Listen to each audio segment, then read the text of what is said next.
Well, howdy, folks. Thanks for tuning in.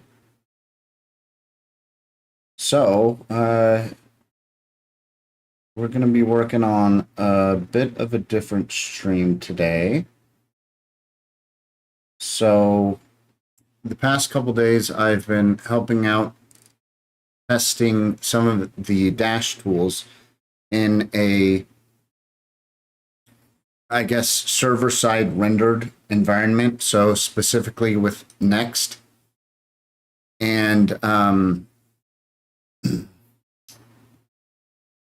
it took some tinkering to figure out. In any case, the result is I'm going to make some kind of boilerplate starter examples that will show anyone else getting into this how to do that. I'll definitely do Next, which is the one we were focusing on. I might do a Vite example, assuming it's not taking me too much time. And heck, if I can get to it, I might do a Nuxt and a Svelte example. But the main one that I'll focus on is Next, which is React based. So let's see. So I've got this here, and the examples will be based on this code, but made into a more UI friendly version. So I believe CoolAJ86 made this code so that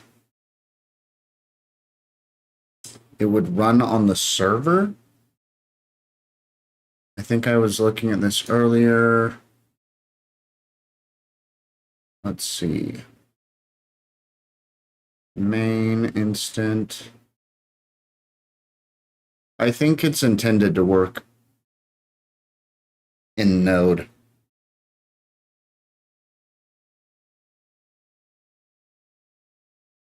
Yeah, there isn't really an index HTML or anything.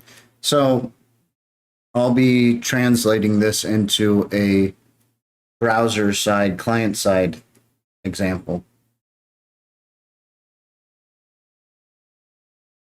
So I've already gone through this process a few times. I wrote an initial README here.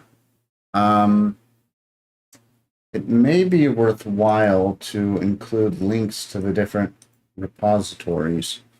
So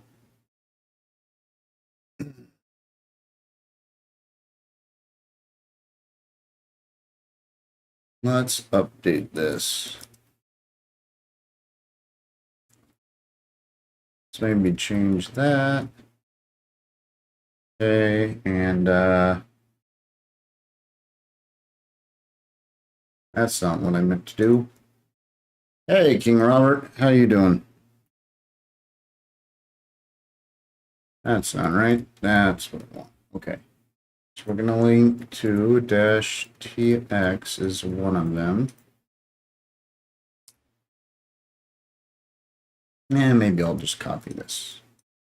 I think there's at least 4 or 5 of them. I'm going to do 6 and I'll delete the leftover if it's there. So we want at least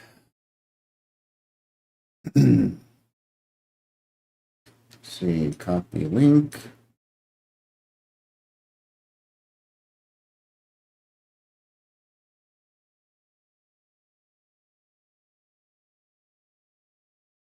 See, phrase, keys, HD.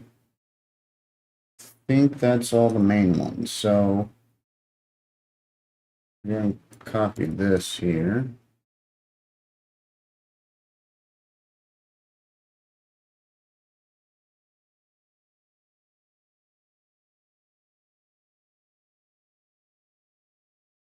Oh, yeah, I can get some music going here.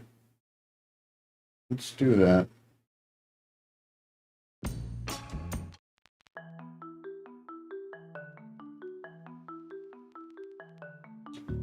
Okay.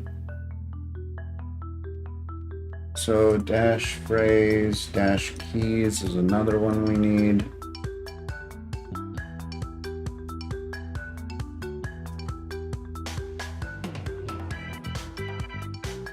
And dash HD.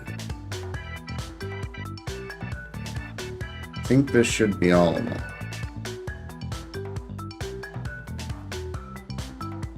Oh no, I knew, okay. There's one more I probably want to account for.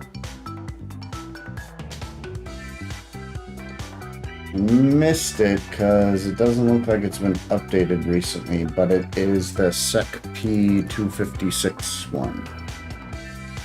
So let's see.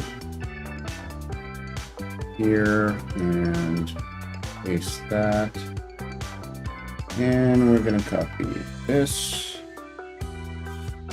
here. Okay, there we go. So these are the main tools we'll focus on and likely use in this example.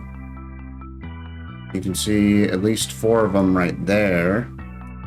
Maybe these other ones won't be needed, but they may be.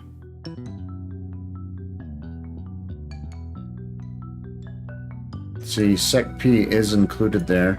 Oh, dash site is also used there. Let's include dash site just in case. Let me find it real quick. And maybe let's copy that one.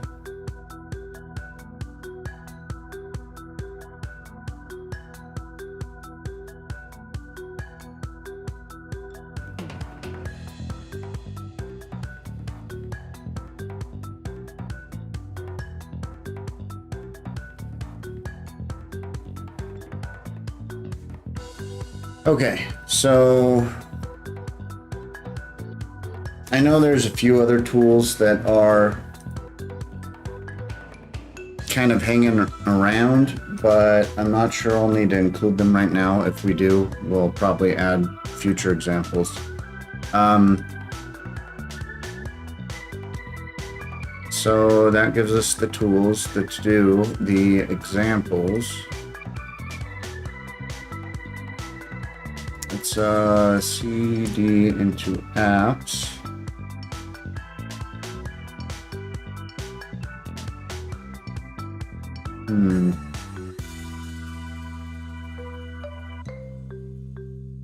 Let's see here.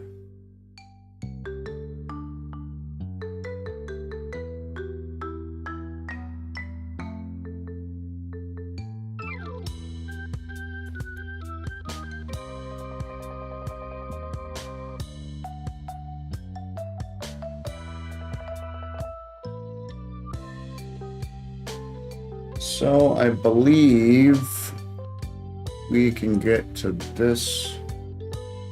So to start a project, you copy that. So we're in apps. Let's do that.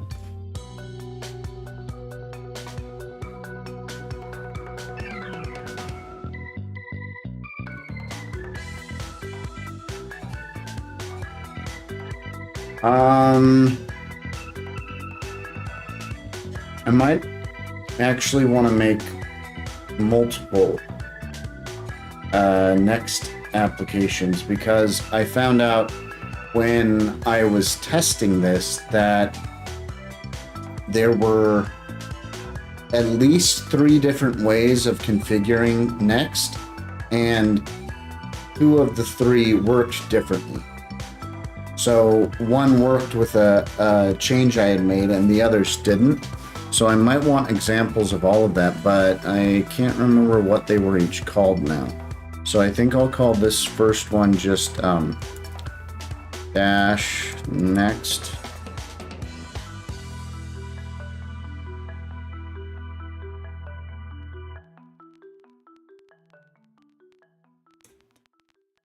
We're gonna go with no on TypeScript, yes on ESLint. I'll do yes with Tailwind, no with Source, AppRooter. That's right.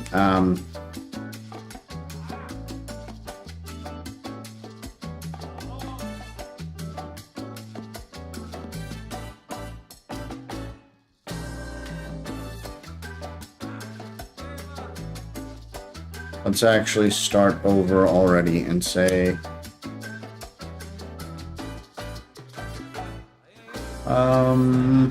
Maybe we'll drop the dash.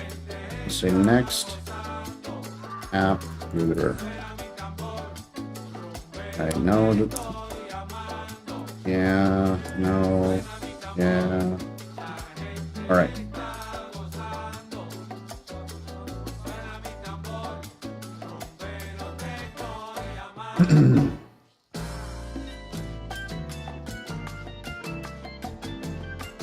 So that, uh-oh.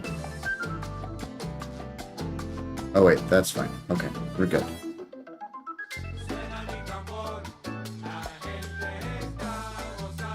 So that's one of them. I think I'm gonna configure all of them while I'm here. So let's do this one. Dash. No, not dash.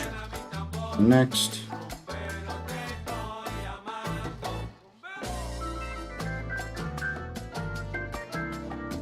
What were the options again?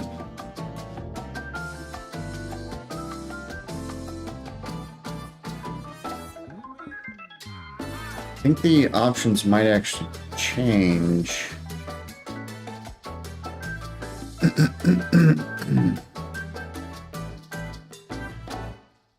I know the source directory one is one of the things I use, so I'm gonna say source dir. No. Yes. No on this one. Yes. No. No. Okay. So now we've got the next app router and the next source dir. And as you can see, this one has a public and an app. This one has public, but it has source and then pages and stuff inside of source. So it structures the project differently. And I think it's these main ones that they kind of function differently.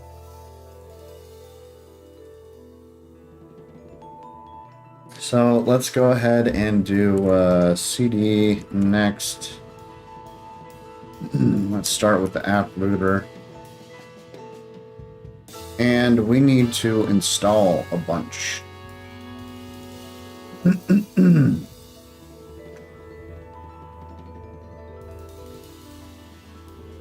Let's see.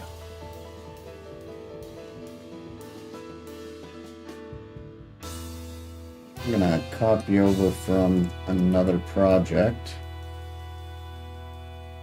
I'm gonna paste those there.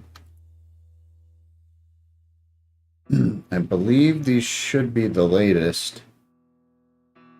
Checking the version numbers real quick though. Oh, dash keys is not 1.1. So 1.1.0. Dash phrase 1.4.0. Dash tx 1.12.2. Interesting. I'm also going to remove the ambiguity there and just make them the exact version numbers for now.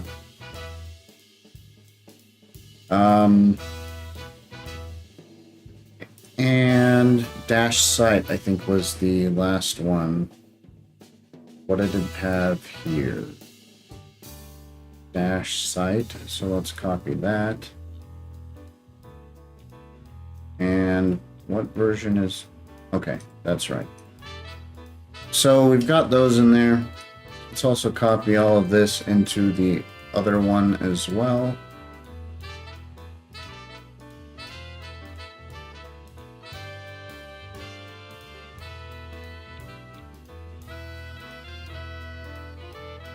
Okay, and let's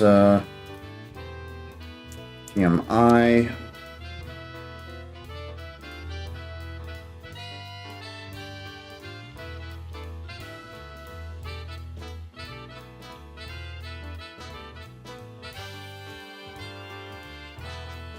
And npmi.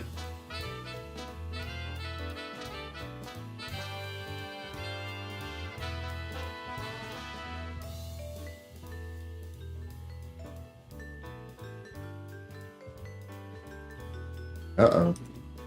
Stream health warnings from YouTube. Hopefully it's temporary. Had so many issues recently with the streaming. Okay, so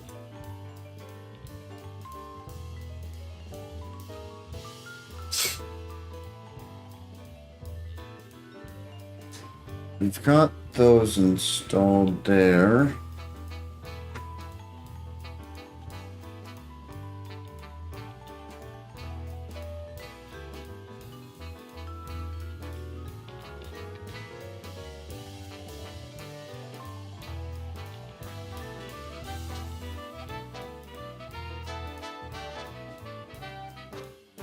What else do we want?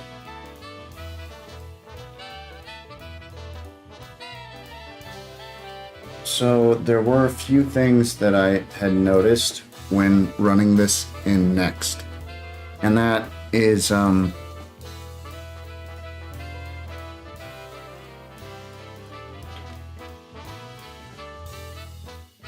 you have stuff because it's server-side rendering that some of it will output in the console here or in terminal, and some of it will output in the browser DevTools console. And depending on how you organize your project, different things will output differently. So we kind of want to create an example that will output to all of them and be distinct which ones are outputting where.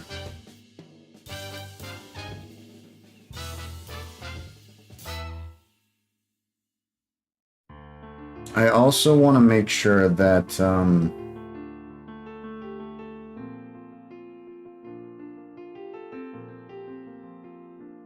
we cover as many scenarios as possible. I think there's one thing, let's see.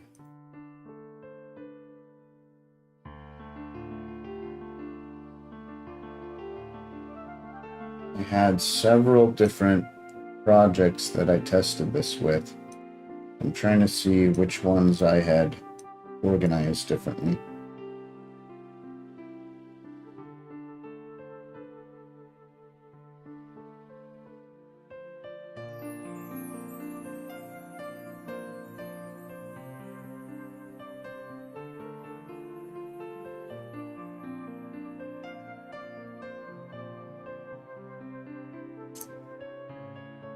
Okay.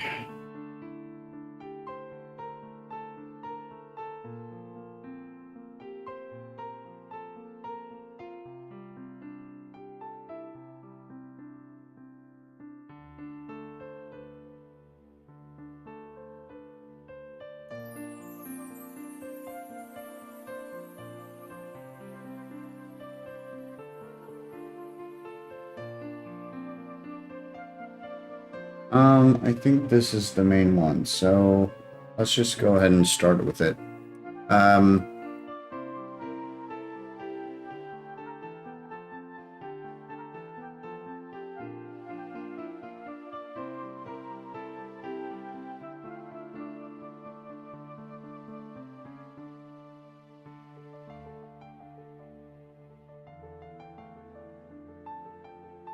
Oh, that's interesting. Maybe that isn't the one.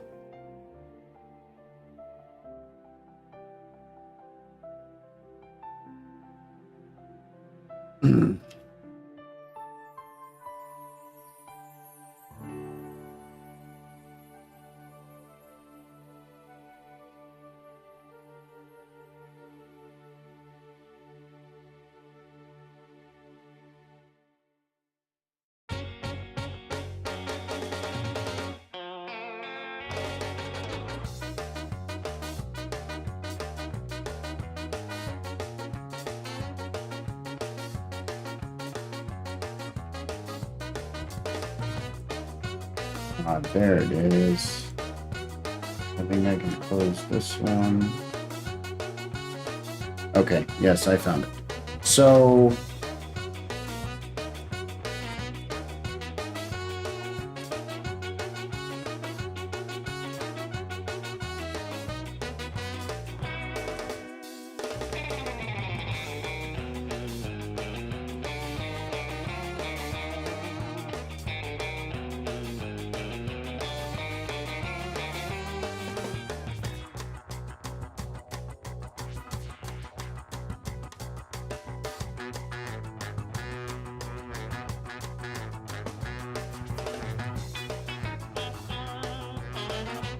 I believe it's in this one. Oh yeah, there it is.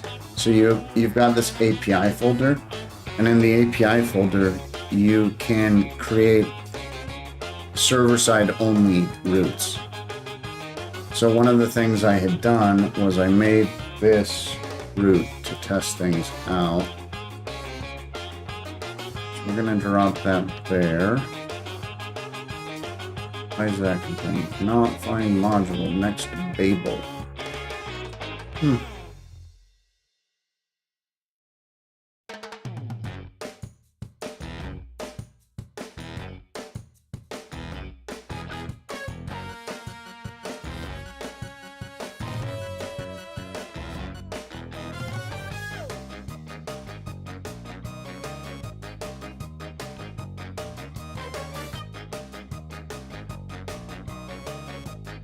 I wonder why it's complaining like that.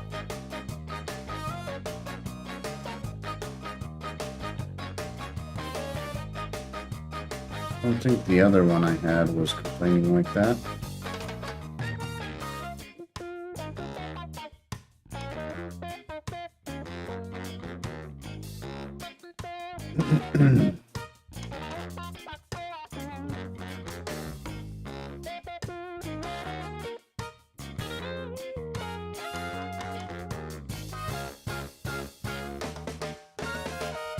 Maybe I don't need that though.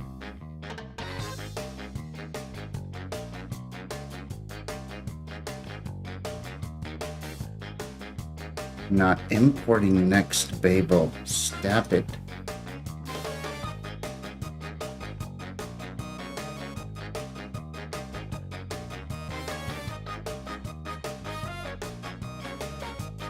It's very odd.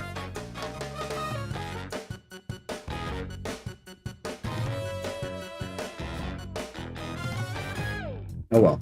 So there's an API directory, and that lets you access this as a root, which I believe it would be something like localhost port API dash. So whatever the file name is here, that's how you'd access it. So you could do a get to that, and you'd be able to get the response of this.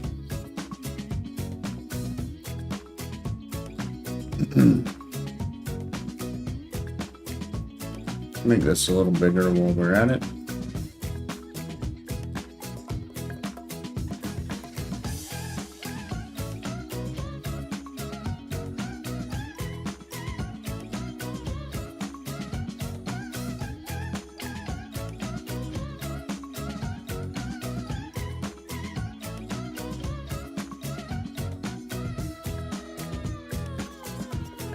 And let's make a new directory here and say components.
Let's do a raw and copy that.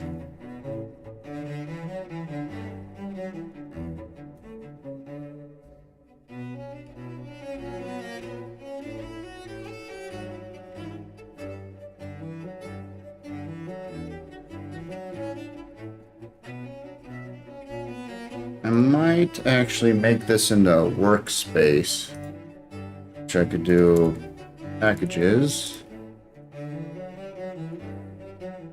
And let's do this right now. The example that we're trying to get this working with is an integration with Maya to show that the tools can be used with Maya. So let's say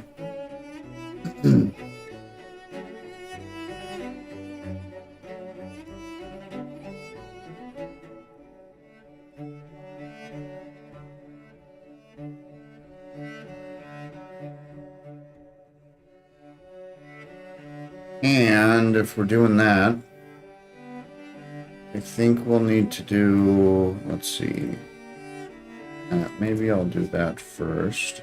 Then I'll go up one more, npm init y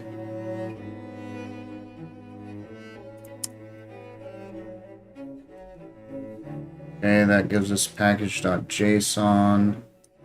This would be MIT. Then I think we'd want workspaces. That. And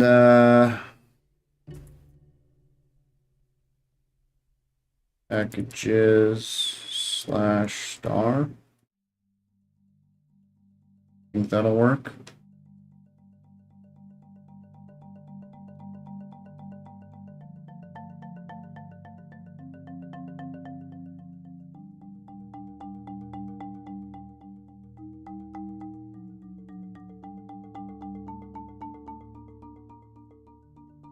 I think we might be able to do what? npm init.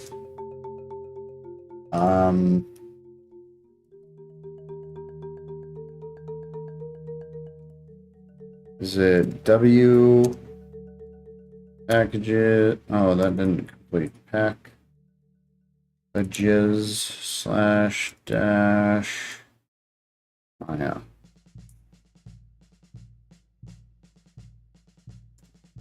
Yeah. Okay.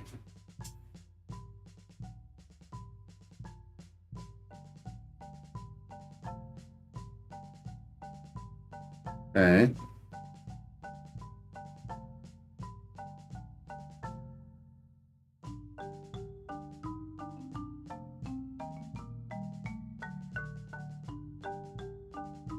Let's actually copy how we do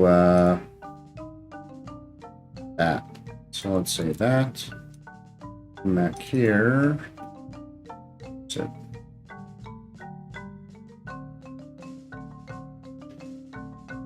I'm gonna drop the dash from it and say that.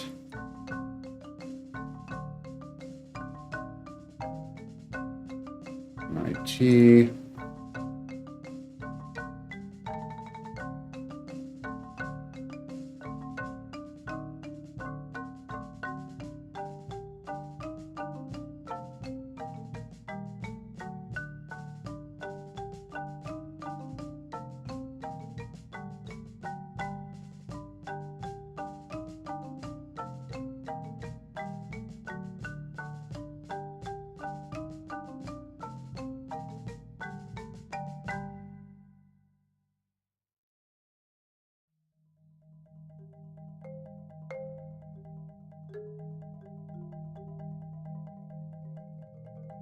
So I'm going to comment that out for now.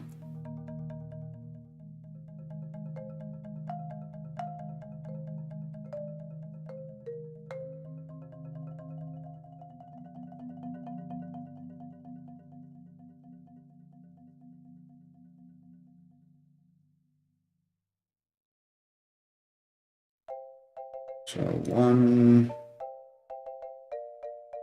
2.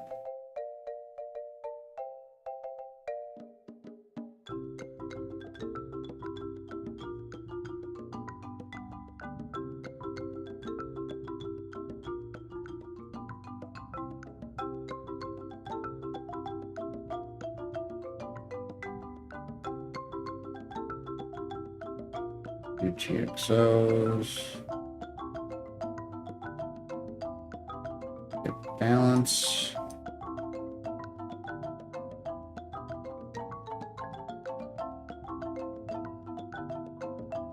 Create TX. All right, just trying to understand what's what. So it does kind of look like module exports.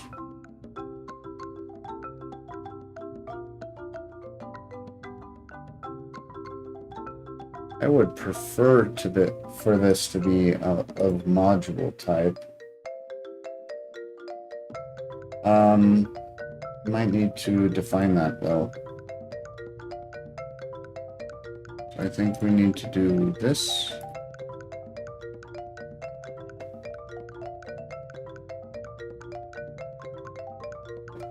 Which also means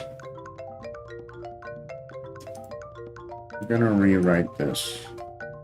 We're gonna disable Maya. We need to redo all of those.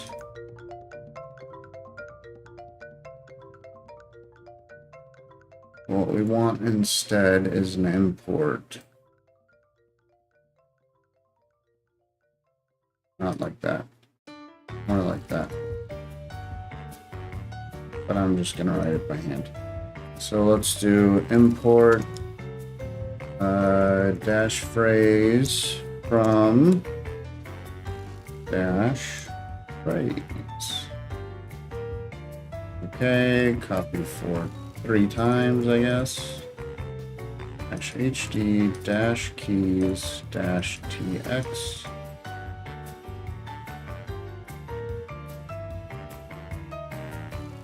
All right, and we can delete those.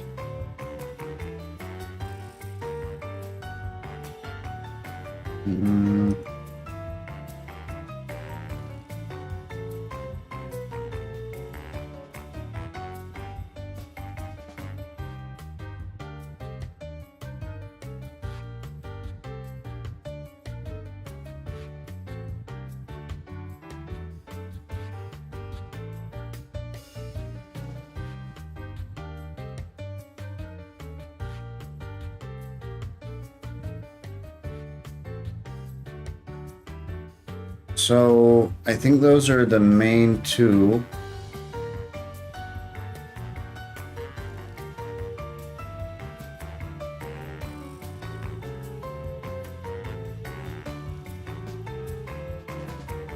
The other ones are just used by that.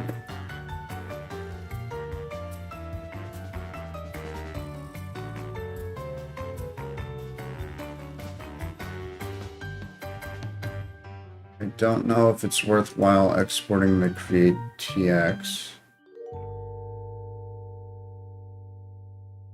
I might do it.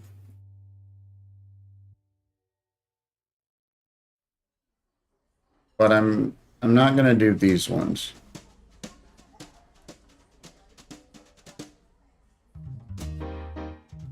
An instant send was only referenced in comments.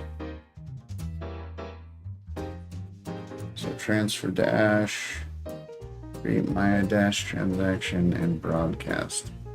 Okay, so we might want to uncomment that.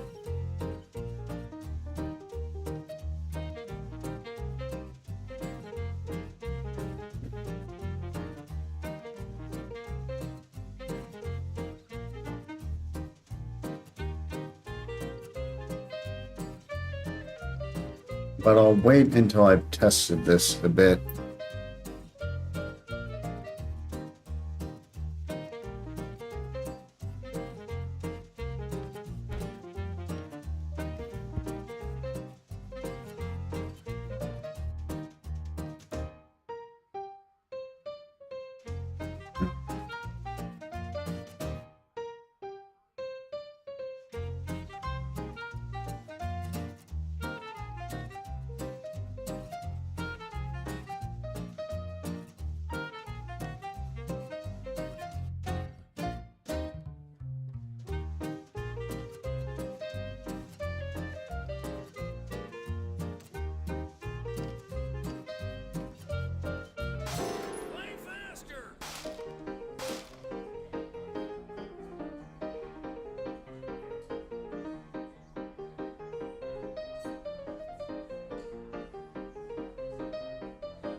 The other thing I want to figure out here is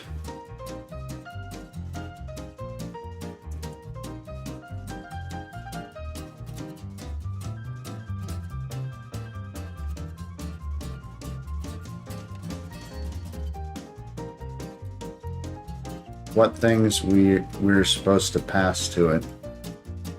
So transfer dash address amount memo.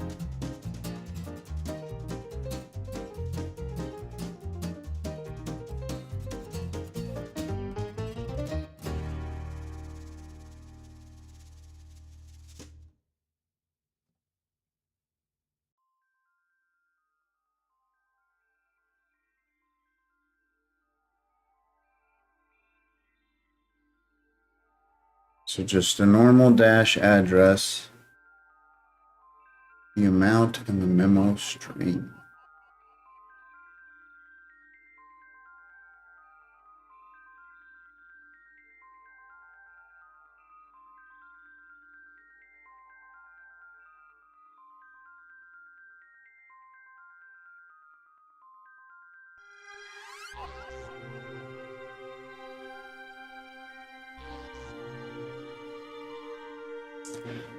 Okay, I'm gonna comment that out. Maybe I shouldn't. But I'm doing it. This is annoying the heck out of me, though.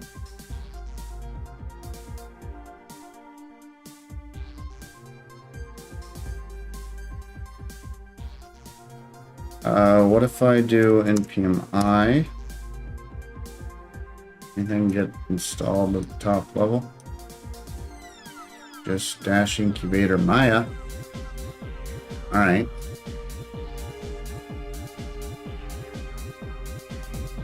Oh, and this probably needs those. So let's actually copy. I'm going to copy all of them for now. And we go over here. Oh no!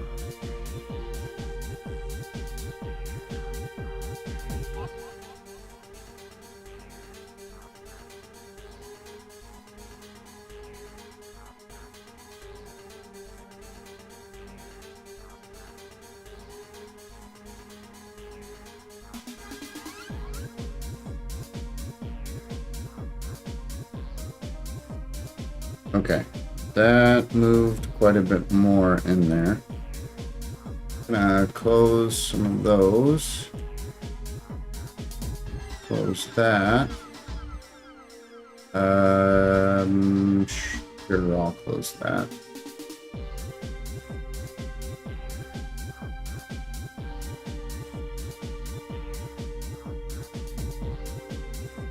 Next dist compiled. I don't know why it's doing that.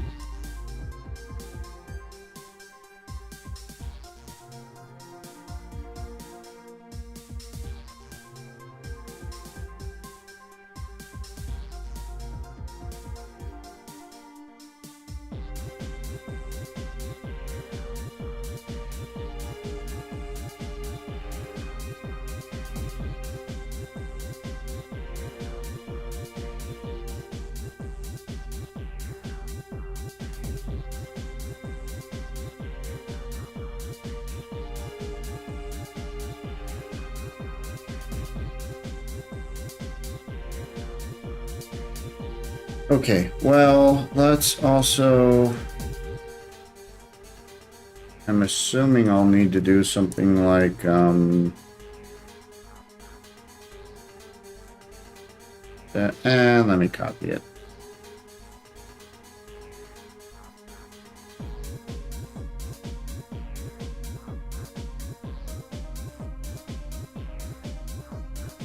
Will I? Maybe I'll just try to include it and see.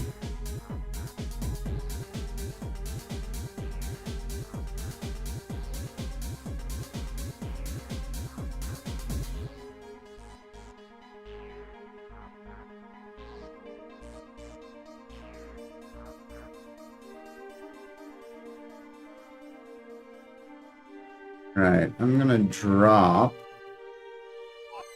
almost all of this.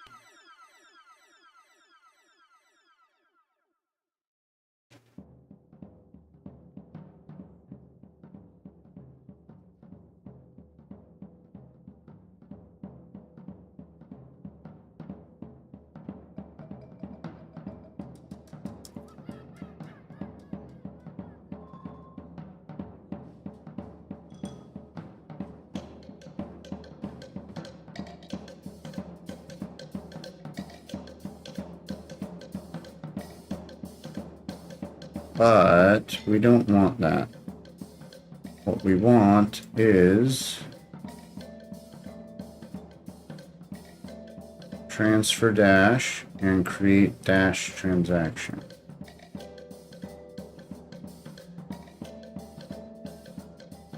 And create dash, and maybe we'll pull in create tx too since it's there. This so it's easier to read. And I might reorganize it so that goes like that. Okay. Our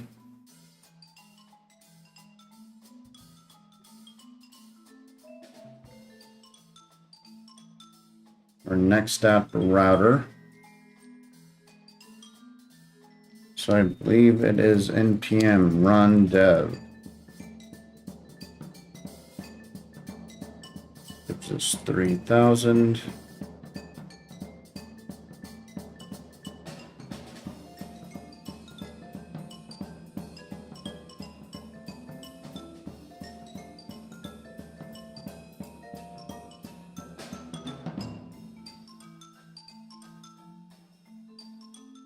Okay, let's actually open it here.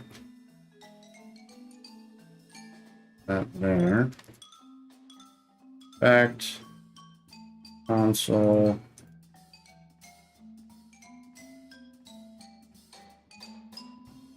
And let's just do a console log here.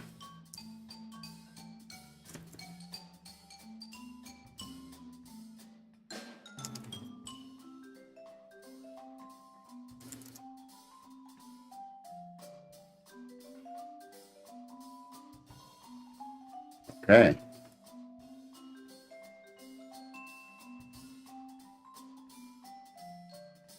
Oops.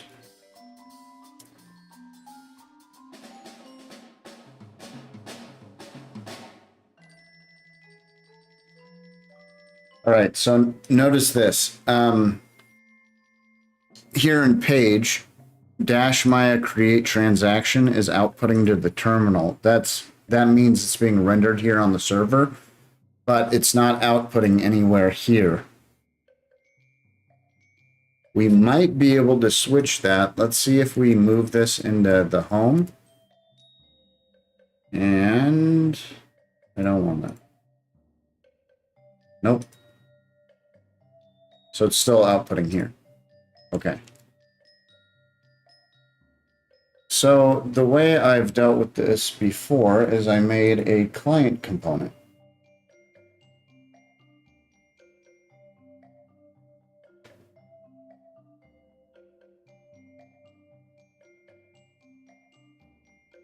So let's let's create a new file called memo.js. I'm going to copy and paste the other test code I had been using there.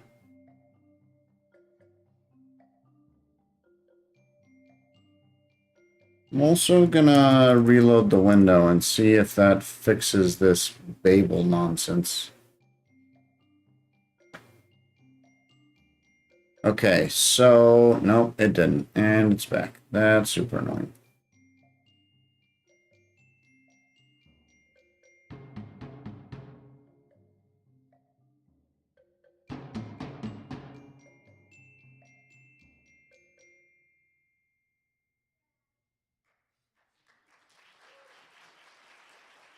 Oh, that's interesting.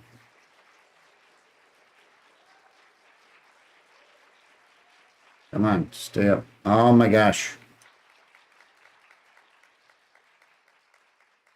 Okay.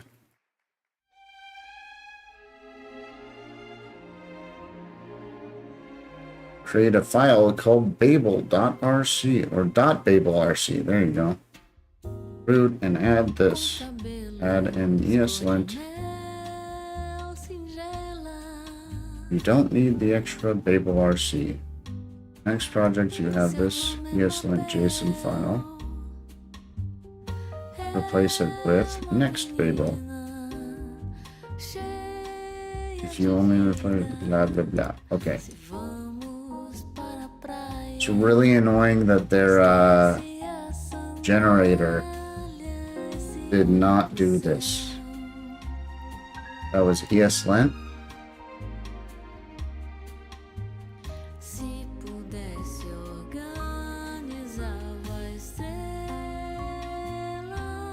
Okay. And ESLint. Alright, hopefully that fixes all those issues. Looks like it. Alright, so we've got a memo function.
Nah, I'm trying to think of something and I can't remember what I'm trying to look for. I'll come back to it if I recall. So we've got memo. We want to go into... Yeah, I think it is this one. And let's do import.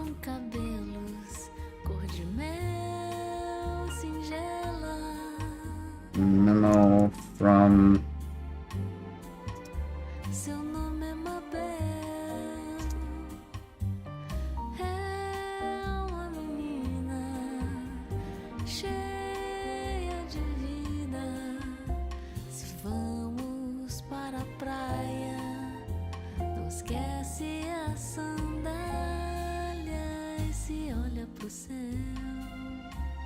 There we go.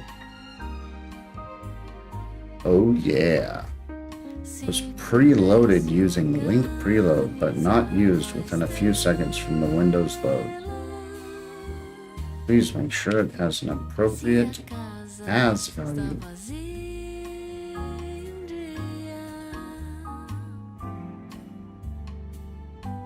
Okay.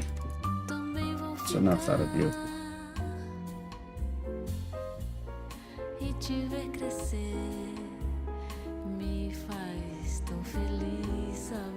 So that is working, and as you can see, we're not getting any logs for this component. So for the memo component, none of these are outputting to here, but we can also, well, I mean, it should be pretty clear. They're -tx, -keys, -phrase, -hd. And so those are all outputting to the browser console, the DevTools console here, not to the terminal. I'll go ahead and restart the server just to make sure. But as I've been through this, there you go. So -Maya is getting added to the server, but these ones because the consoles are being done in this use effect, like if I move this out, it might log there or freak out. Yes, it freaks out. Oh, derp. No wonder. This TX isn't there. Where's, this is what I want. Let's move this out here. That should be available. Okay, so you see dash keys is now outputting to the terminal here. And if I move it back into the use effect, it'll be easier to see if I restart it. Ooh, what's that? There we go.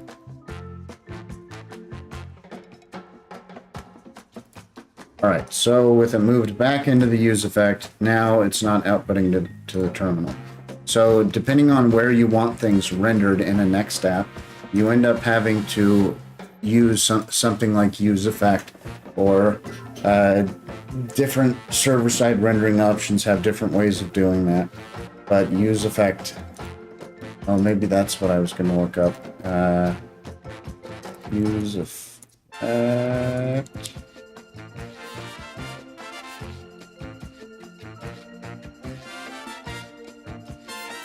Anyway, optimizing maybe.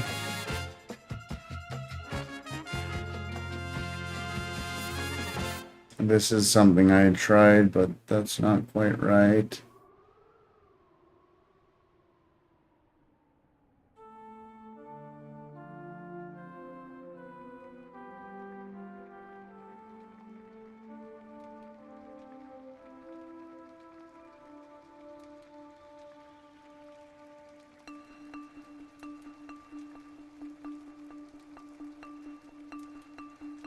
Been better at bookmarking these. What is it? Client side rendering.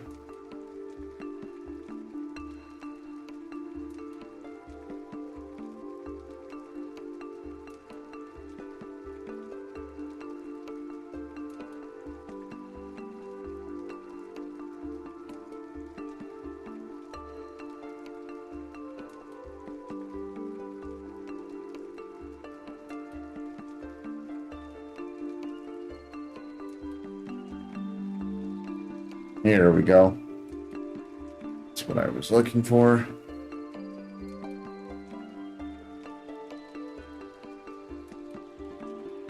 So that explains the process it gets loaded in. Then that kind of breaks it up. Use state and life cycle effects. So use effect, that's how we're getting it to render only on the client. And there's a couple other ways you might be able to do it, but that's how we're doing it. Okay. Let's do the rest of the component we need. So instead of this, let's say we need an input.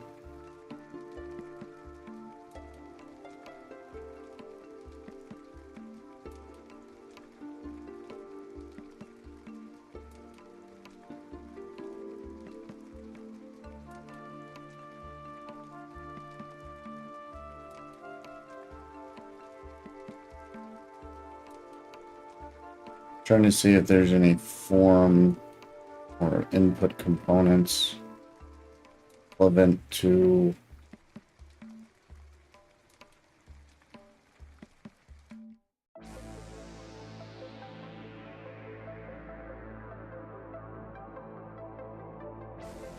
next, but none of them are jumping out at me. Okay, let's see. So give it a name.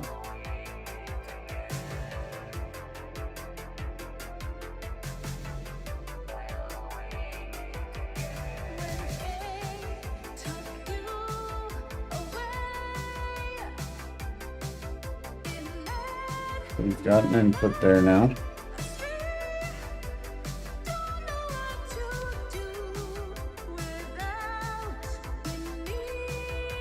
Probably want a button.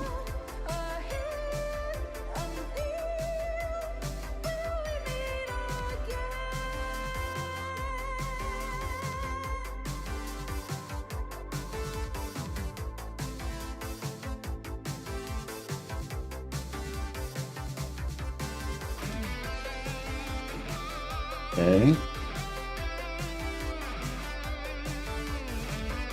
Let's see if this came with... Well, I guess it's got Tailwind. I don't use Tailwind often, though. By often, I mean at all. But presumably, there's a Tailwind thingamabobber.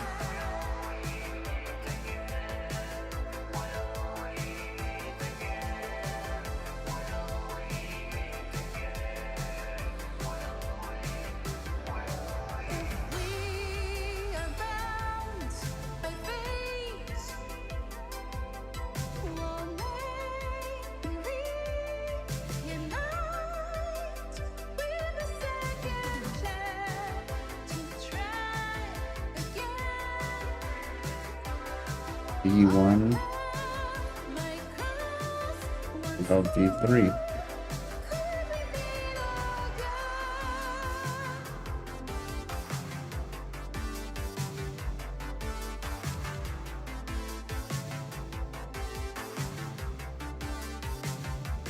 Really hate bright websites. Take that. Is V3 like pay to play or something?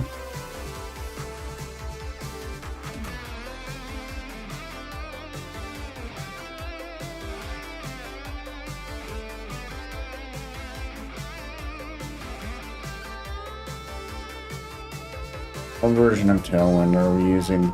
This seems dumb. We're using V3.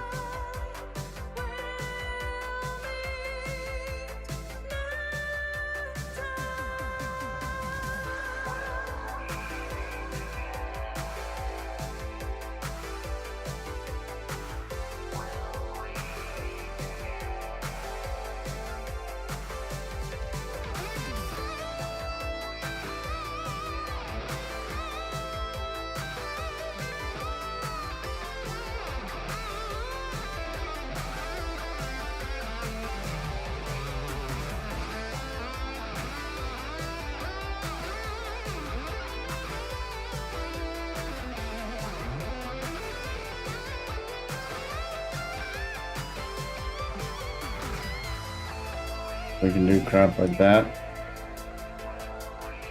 Let's see. Class is equal to that. Kind of worked. What's all that? Class. Did you mean class name? Guess so. But. Tailwind told me to.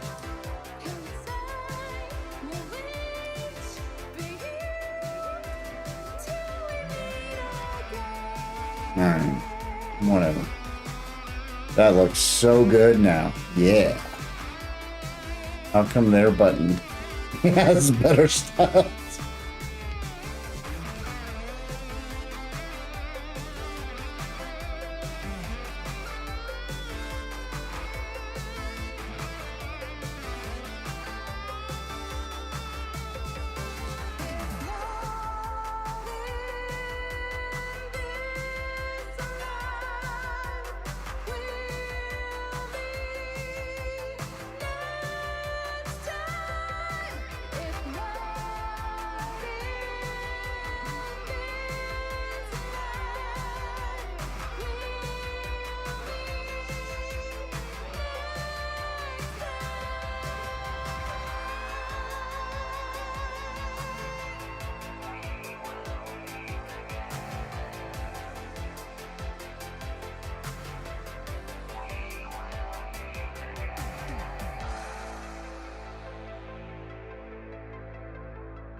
There we go. That's a little bit better. Okay.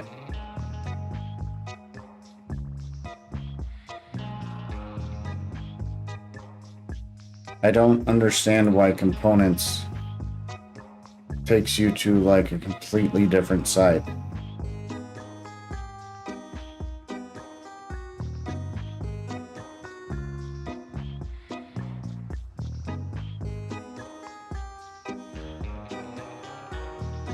Can anyone tell me why? Tell me why.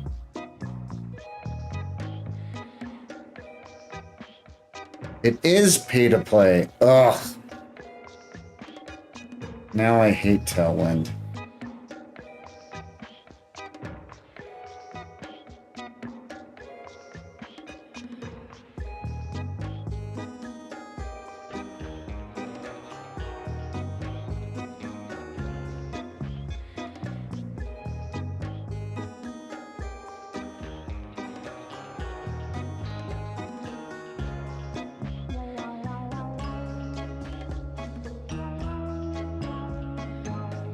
Yeah.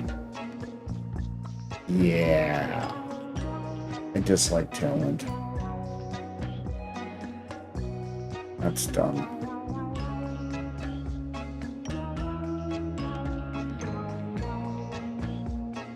Maybe I don't want Tailwind included.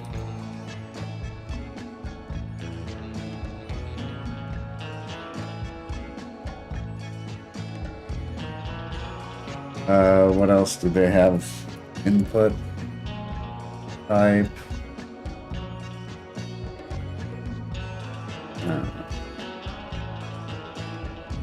What do we got?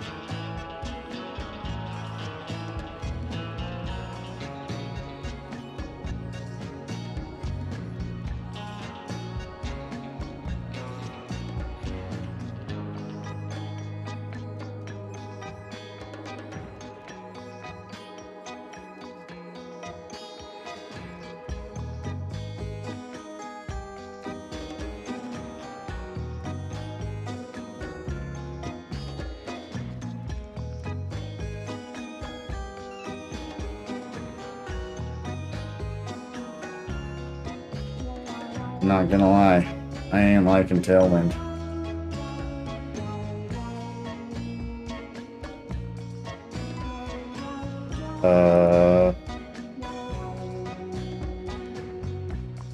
On.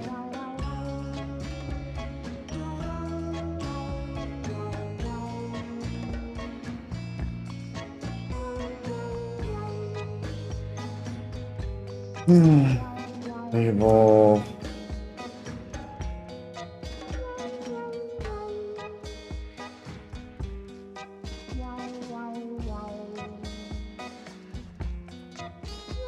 Span.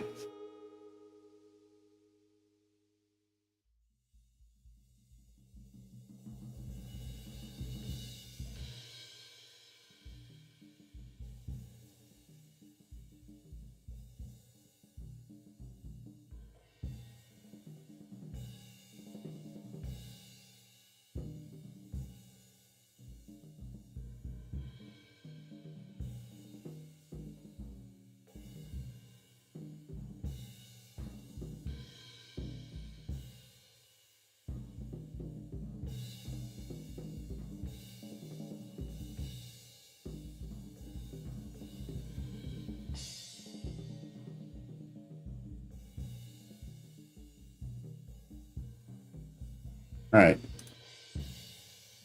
There we go.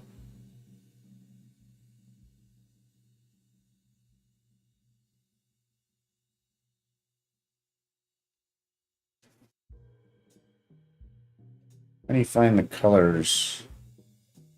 Theme? I don't know. I'm gonna close that for now.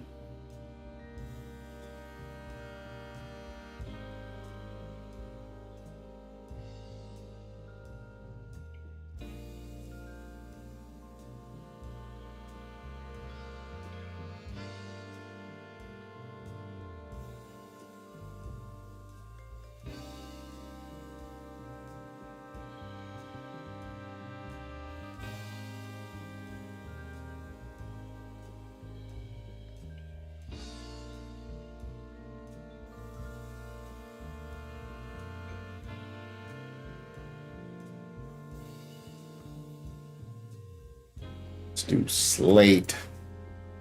Shake it up a bit. How's that? Yeah. Okay. I'm gonna do slate 900 for funsies. Where do we want that? Yeah, right there.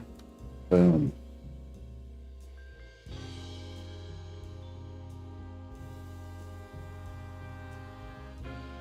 Maybe we'll do what? Gray 700. Border. That and delete. Sweet. That looks like something. Okay, and not loving the rounding. Rounded full. What's this one? I want this one. Rounded MD.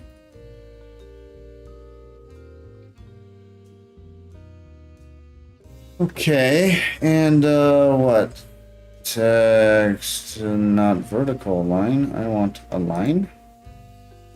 Text center, maybe? Let's see if that works.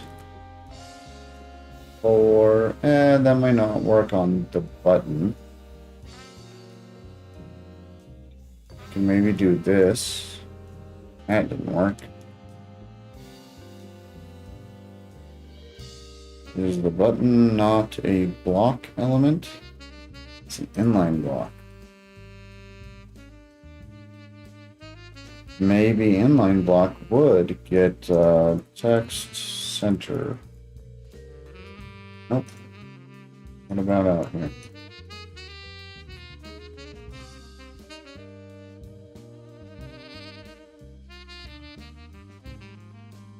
Uh-oh. YouTube might be having problems. I'm getting errors anywhere else?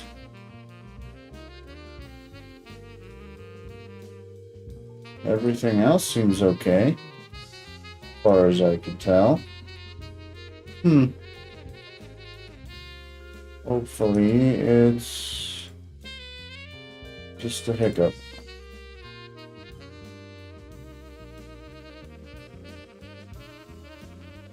Hey, text center did work out here.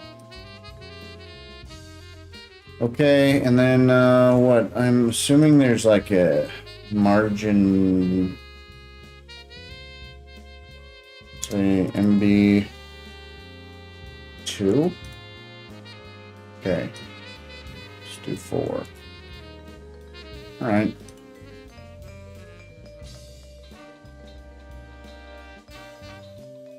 Okay, looks like YouTube at least a little fixed now.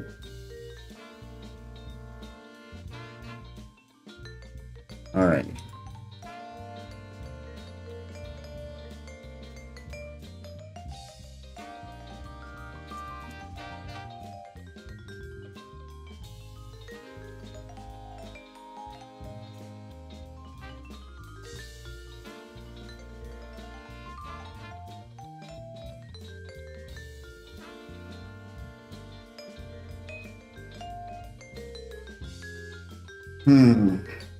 And let's see, placeholder.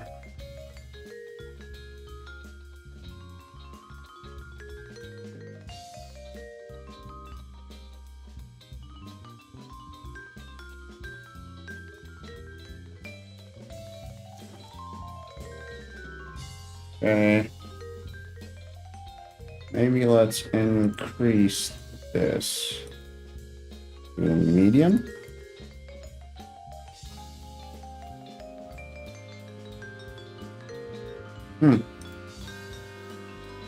I assumed that would be a thing. Max width MD. Small. MD is a thing there.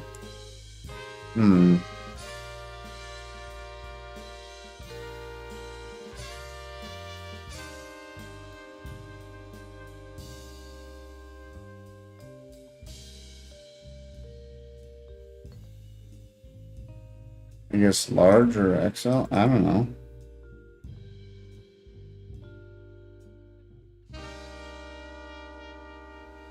Why isn't it resizing?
Is width full already.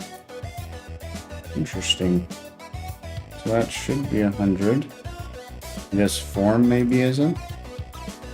So what if we do instead of that?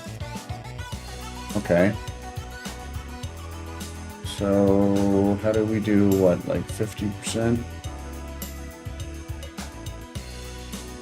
50. 52? I don't know.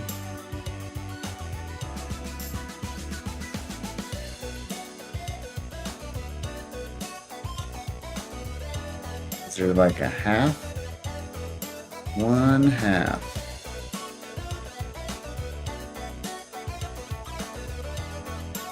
There we go.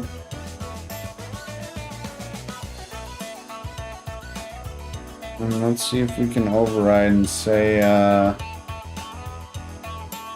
text left go.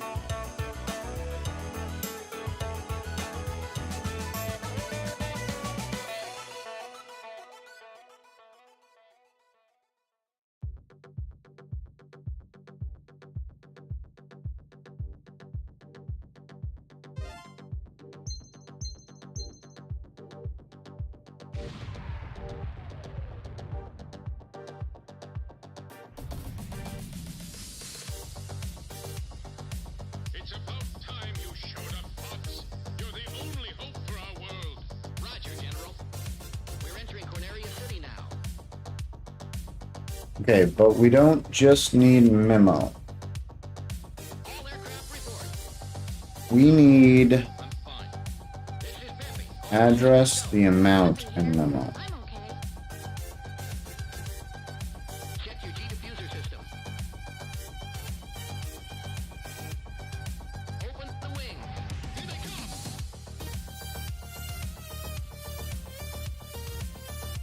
So let's go ahead and I'm gonna copy this to 1, 2. So address, header, mount,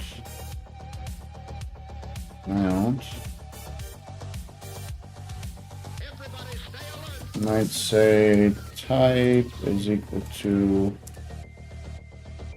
number, and Too quiet. say I'll check it out. here dot something like that. Maybe I'll add a few more zeros. Okay. I see him up ahead. Let's rock and roll. So we've got amount, address, Surprise attack. Coming from above.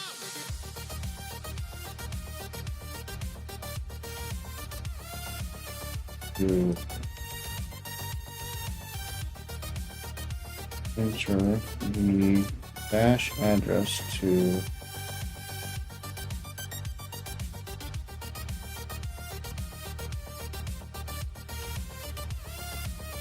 okay.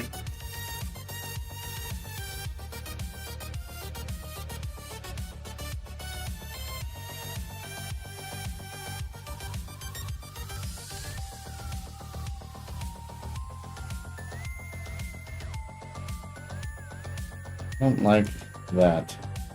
Enter the outgoing dash address.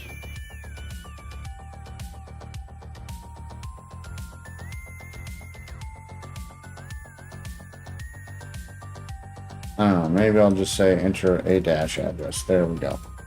Problem solved.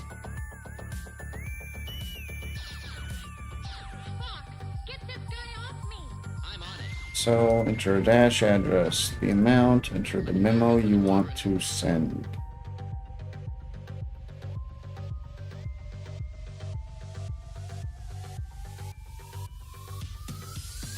Alright, temporarily gonna comment these out. Makes it a little easier to focus.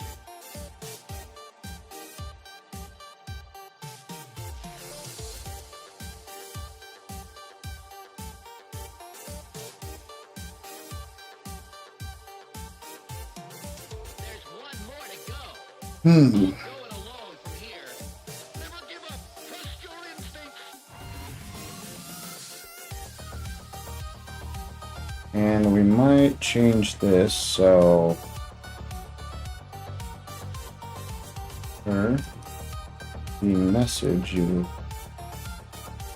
for the message to send.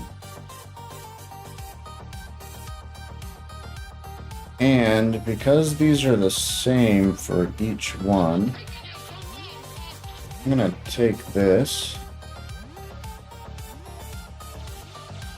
say let input Okay, I'll admit it. You did good, Fox. styles equal that. We are in your debt. Roger, General.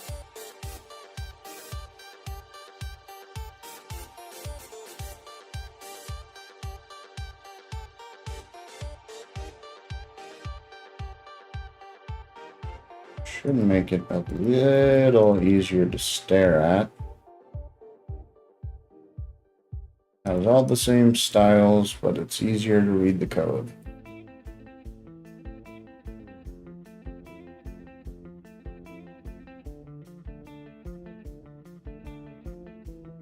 So with that, we can also come here, copy this, bring it into here.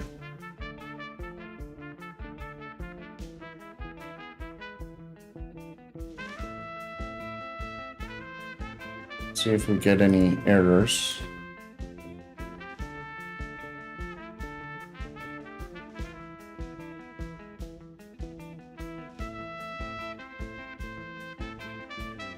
It's not complaining about any imports or anything, so I think that's good.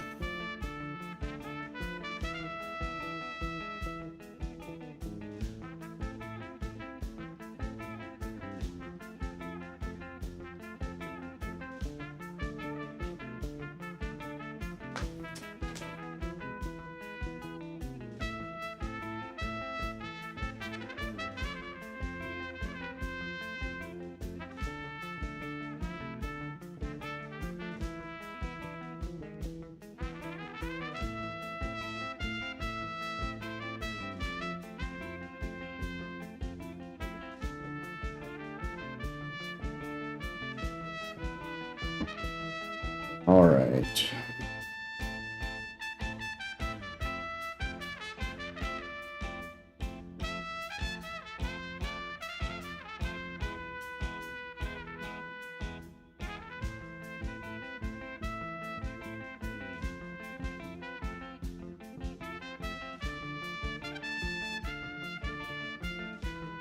So we've got UI with input for memo, feed input value to op return, on submit, broadcast to dash network. So let's check this. Well, let's check our code that we've already copied. Doesn't reference op return, but I'm pretty certain. Oh wait, ooh, that was almost a mistake there. Let's see if Maya is still referenced. Okay.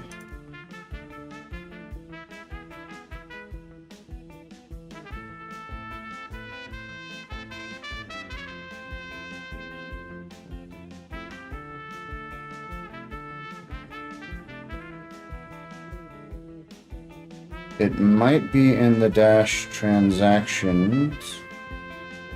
So let's check dash tx for the op return.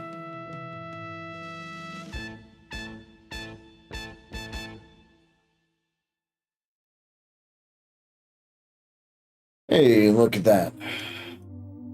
Return tx appraise. Op return.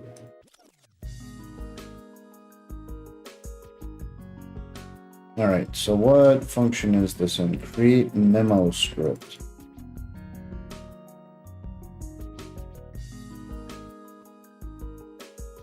So output hex transaction create memo script. This one is in what? For loop. Create. So tx create.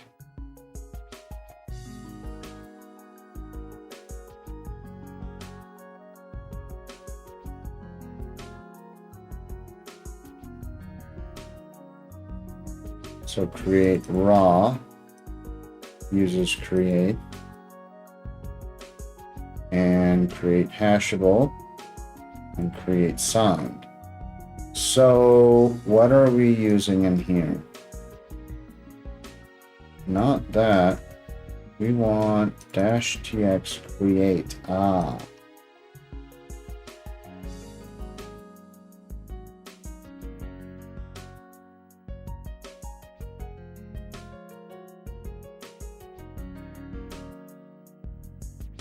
Let's see,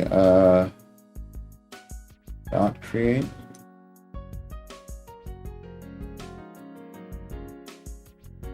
So that's what we're using. Hash sign all, create key utils, hash and sign all.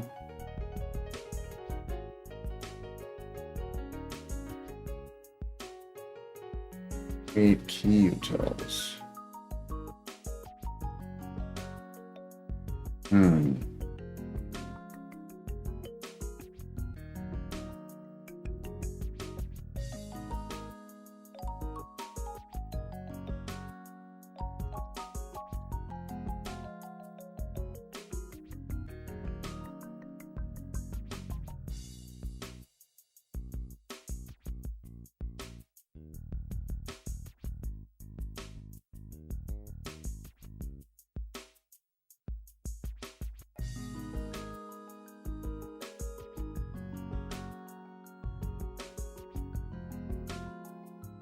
Right, so it does dash tx like that, which then does hash and sign all, which is what we were just looking at.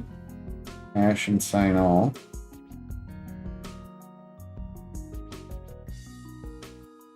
Get that. We get tx info sign transaction to string. So that's create dash transaction, which then gets used here.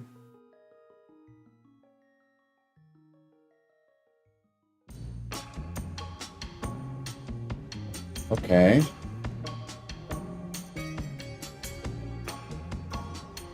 How's memo getting added? So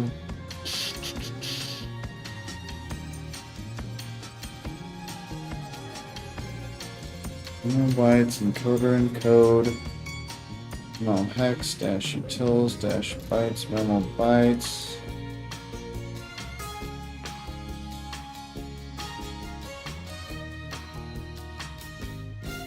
If memo outputs push memo satoshis.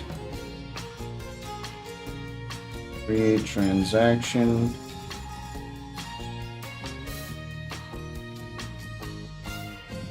One's outputs primary outputs. Dash tx appraise inputs and outputs. Subtotal.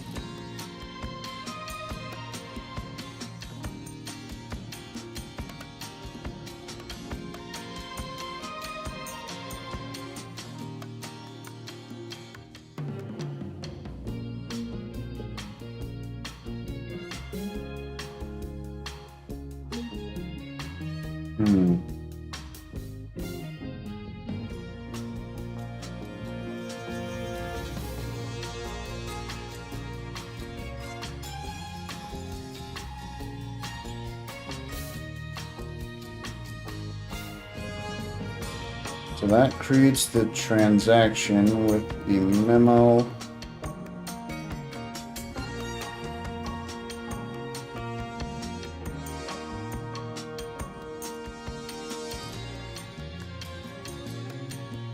And then you broadcast it.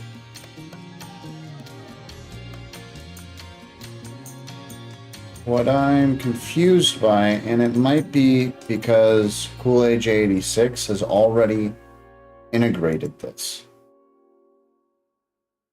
That's what I'm trying to understand, but I was specifically told I needed to worry about the op. What was that? Now I saw it in here. Where was it? Op return. So I was told I needed to put the message in the op return. Op return header size. And there's only so many. Okay, TX praise. Maybe it is. So memo size. TX info. Output memo. All right, so I guess maybe that is getting in there. I did see appraise getting used. So is that in here? There it is. So appraise gets used there. Okay. And then it gets used in create memo script.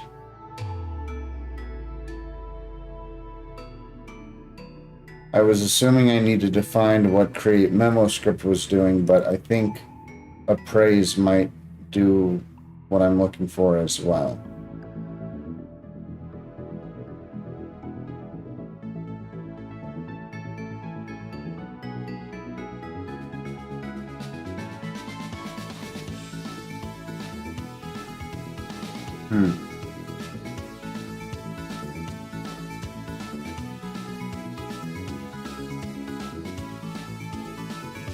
What I'm wondering though is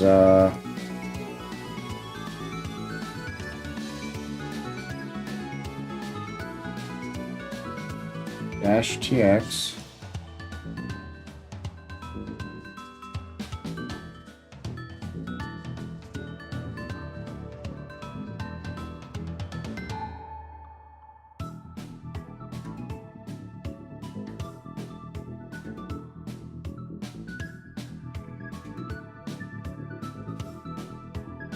Okay, so there is some stuff here that's related to the memo, and that's an open PR. But I was actually going to check the other PRs. So I know we just got a couple others merged. So support memos.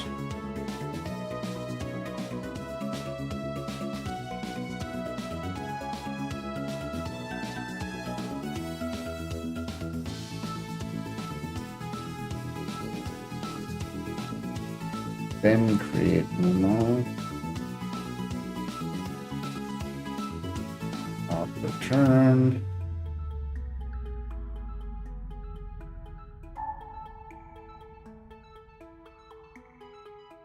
So that's where a bunch of it just got added. 2 dash, 2 sats, if output, add memo, dash UA.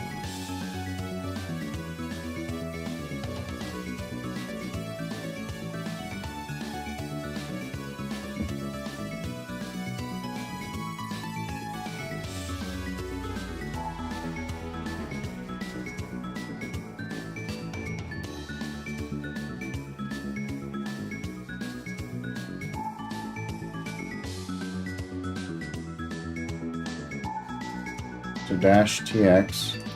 So this isn't even in dash tx, even though it's merged. Okay, so let's see if one of the other PRs overrode it.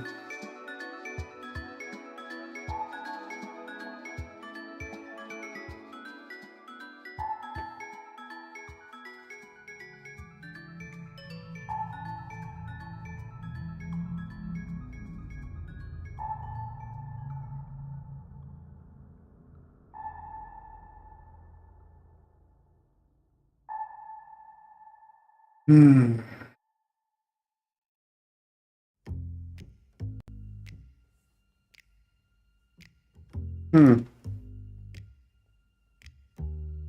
So why isn't there an add memo function? Looks like it was added. Are we on an old version?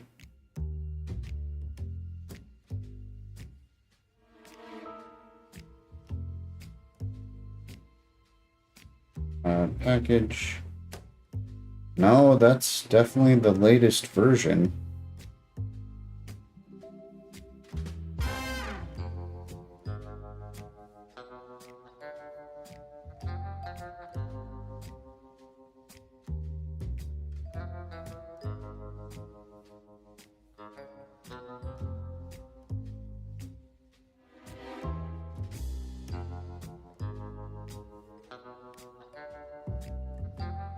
Well, that is in dash tx.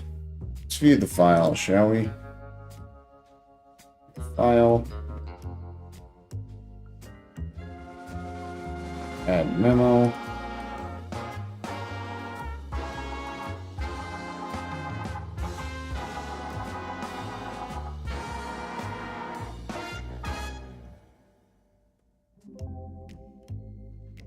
So, add memo.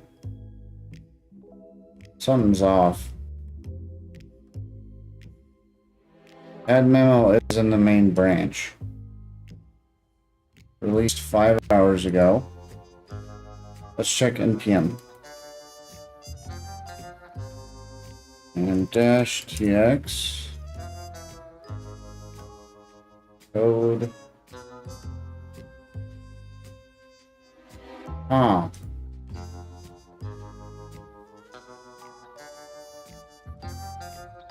Oh. Let's update and see if maybe that's it.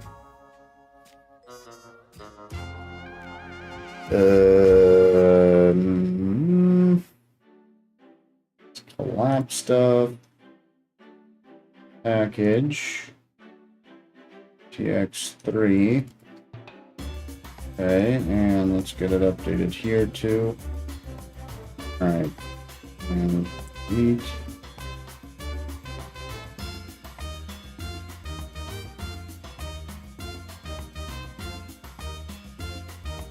Alright, let's try that.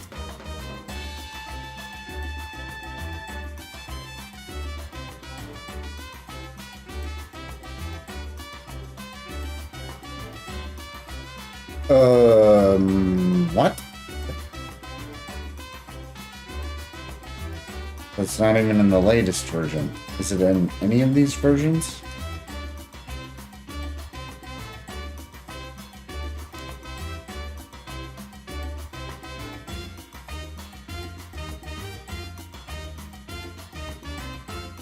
Okay. It was in that older one. Okay, so I assumed these were merged to main. Merged into main 7 hours ago. 3 hours ago.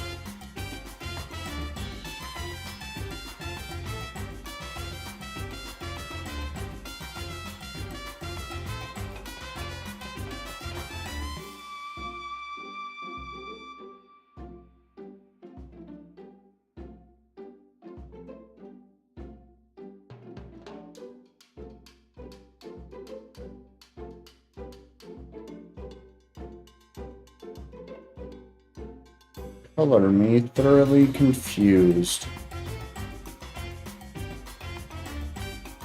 Wait, did I close NPM? Dang it! Why did I do that? That's irritating. Alright, something is off here. That's 10.3.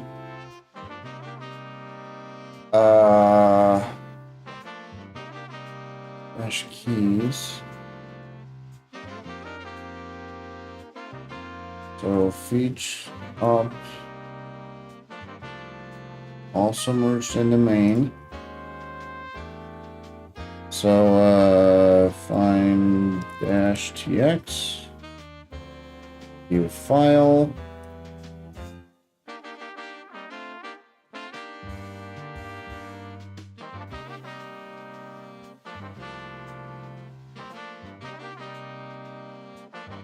Presumably this is the latest version. And even if I go to the actual main one, it also has the add memo. Alright, something's missing from the NPM packages. I know AJ was working on this. I don't think this was publishing them to NPM though. No, it's not.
Oh, apparently I'm supposed to approve this PR?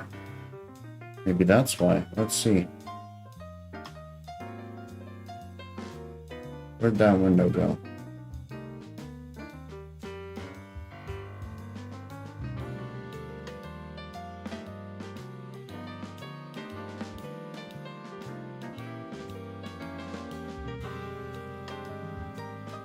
I'm looking at an older version of the gist. Apparently. Where is that? Ah, revisions. Okay. That's good to know. I might need to update this. Let's check the revisions real. Nope, not that. Revisions. Okay.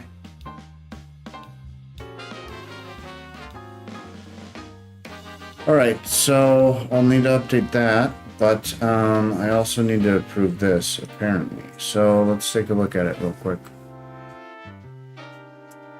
README, sig bytes, bytes to hex, bytes to hex, private key bytes, hex to bytes,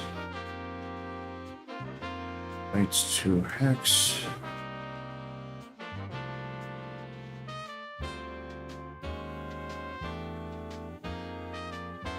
XU8.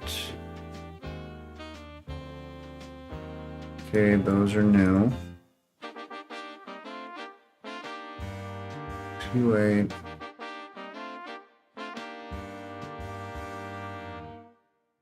Mission memo.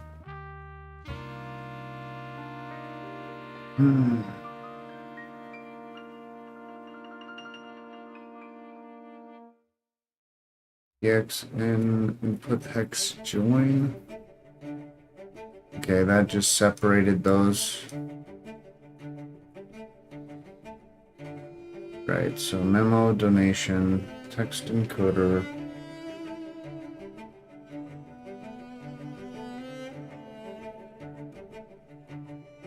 Okay, so what I must have not understood is the version that's published is actually this version, even though it's not merged yet. And that's why I wasn't finding this stuff.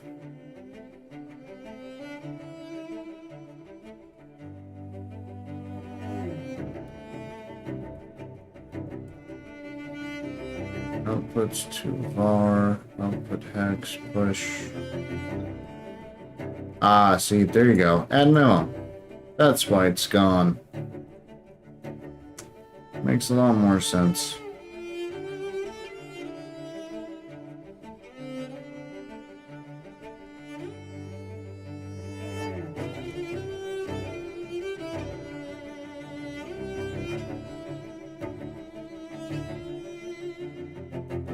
I don't know what Zora is. I'm assuming it's a test runner, but I've never heard of it. Alright, I think I'm good with this.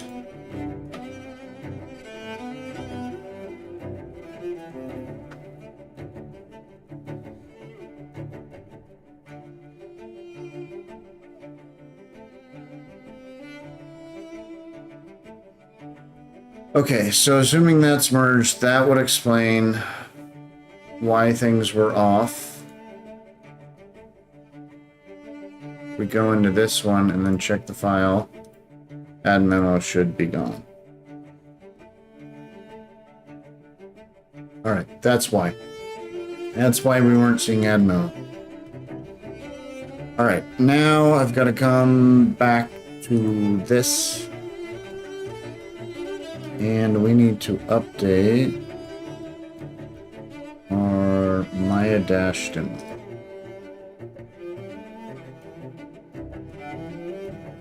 So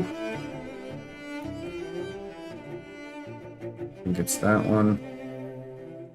So what do we got?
Create TXCOM?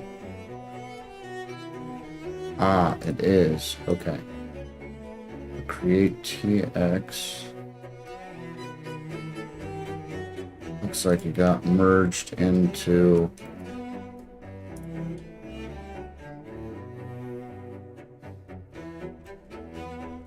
that.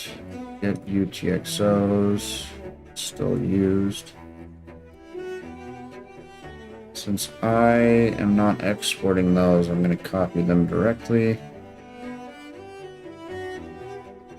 Just make sure they're all up to date.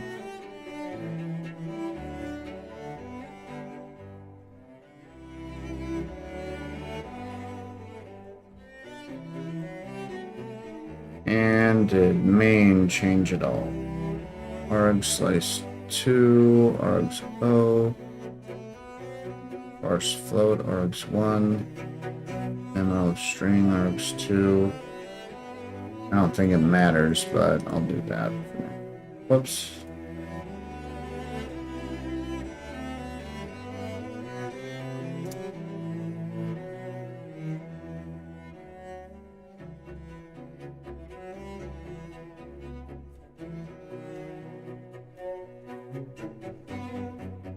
Guess I could just, I don't know. I'll just copy that and make sure it's up to date and then recomment it out, and that is different. But other than that, now this should all be up to date just in case. All right.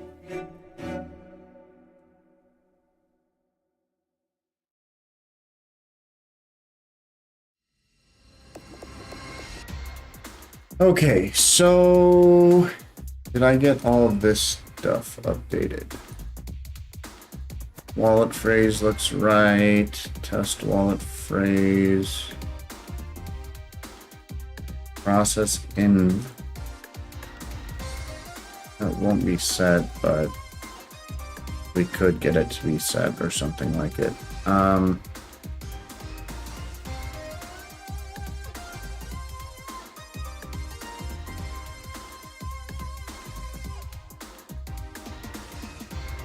Oh, it doesn't use dust anymore.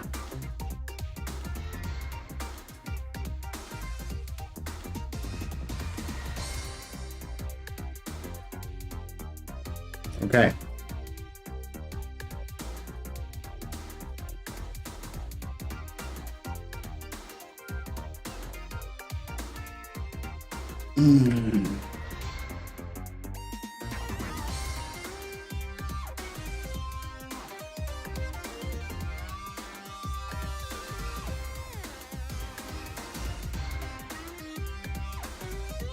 So right now, it's hard-coded to use this wallet, or this phrase for a wallet.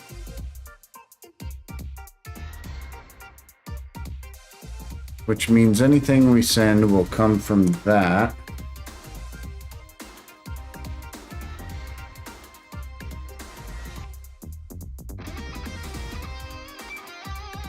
So I want to check and make sure that, okay, so it defaults to that value. If there's no value. So I might actually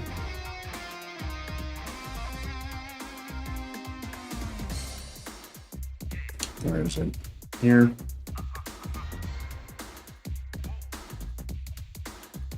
I'm going to change the placeholder so that it is that.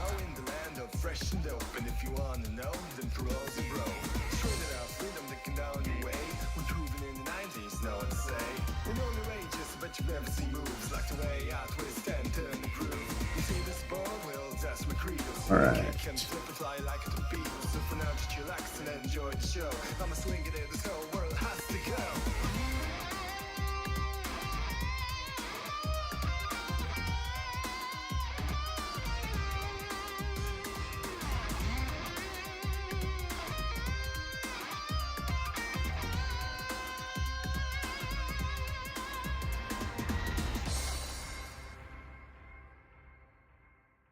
Interesting.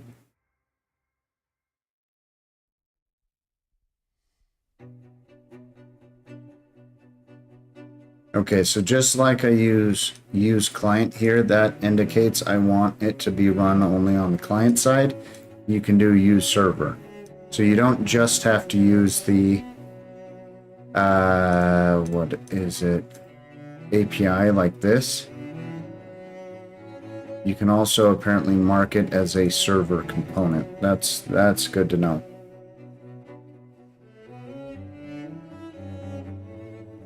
So app actions, then you can import the action. All right, that's kind of cool.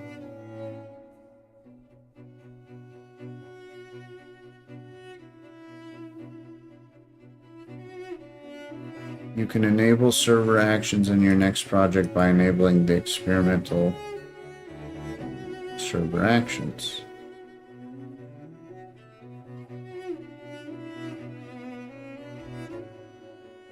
Can be defined in two places inside the component that uses it. In a separate file, client and server components for reusability. You can define multiple server actions in a single file. With server components, create a server action. With client components,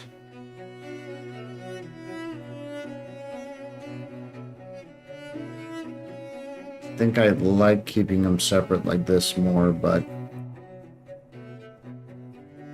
I guess it's not a deal breaker.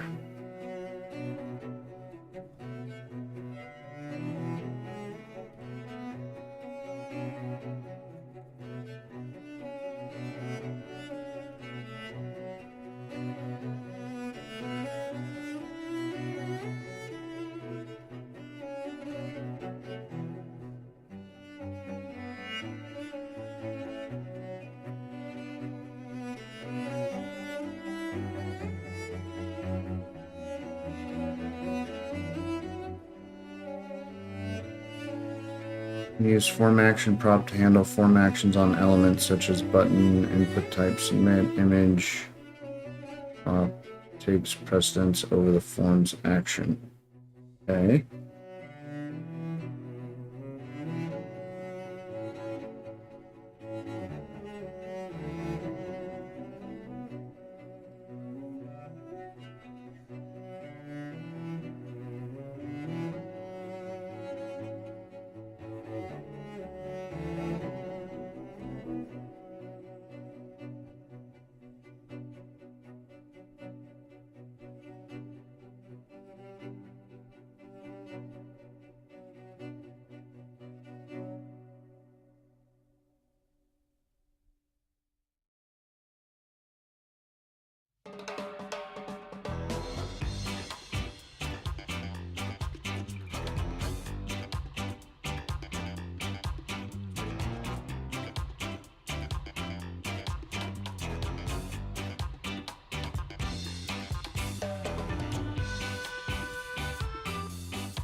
So we could do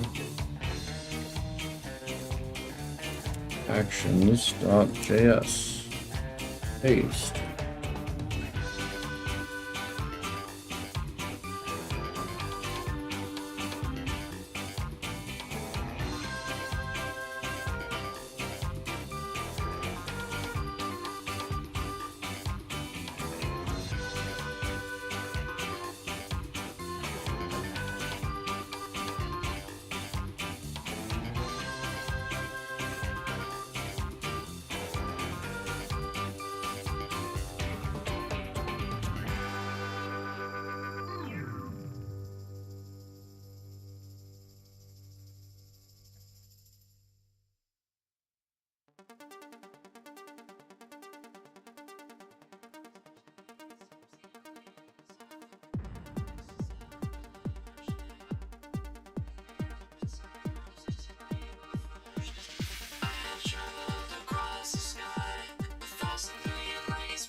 All right, so I suspect if we do this,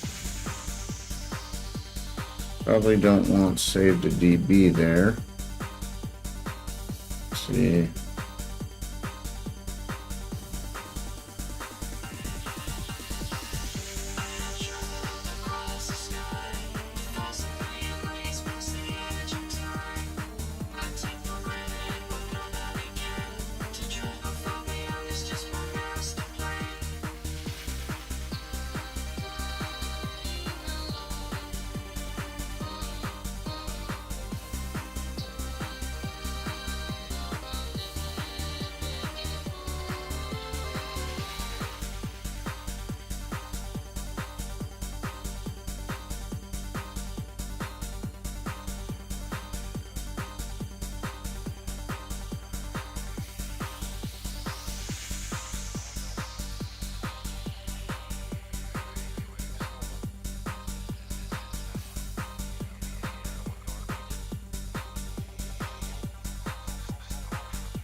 Interesting. Never heard of use optimistic. Been out of the game of Next and React and all of that stuff for a while. Sounds interesting. But what I'm most interested in is this stuff where you got what? Form ref, use ref.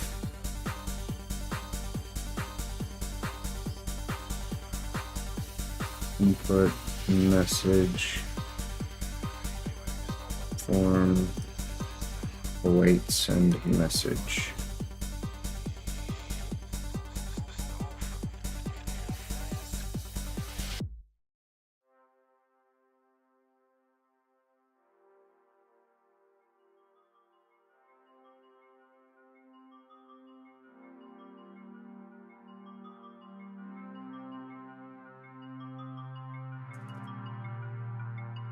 Trying to see if there were any other examples of like data like that and if you can do the get on it, but I'm not sure. I suppose I could do console.log and say, let's do an action.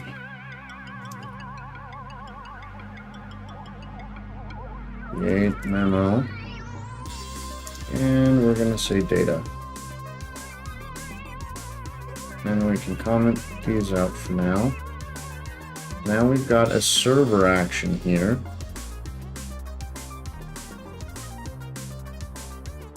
Oh, hey, thanks for the follow, Janny Soon. How are you doing?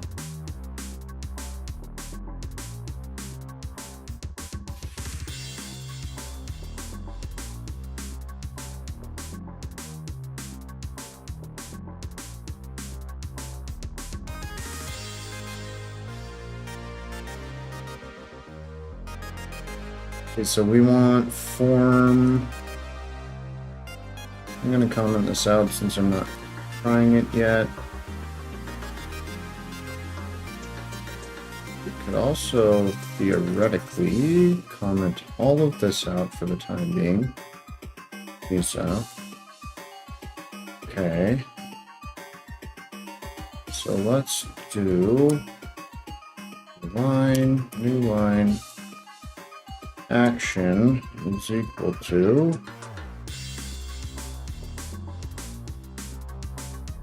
add item on, not quotes, my bad. add item, and then for that we want, that's what we want. I really hate when selection doesn't work on pages anymore. Let's do this. Okay, and we don't want add item. We want create memo.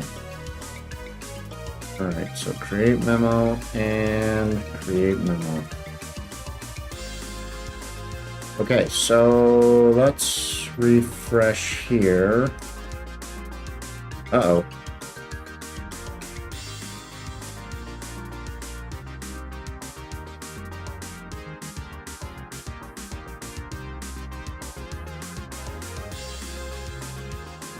Ruh-roh. Can't resolve actions. Oh yeah. You don't say. Ah. Maybe I shouldn't have put memo. Maybe I should do it like this. At app actions. Okay, let's try that.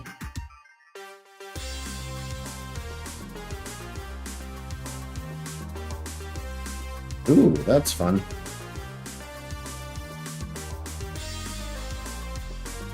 To use server action. Oh yeah, derp. That's my bad. That's my bad. Alright. So we need to update this.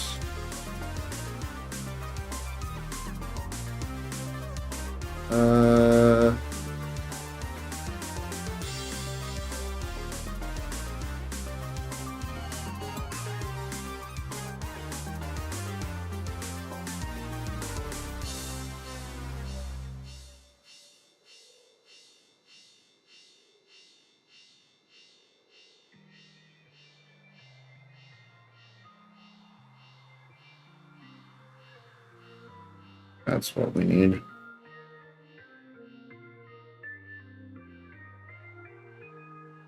And there was another one too. I think it was at the bottom here. Maybe not there. Oh yeah. I probably don't need that right now.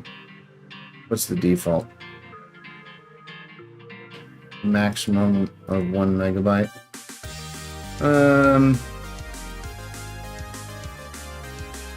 Maybe I'll set it just for funsies, and we'll say, yeah, it really shouldn't be bigger than this. So if it's bigger than that,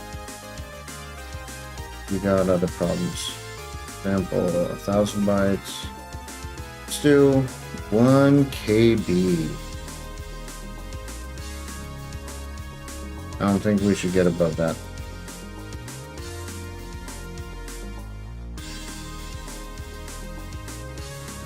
There we go. That's way more than enough, but it's also way short of a megabyte. Okay. So did we clear the errors?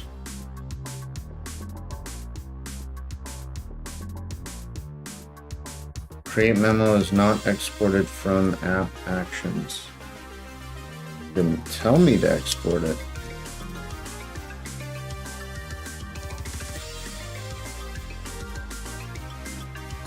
Complaining about now.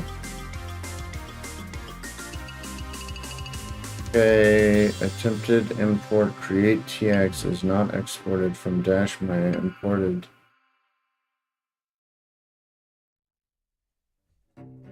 Oh, derp.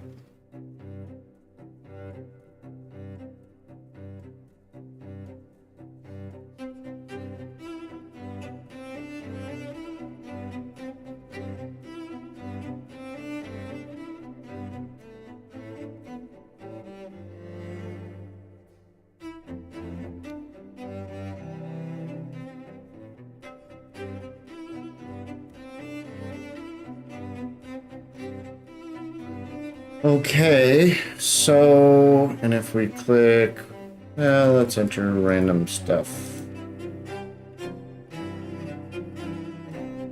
So that's what we get form data wise.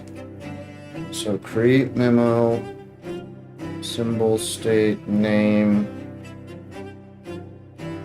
editor, Okay. Now I want to test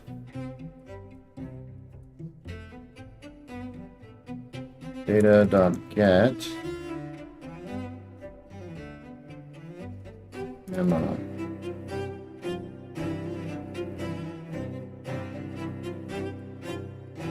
Okay, cool. It did get the memo.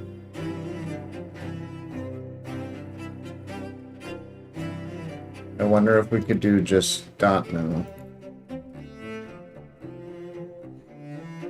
Nope. Okay, I'm okay with that. So we could do constant adder is equal to that. So amount and memo. Adder amount for 0.001, I believe. Not sure if that needs to be a string or not. Or what was the example again? That's what it was. Maybe I'll copy this for a second. So adder or that or that or 1. Okay.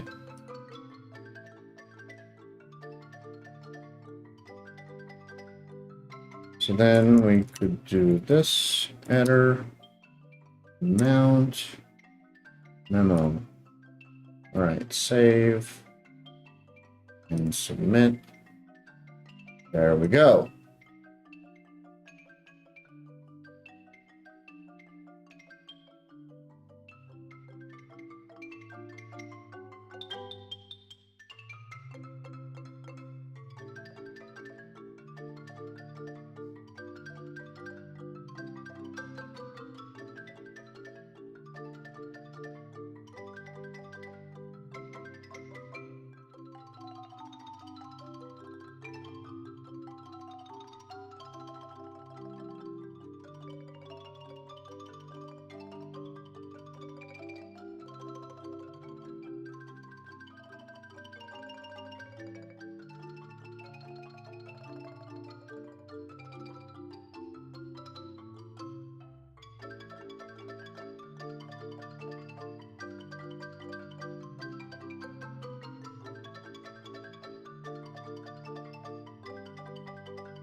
Okay, so given all that, go back here. What's it do? Transfer dash. So, okay, to send for real.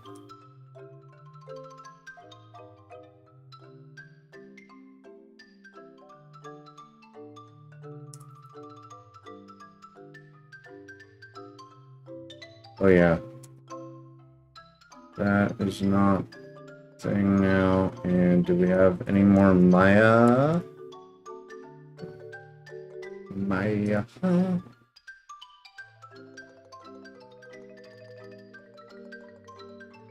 Okay. So what I was thinking is I would return this. Possible. All right. Then it is not going to actually broadcast it, which I'm okay with. I just want to see what this is going to be. So we could do that. Constant transfer. What are they called here? EX info assigned. EX info is equal to transfer dash. This is where we do header, mount, and memo.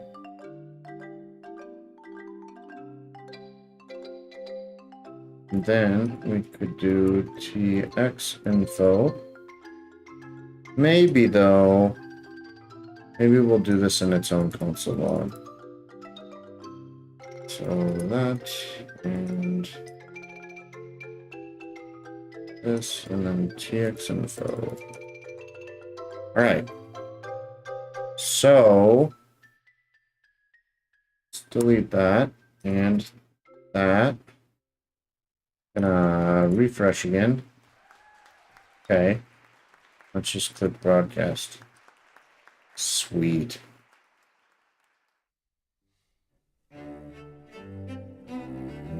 Okay. And it did a bunch of debug stuff. Oh wait, I forgot something. Oh wait.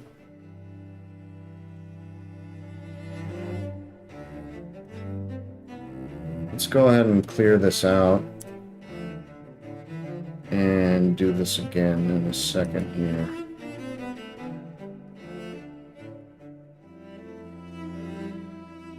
Okay.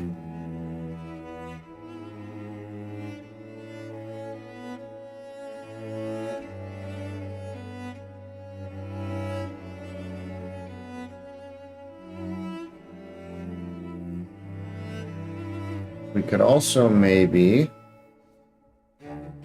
this is the real thing I want to test out, is what am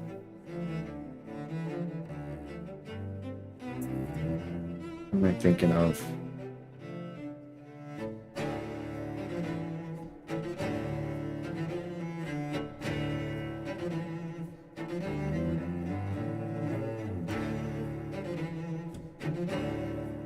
I want all this same stuff,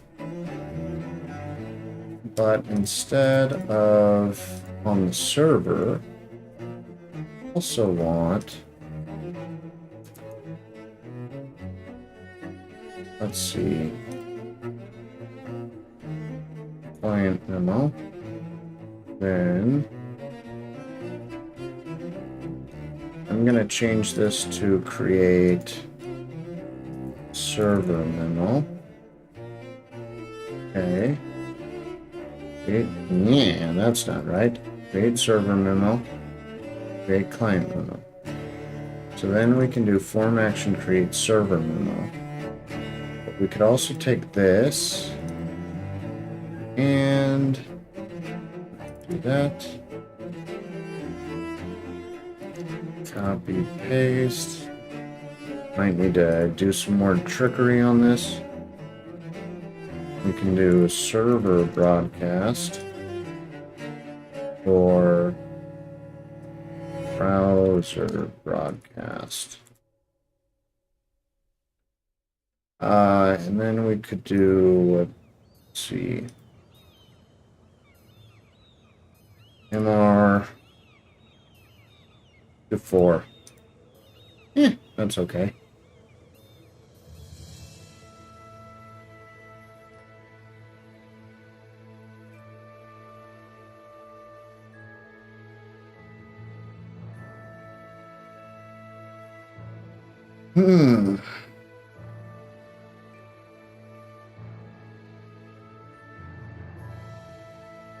All right, so if it's unclear to anyone why I'm going out of my way to try and test this on the browser and on the server, is one of the things that started this is we were trying to get it to run in Next, and it would run on the server, but because it wasn't actually being executed, it was just kind of being pre-rendered on the server. It would break there once, it would break once you tried to access it because it was like this pre-rendered thing. And so we had to find out what was going on, and after we figured it out, we separated it. It should work fine on either now. However, in the off chance you're doing something where you want all of your business logic on a server and not happening on the client side, this should be a good example in the end where it shows you can have both, and it will show it kind of side by side. Hopefully, like if I eliminate all this other code that I'm not using right now. So let's see, this and that. Let's see if I can move this down lower, because it kind of gets in my way. Let's see if it complains about that. All right. It's complaining about something. So create client memo. And was it action? Was it still action? I think. Use transition.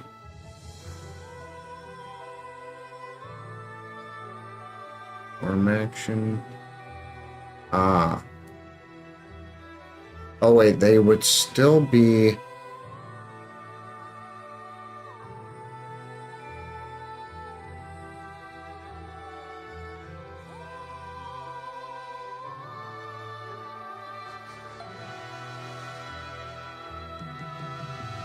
I think I'd have to do an on click. I can test this out though. So let's see here. So for the browser one, we want that. I'm gonna remove the submit. So on click.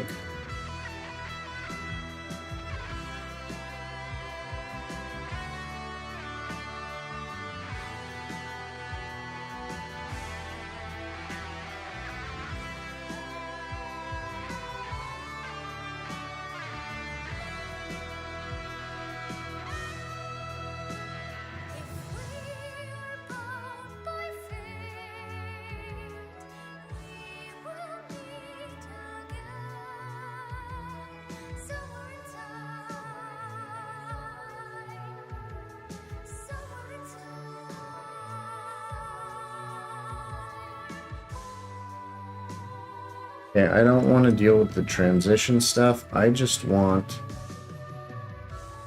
the create client memo, I think is what I'm calling it. So create client memo.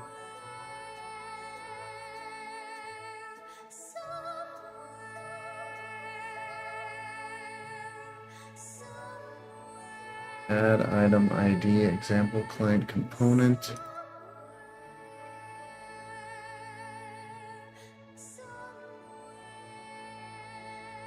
Item ID.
Wondering if I can just do this. And then create client. Demo data. This probably won't work exactly. Let's do event. And console.log event. Create client memo. Calling that out for now. Okay. Let's see if this works.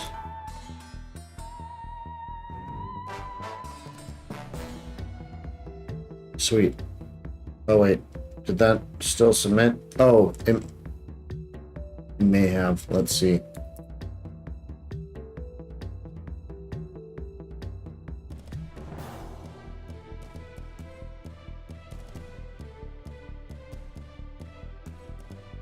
Yes, it did, but that's probably because static base event. We didn't prevent default. Wonder if there's a Reacty type of way. Let's see.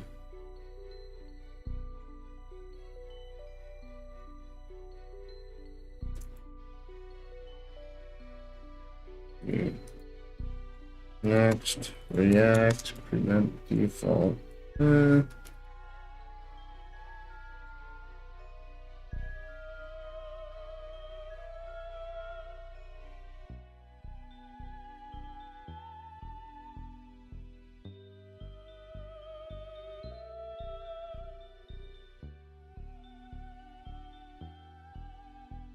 That's interesting.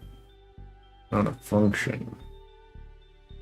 You are calling create patient inside of create patient while passing a non-event instead of this. Create patient E. Form data. Change it to something more like this.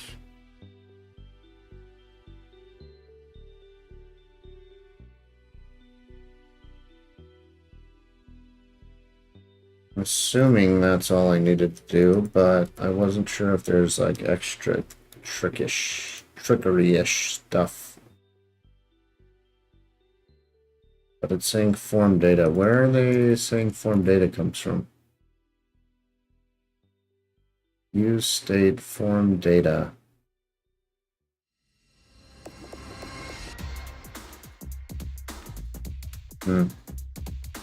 Okay. Let's see. Let's prevent it and test this out again. Clear. Yeah, so it didn't submit here this time, which is what we want. Event. Let's see.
Form value, set form value. Text on change, event target value.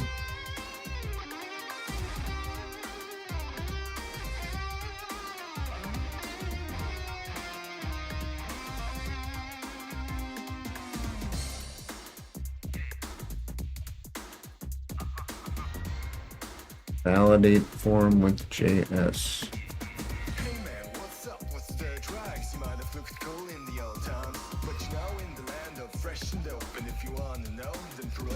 That's more or less what I was wondering about.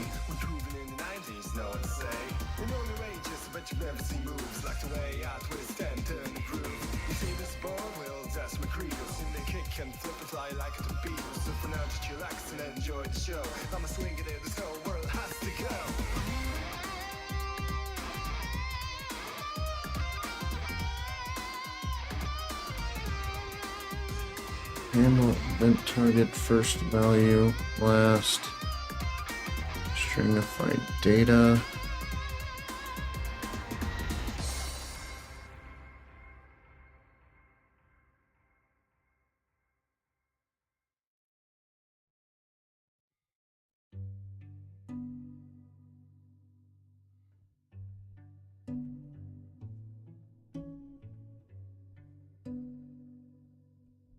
Might actually prefer this method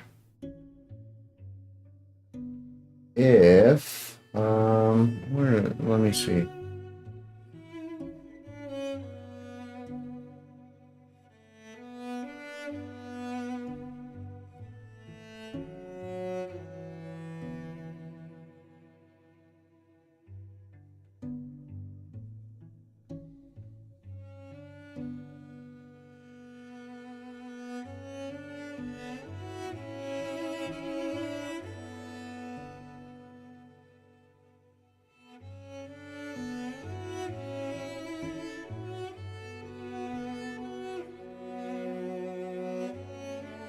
Okay, so what I'm thinking I might like instead is instead of on click,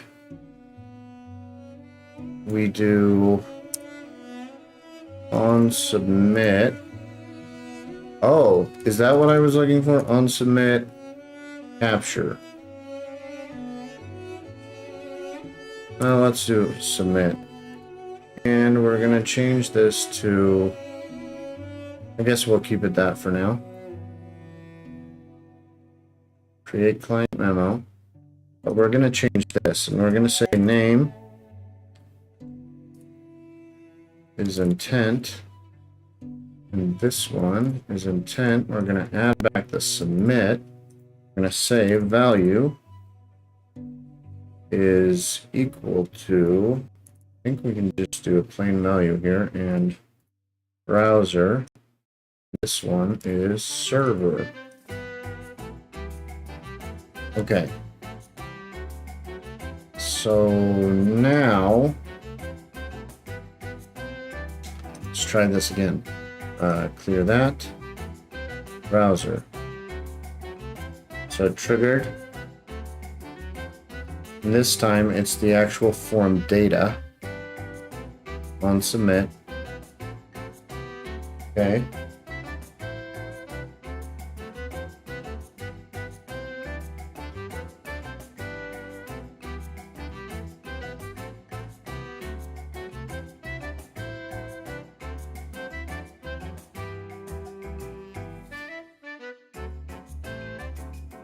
Oh, that might be problematic.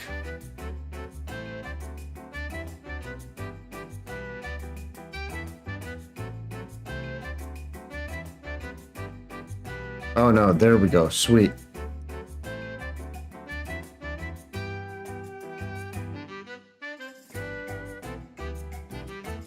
So I think this is what I want to do. Let FD is equal to new form data, and we're gonna say event dot target, and then we want event dot, I'm not seeing what I'm looking for here, but I'm seeing it on native event. So event dot native event dot submitter, I believe. Something like that. And then if we go like this, event, whoops, and FD. Maybe I'll actually call this form data. Okay. Or I guess I could just do that. There we go. How about that? Okay. So now if we click that, we've got event and form data. Well, that's not quite right. See if this does it. object dot from entries form data dot entries. Let's see if that does what I'm wanting.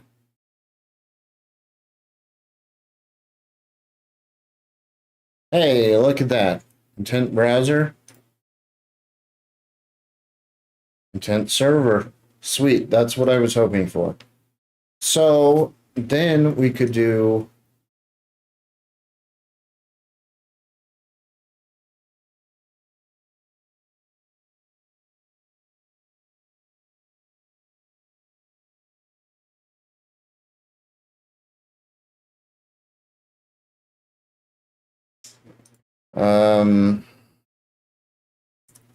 let fd is equal to that. So that's where we'll get fd. And if fd dot intent is equal to server,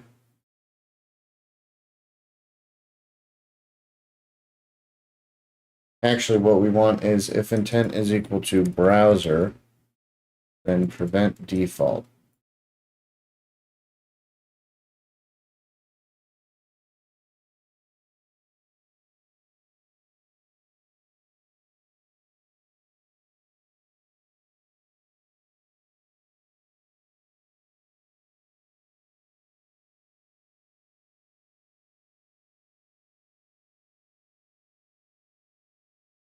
Okay, so let's clear again and browser, server. Boom, sweet. Very cool.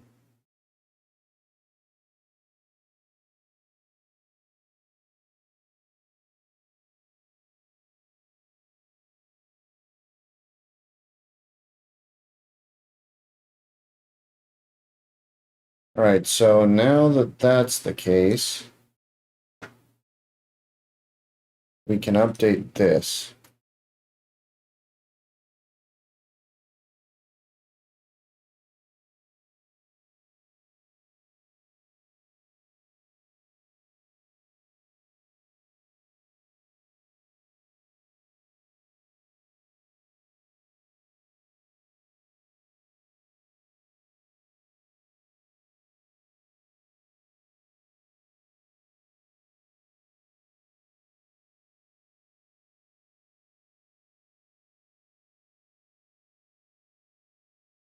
And we would do fd dot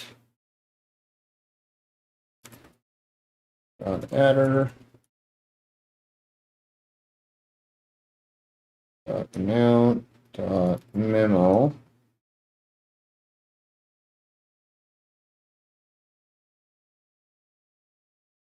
transfer dash action create memo action transaction. Okay. So browser, ooh, and this is why you test, is not defined. Hey, it's not defined. You're right. Good thinking. We should define it. All right, but we'll break if it's defined. No, that looks like it worked. All right, cool. So now, I mean, this is annoying the crud out of me. Was preloaded using link preload, but not. Let's boom, problem solved. Not really, but it stops annoying me. All right. So this was all processed on the client in the browser. And if we do this, none of the browser stuff happens, but it happens here on the server.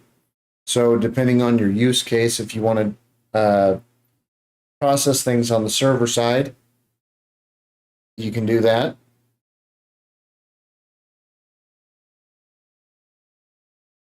I think a lot of times, especially with cryptocurrency, the more you can make things obvious to the clients, especially if you're working on something open source.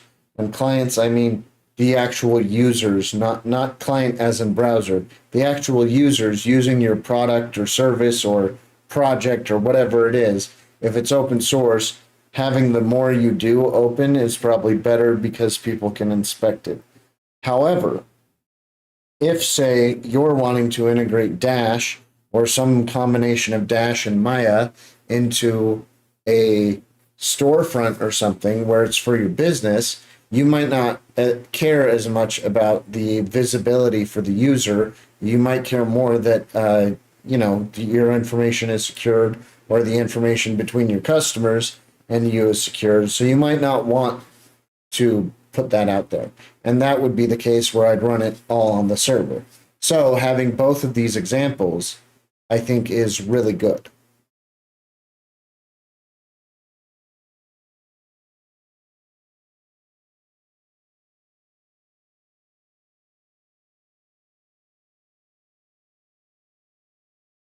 So let's do that one again. And we get primary address, coins.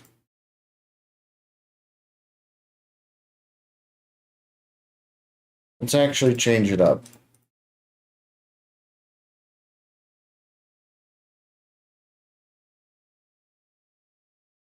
Because I want to see what happens with the coins here. Script, transaction, inputs, outputs. There it is, memo.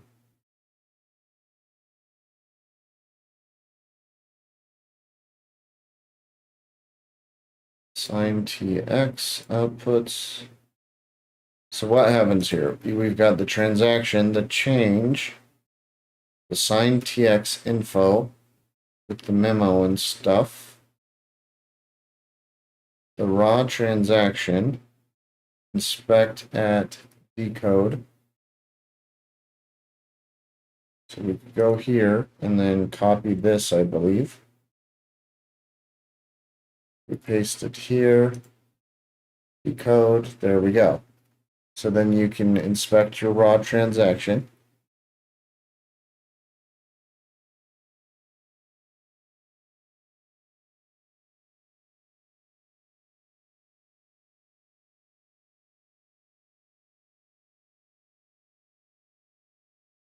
We'll create memo, transaction info, and then in here, what do we got?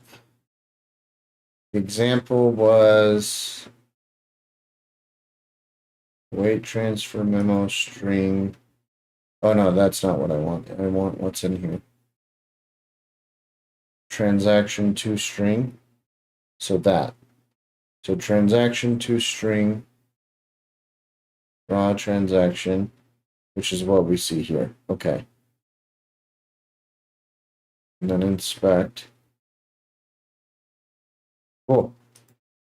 Then we see the same stuff replayed over here.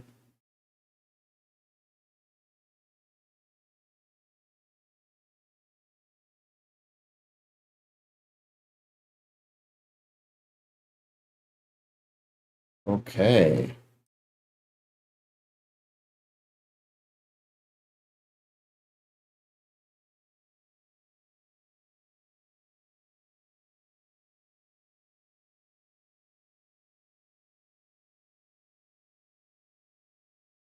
So we're not using create dash transaction because it's only used here for now. But in reality, that's pretty much all we're using. Because all this is doing is awaiting it and then doing that so we get the 2 hex of it. So that is a very slim wrapper around create dash transaction. So most of the heavy lifting is done here. Okay.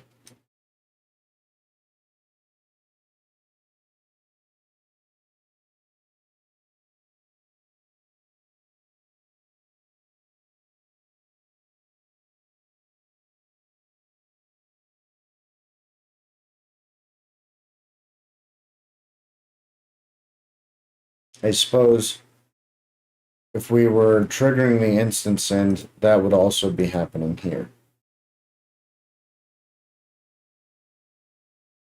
So it may be worthwhile to actually export instant send from here as well. So let's do export. Because in reality, if you're dealing with something like this,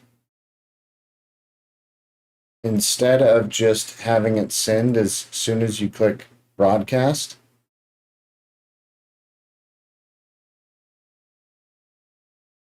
we could do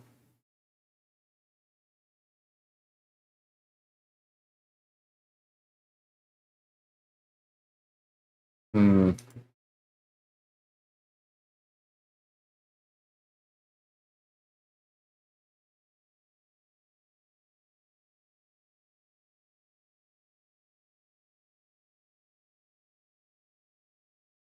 hmm.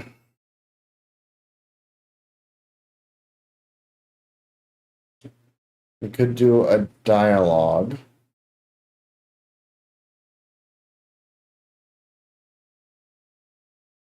So could do something like this. Broadcast.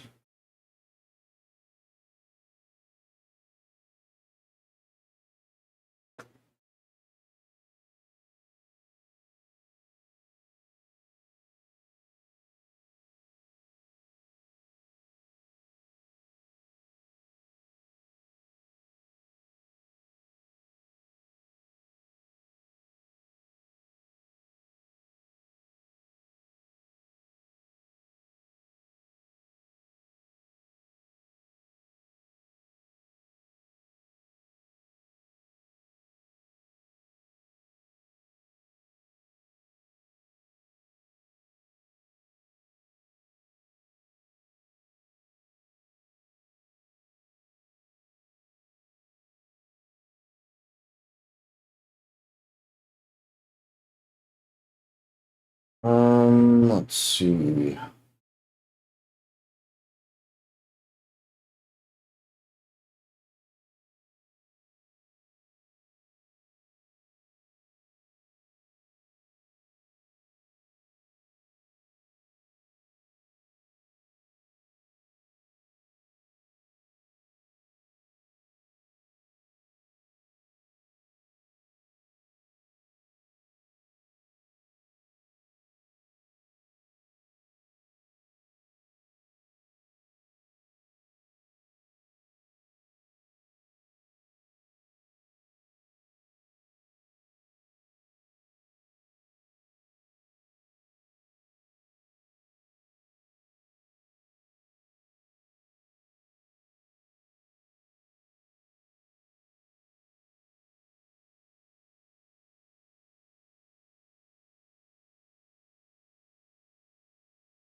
Hmm.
Um,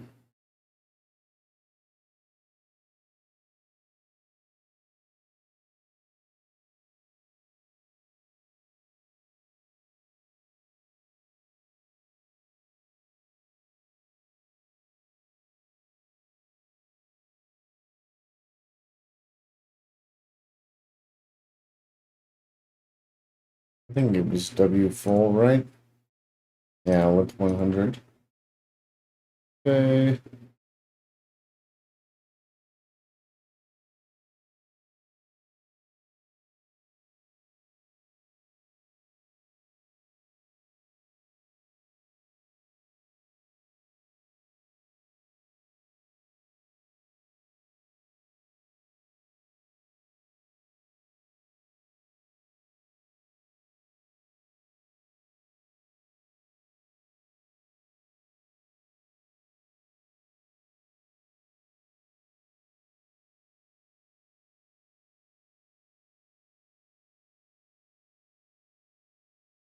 Hmm.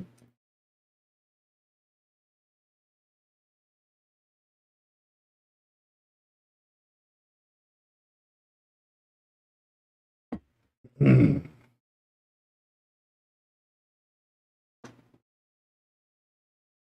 All right, so we need to restructure this. What I'm wanting to do is for this form to create the transaction, and then I'll probably move these buttons into the dialog, and the dialog will pop up, and that's where you'll have the broadcast option. So in here is where you'd have instant send.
So we can maybe switch this around and do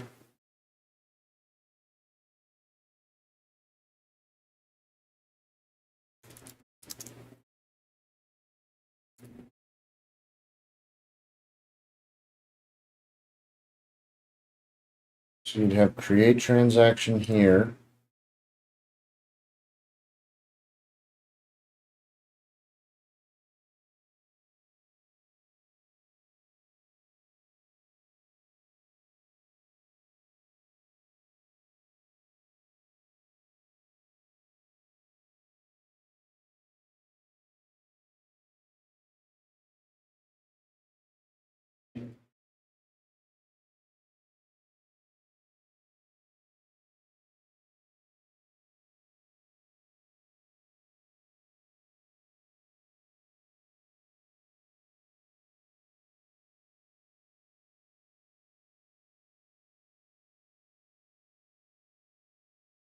Then we would probably want, let's see.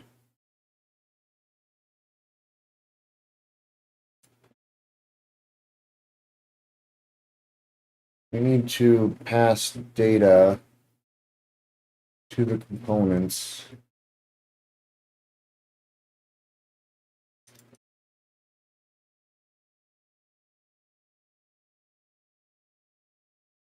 Like that. Okay.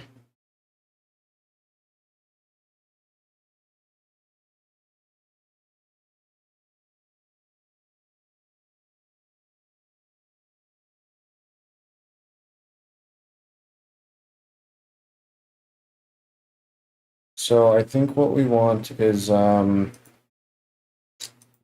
past transaction info.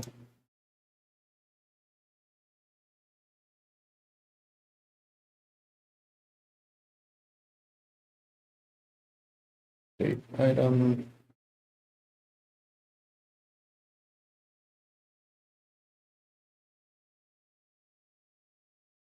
Action await form data.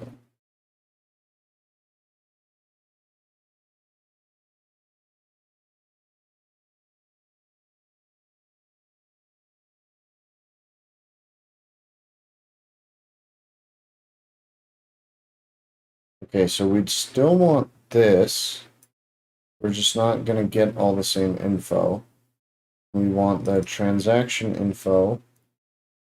This would get commented out here, I think. And that. We get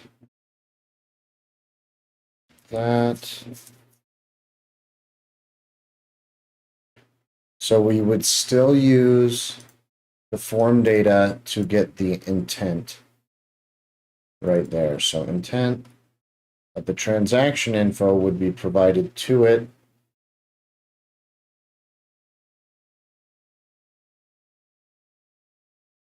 Through a prop.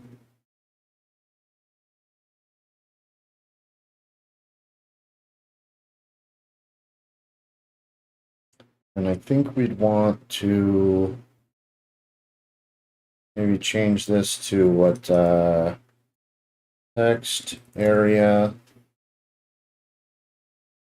I believe that would end like so. Oops. Text area. And I think we'd use tx info in that text area. So we'd have tx info. And let's delete these other labels.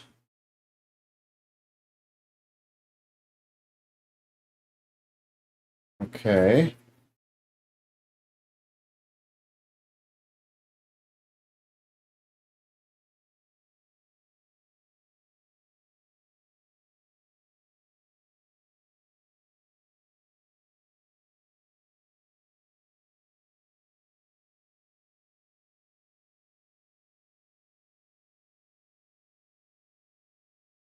Okay, so we got that memo. We would come here and I think we would do import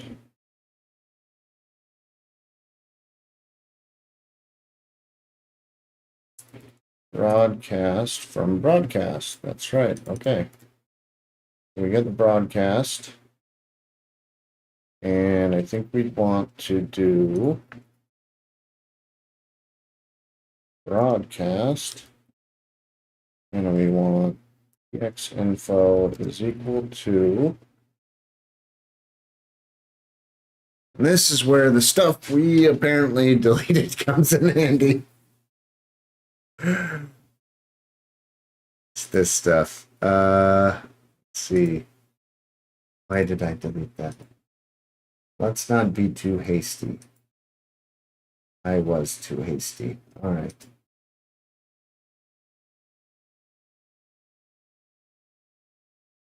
This is what I'm looking for here. So we want use state, use effect, something like that. And for that, we want something like this. Bring it up here.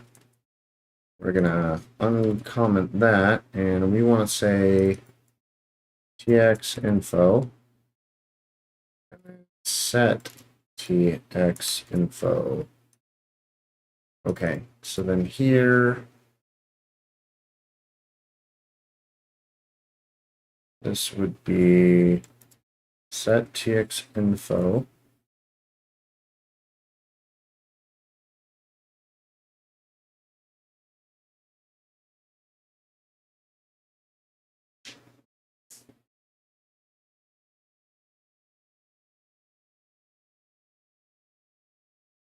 But we might also want it to be, let's see.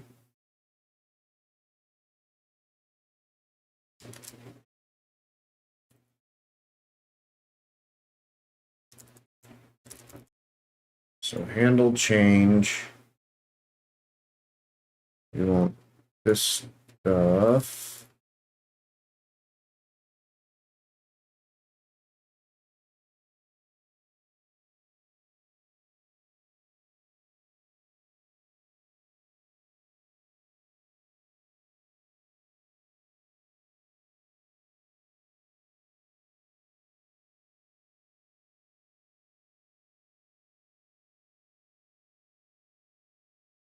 At this point, though, we could probably set up each form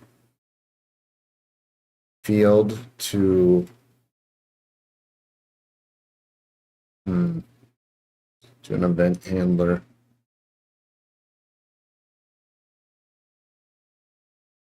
So I think we could do, where is that? Use state. So, I don't know. Let's just do this for now. We'll see.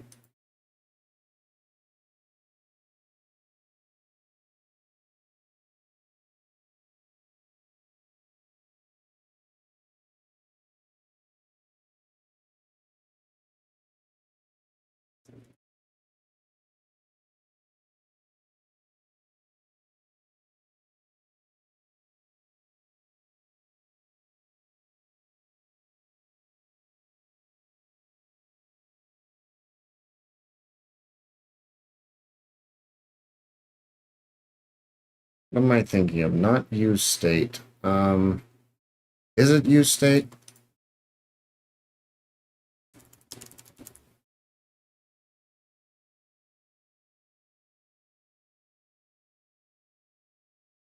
That's not what I want.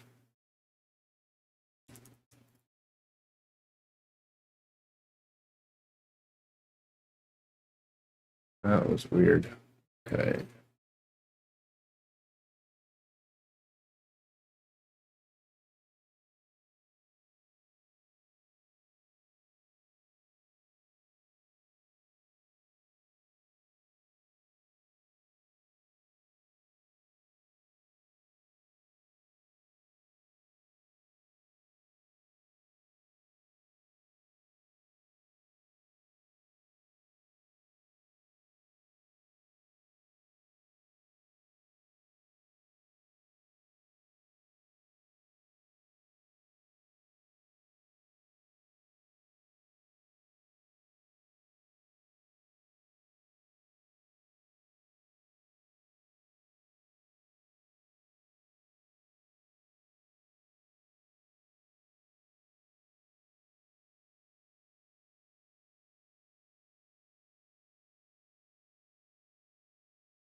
Do next React form state.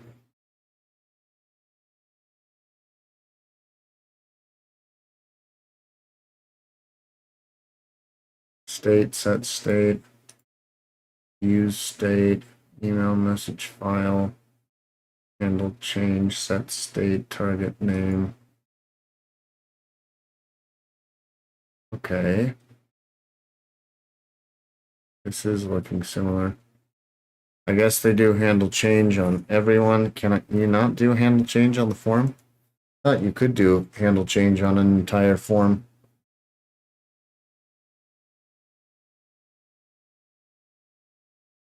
Set value.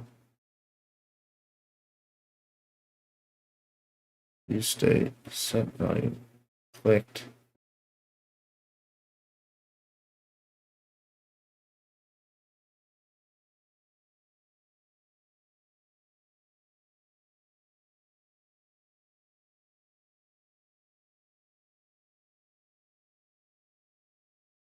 I don't want legacy.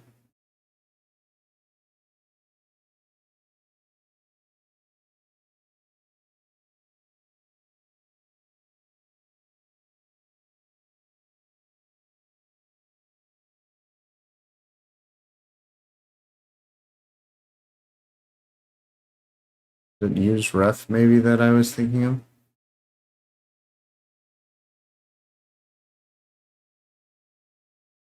Let's do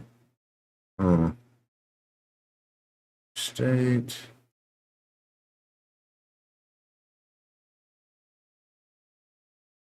I think the problem is I'm thinking of view, and view calls it something different. So they have, oh, what is it? State and something else? I don't know. One can be like a direct value, like a single value, and one can be an object of values. And that's what I was forgetting. But it kind of looks like React state can be a direct value, or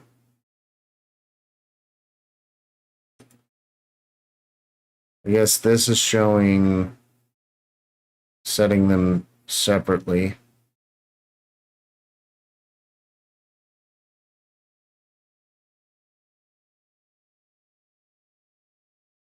Form object.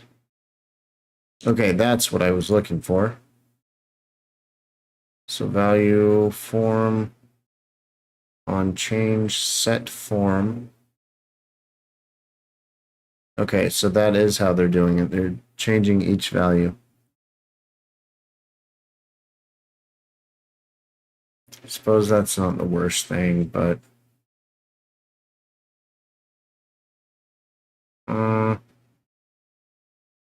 nested object, set person. Okay.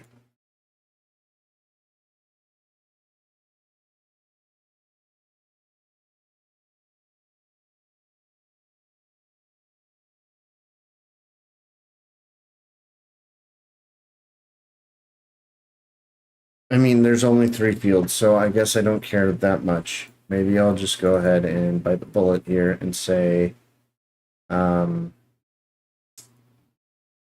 amount memo. So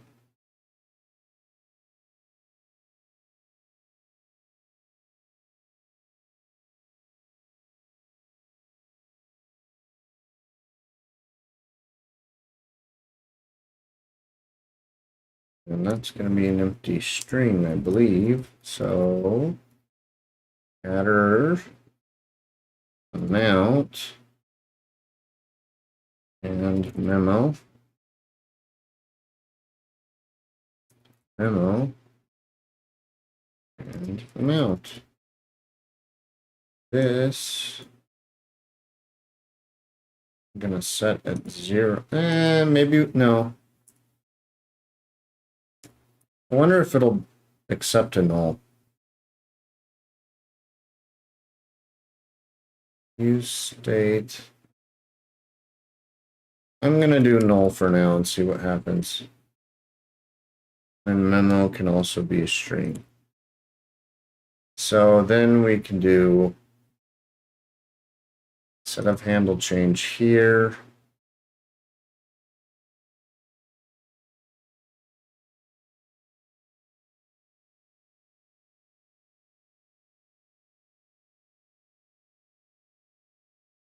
I guess maybe we could have done it the other way. I'm going to copy those first.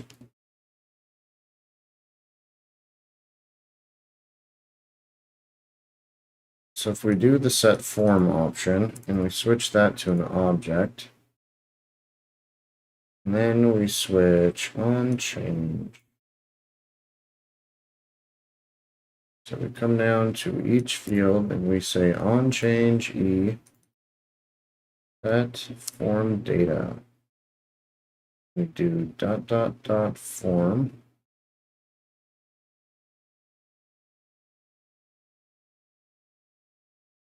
What we want, form data. Okay. But ... form data, event target, whatever. That is header.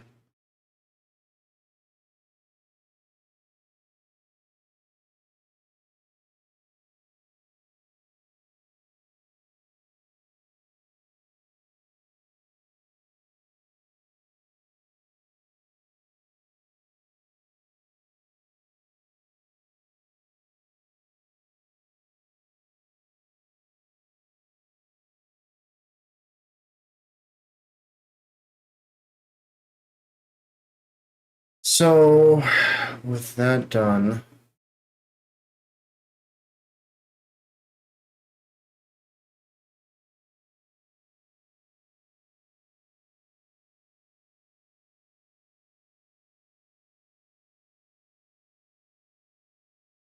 we want use effect, I think. Use effect. State, use effect, connection, create, use state. Is a React hook that lets you synchronize a component with an external system. Okay, maybe we don't want use effect.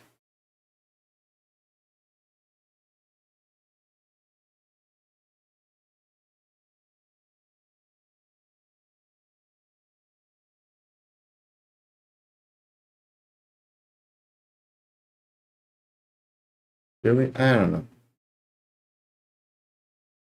It's been so long since I freaking used React.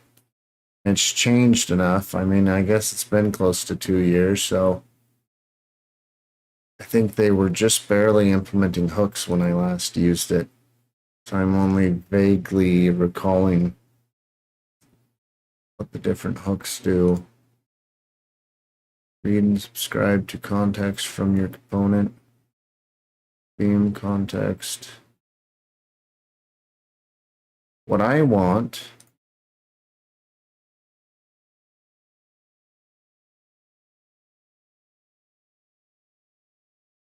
maybe that's what I want.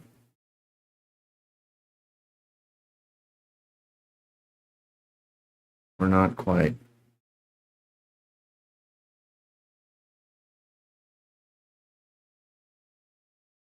I don't think that's what I want.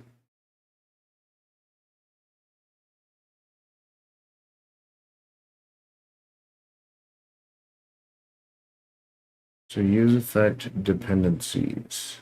Server URL. Room ID.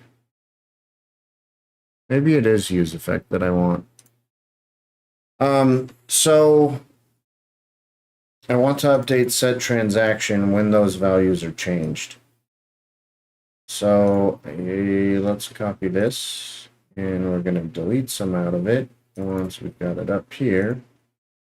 So let's delete everything. Just going to uncomment it. Then we want form data. We'll see if that'll work.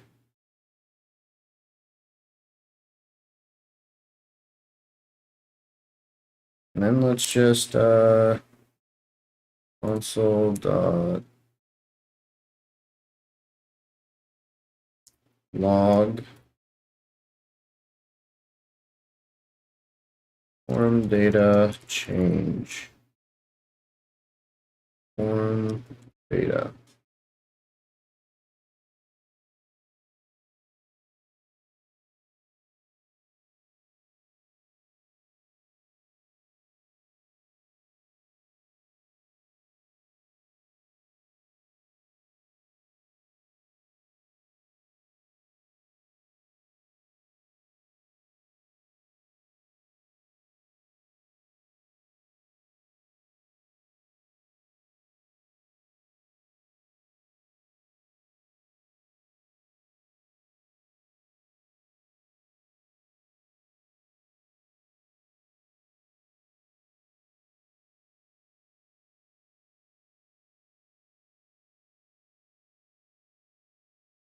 Ooh, that's a lot of errors.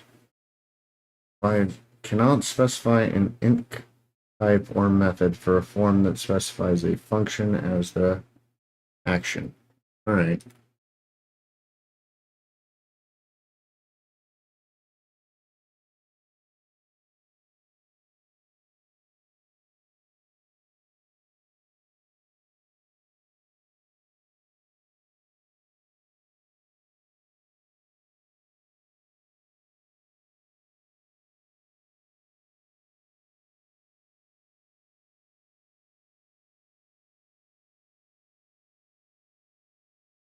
Okay, so that is certainly working.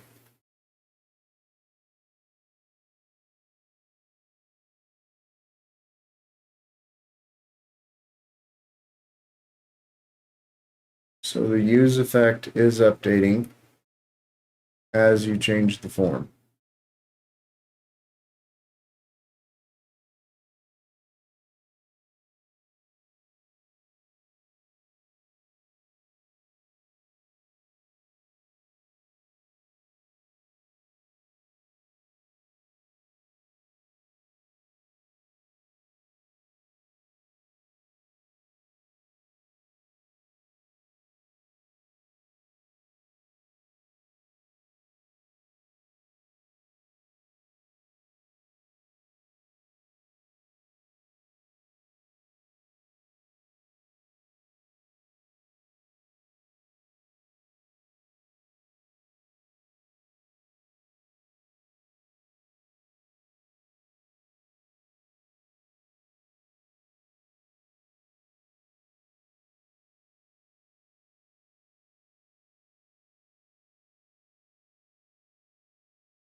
So let's actually come here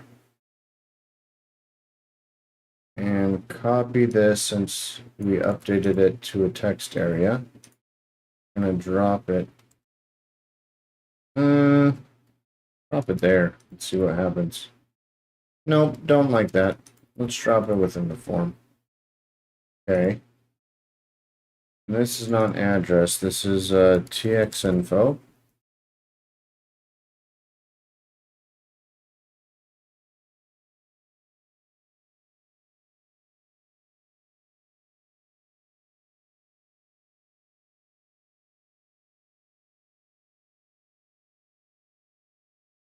Okay, so transaction info.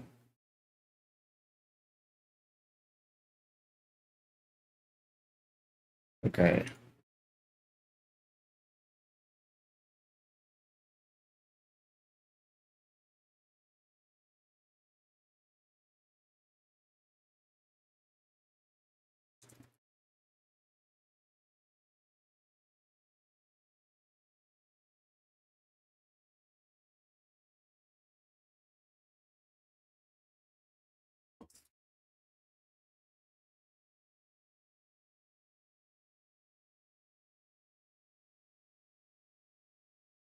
Dash amount.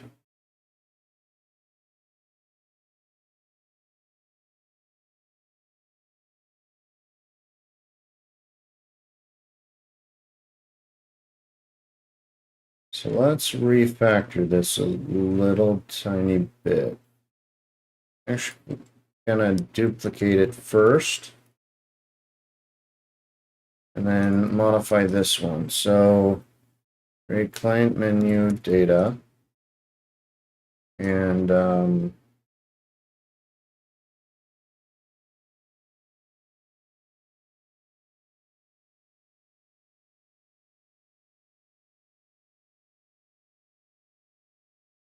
so create client memo. We will assume data is provided, so we're not gonna have this stuff.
Might remove that too, but I haven't fully decided yet. So save that, and then here we will assume this is still event. So we'll want to get the form data because we want to get the intent of it. And the easiest way to do that, I think, is with this. So we would do, let's see, form data,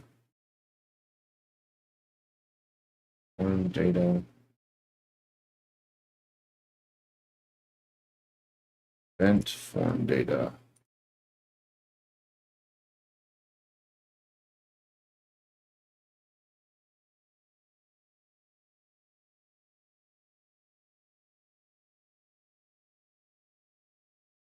If we did that, and then we do create client memo,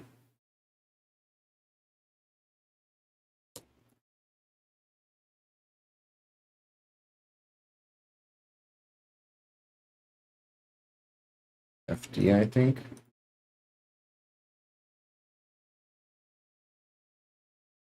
Or we could do like that.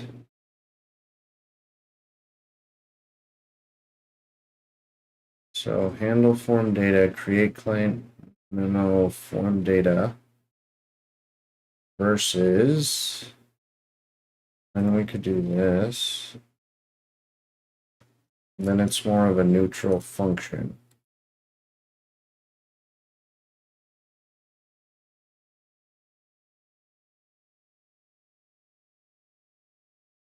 So, and handle form data. So with that, we would want handle form data, I think.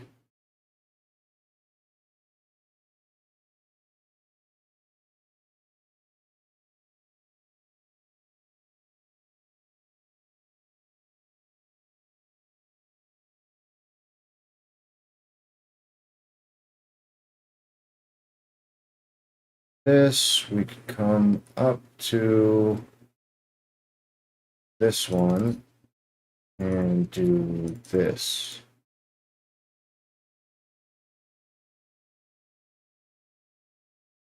Oh, but we wouldn't need the intent here, I don't think.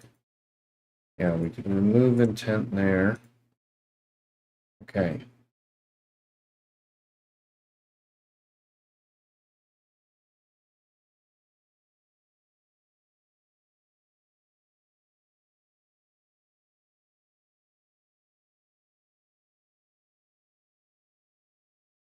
That should not be empty. Why is that empty? TXInfo.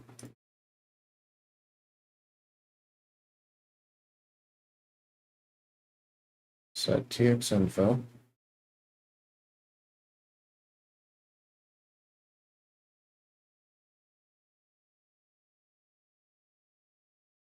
What's going on? Default value.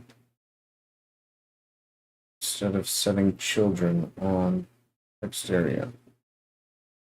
Default value or value props.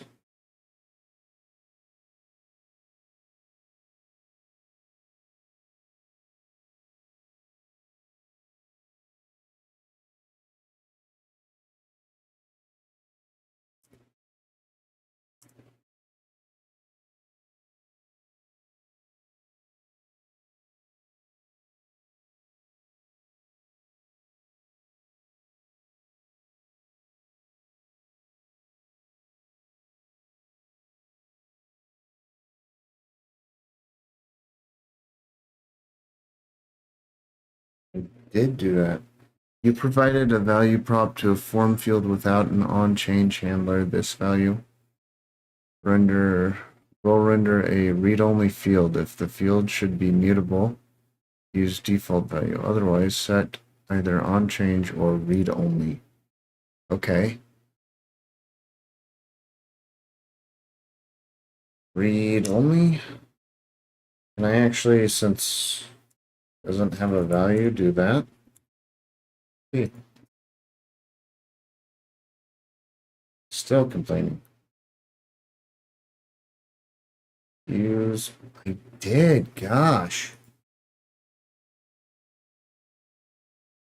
Oh, broadcast. My bad. Yes, let's come here. And TX info, transaction info, value, TX info, read all. Okay.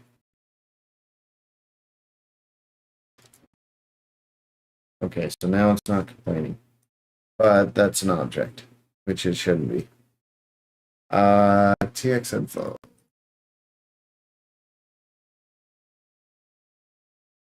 Oh, I know. Derp. Derp to derp. Inside index here. Sign options get private key relies on dash TX pull 24. There's a new pull request. Let me see. So AJ is saying that this is updated again.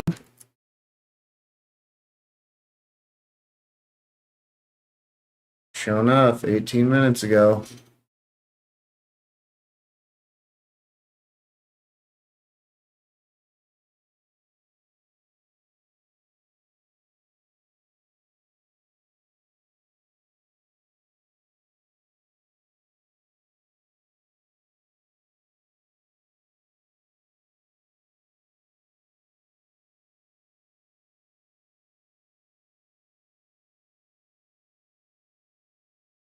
And memo hex.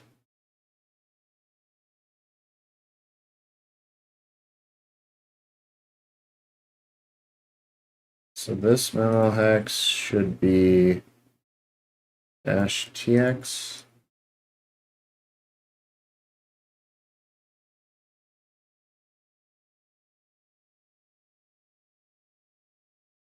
And encoder mem bytes. So that's gone.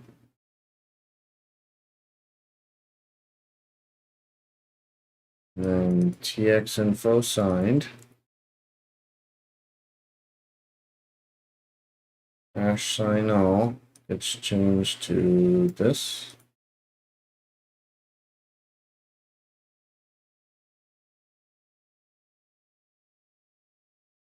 And keys gets removed.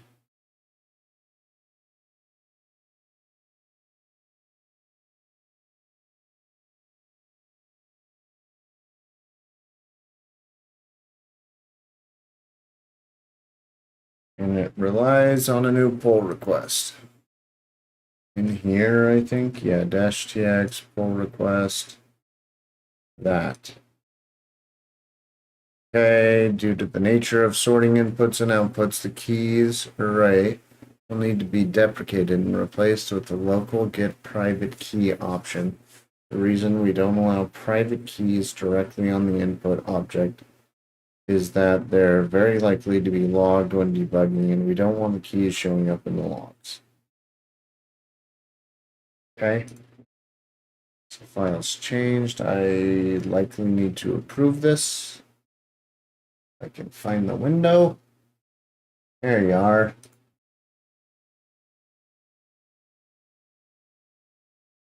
Okay.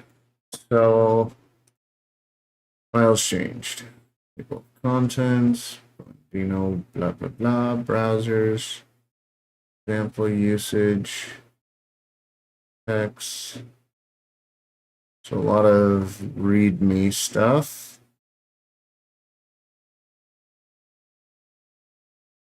Okay. Mostly README. It's not mostly, but a lot of it. Okay, so hash and sign all, get private key, the number order, create legacy transaction, legacy create transaction, hash and sign all.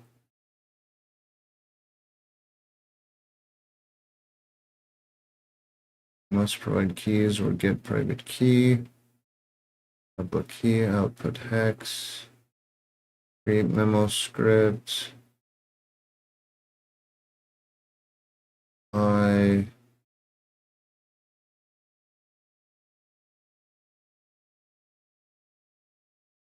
and updated to 4. Okay, so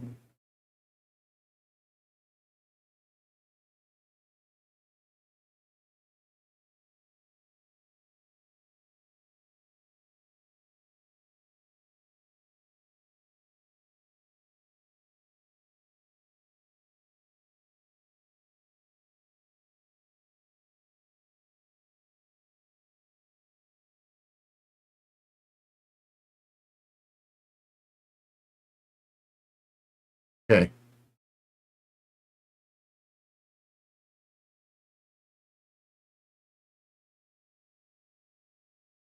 I'm gonna do that.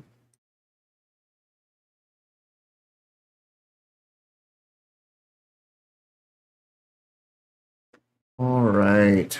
So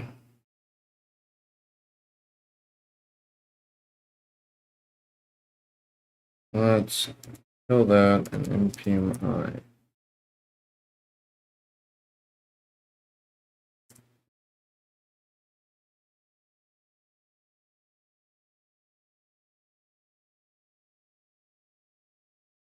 Uh-oh. Oh, wait, that's what he just said isn't on NPM. Dash TX. Okay, so I need 12.4. He hasn't published that yet.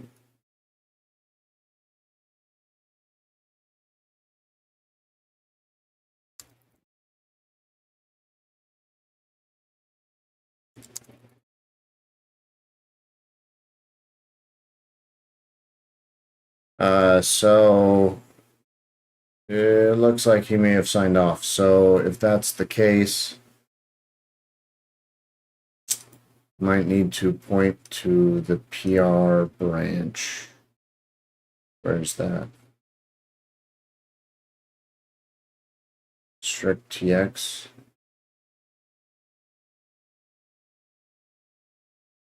Let's take that. We're gonna go into here. Oh, that was on the. Oh, wait, it is there. It says 12.4. Let's try that. And npm I. Let's make sure all the others are up to date too. There you go. I'll just do it manually. So dash tx 4 and save or save. Okay, close. Come on. All right, let's try that.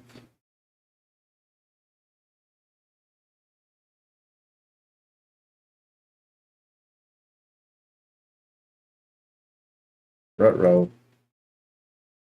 String to hex is not a function. Okay, so I will probably need to do that. So copy. And I think it's going to be in this one. Let's try this.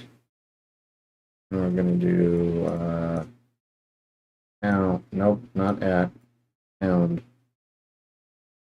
Okay, so npmi.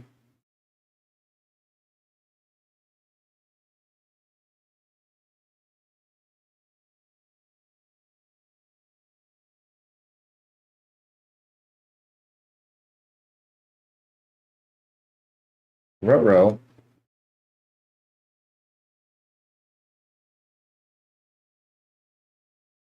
So let's come back here. Maybe I should view the file completely.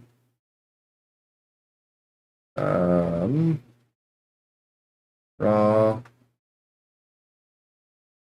What's the error I'm getting? String to hex is not a function. So dash tx utils string to hex. And then if I come here and I'm in strict tx, come here and check string to hex. Tx utils. Certainly looks like it's there.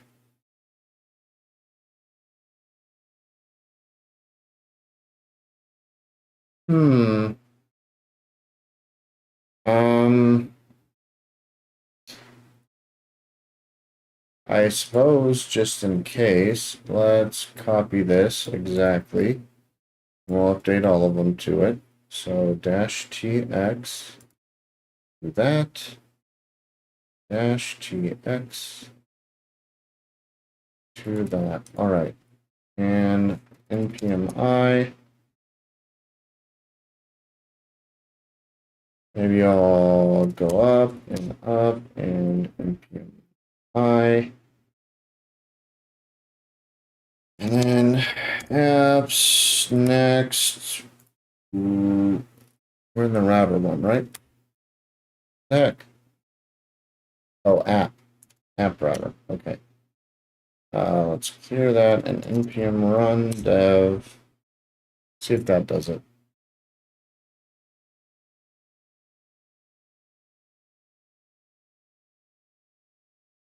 There we go. Okay. And the other thing that I started to look into before I saw those messages is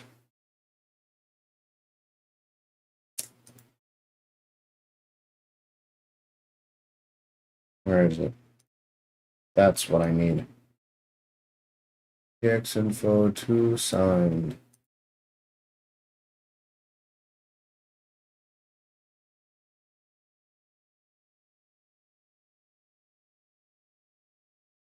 See, aha, there we go.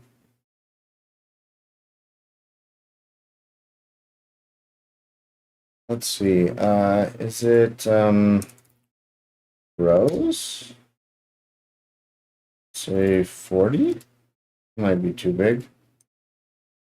It doesn't look like it's changing the size. Let's clear refresh. Row. So tx info transaction to string. If that fixes it. Okay, refresh. Oh, that's way too big. Let's go back to 30.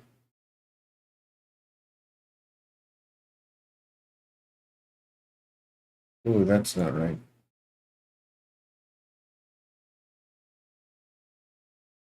Okay, so 10. Maybe let's do 8. That's decent, but I'd rather have a little bit extra just so it's clear where it ends.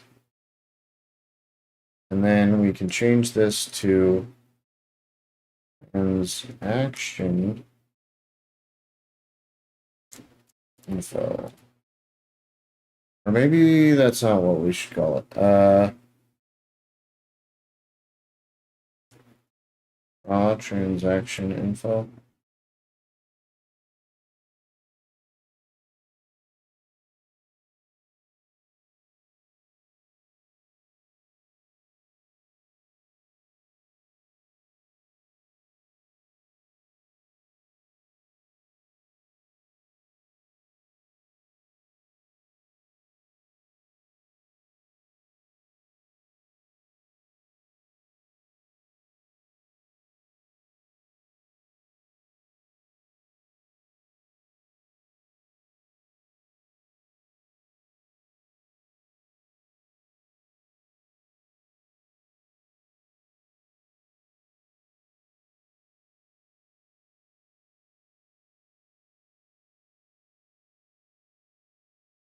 Hmm.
What I'm wondering is if there's a way to. How do I keep doing that?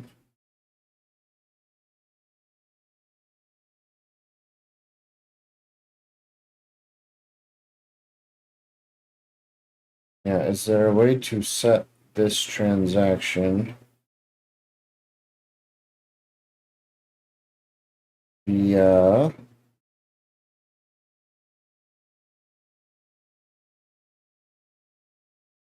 a query parameter or something like that? Like, can I do?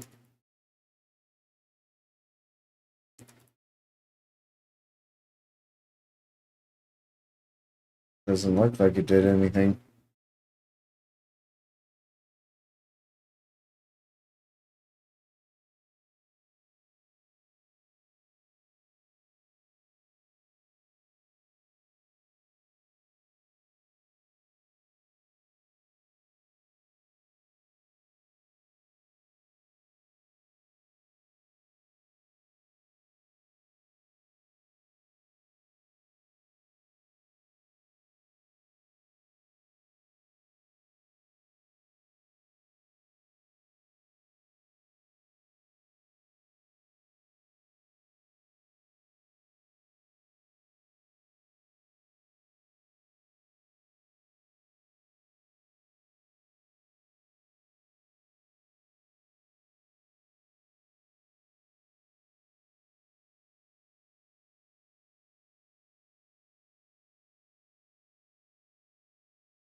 Hmm.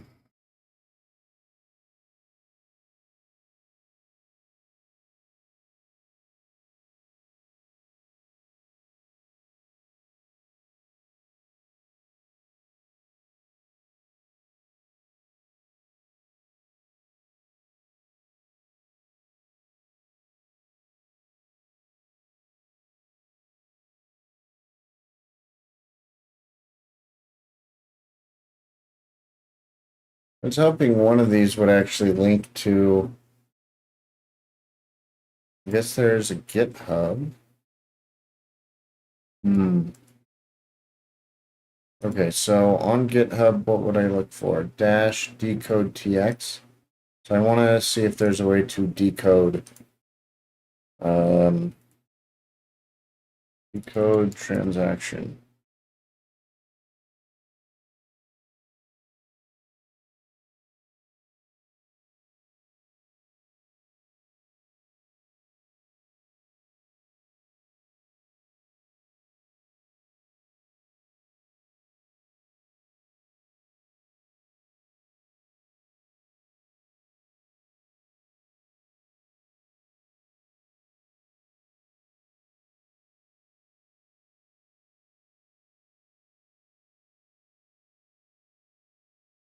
I hate that when you're not logged in, you can't search code anymore on GitHub. It really kind of sucks.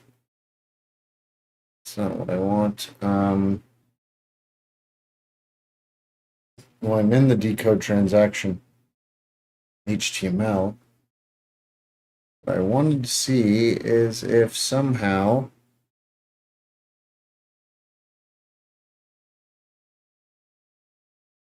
URL decode TX coin symbol. Yeah, if I could find the text area or the input and see if there's a way to specify it via URL.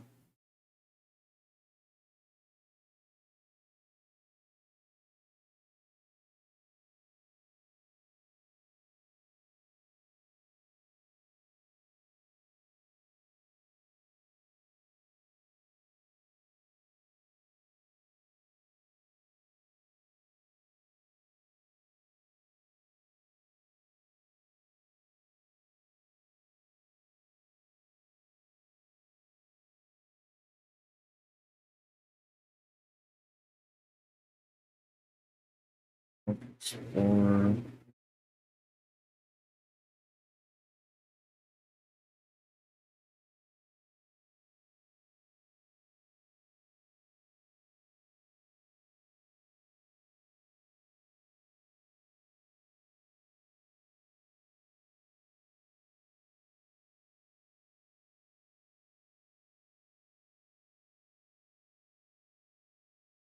Code crispy forms tags.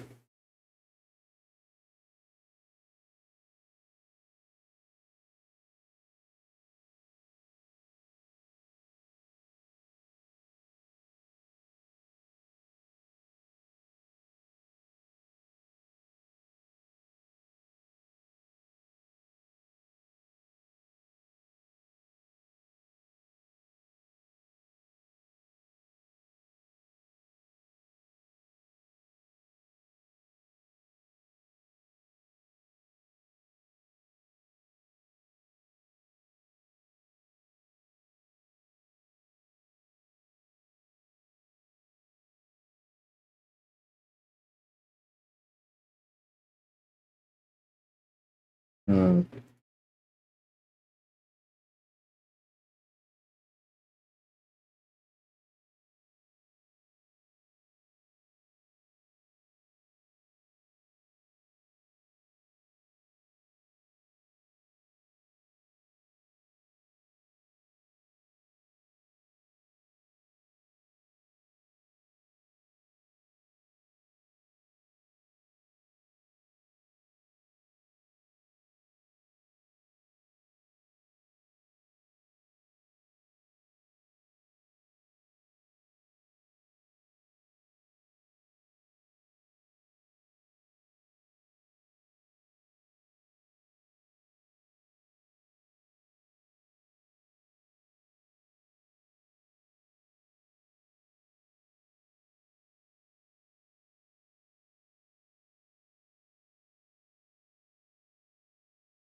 Did I see this as TXX?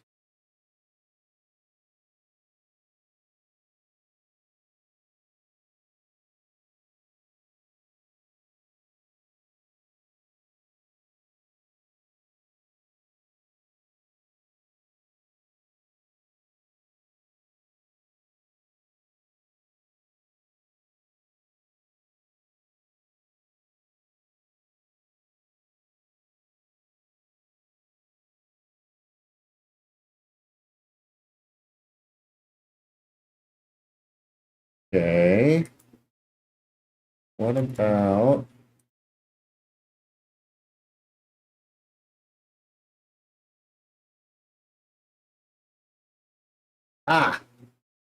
got it.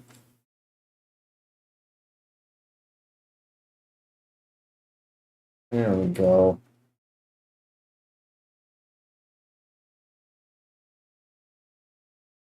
All right, so looking through the code, I was able to find this. TX hex request get dot get t, and I was guessing that was the parameter, which clearly I was right. It allowed you to do that, and so then you can do decode transaction, which means I can switch this to actually be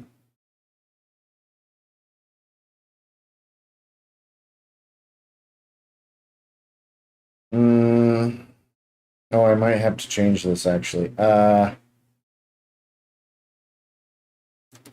T is equal to, but I think we'll have to change it like this. So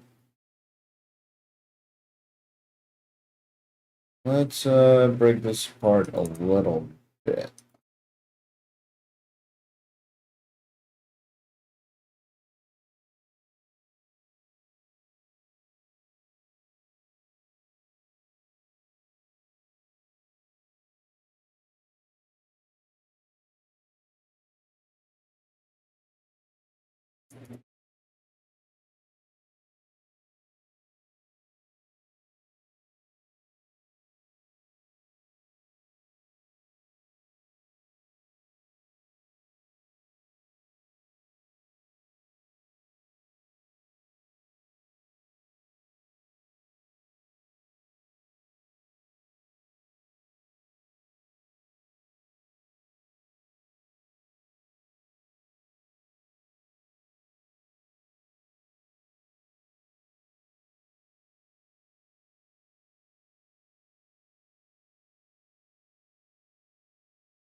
Boom.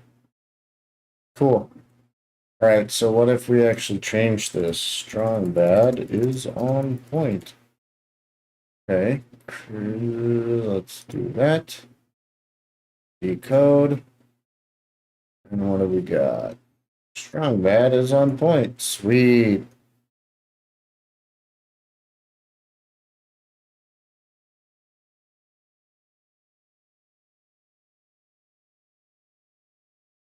Cool.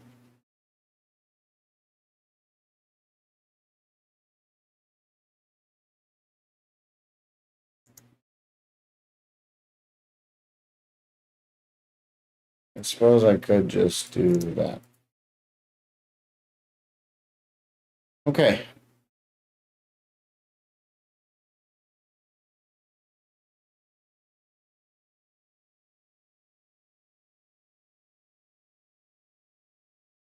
So then,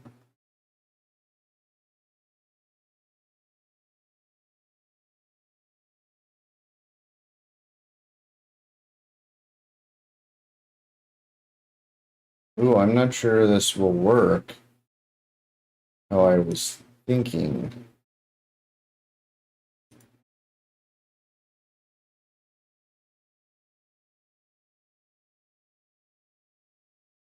Maybe I can attach a ref to it. Let's see, use ref. So interval ref, use ref, no.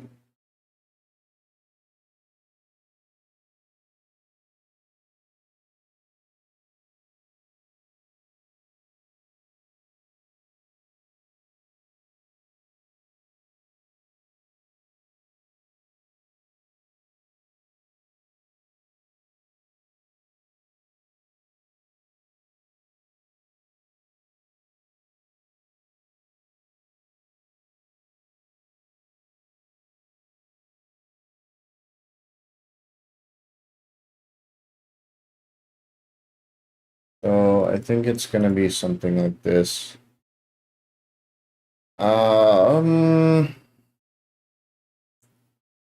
Say dialogue ref, and I think we're gonna need use ref. Okay.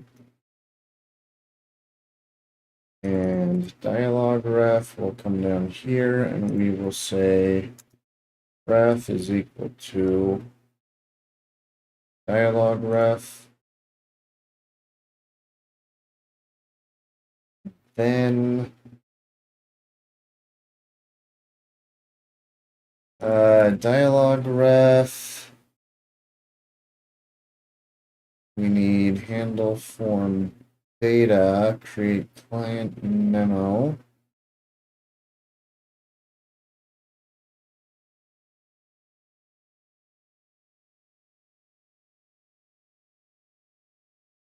Suppose we could also do return and then px info dot the transaction dot to string and probably add that and that. So create client memo dialog ref dot current dot show modal. I think that's what I want.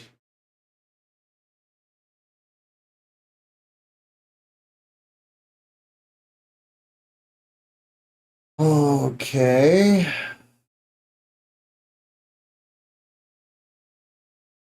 see, is it show modal? Gonna verify. Yeah, I think it should be, assuming this works. So then show modal. Let's give it a shot, shall we? Okay. Let's refresh. Uh-oh. Function components cannot be given refs. Attempts to access this ref will fail. Did you mean to use React forward ref? I don't know. Did I? Maybe.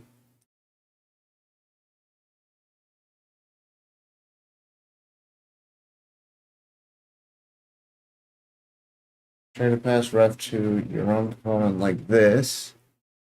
Might get this console. By default, your components don't expose refs to the DOM nodes inside them. Fix this. Find the component that you want to get a ref to. So, in my input value, change, and then wrap it in a forward ref. Okay, so I come into broadcast, do something like this, forward ref.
Hi.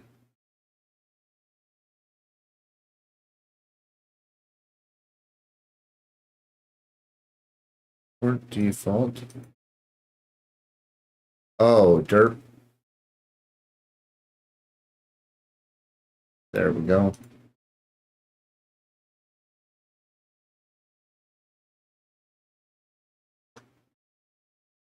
All right, is it gonna freak out the same way?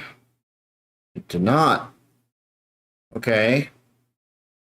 So let's clear that for the time being. Strong bad is on point. And create transaction. Hey, look at that. Okay.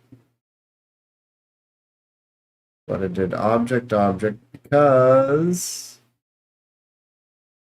I forgot to change that around.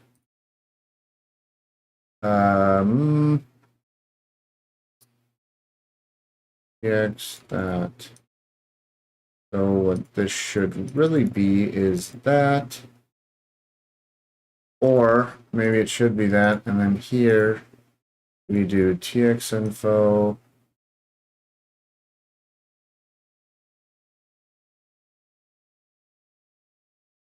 that. Okay. Here we go.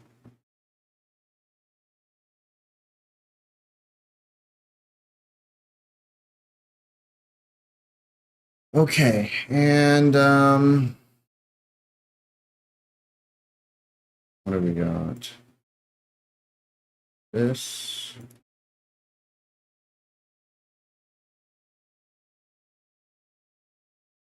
Ah, yeah, and I also didn't do the rows, so let's increase that. And I might do more. Let's do 15. That might be too much. Let's do 12. There we go. Okay, but I don't know why this is showing up with black text. Is it because it's read-only? Even though this other one should also be read-only? What's going on?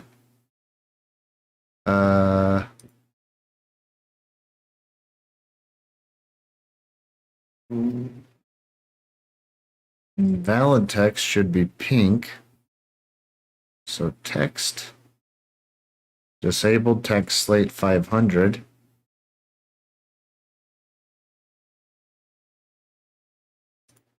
Let's just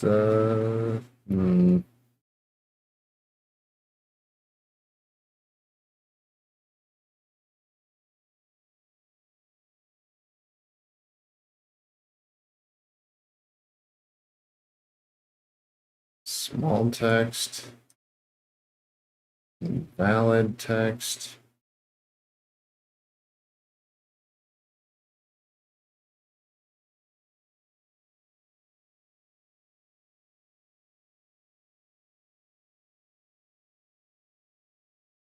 Let's see.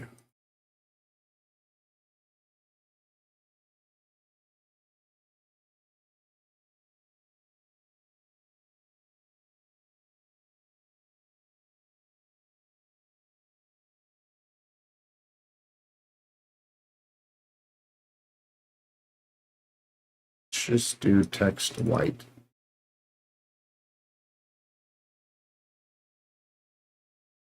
There we go.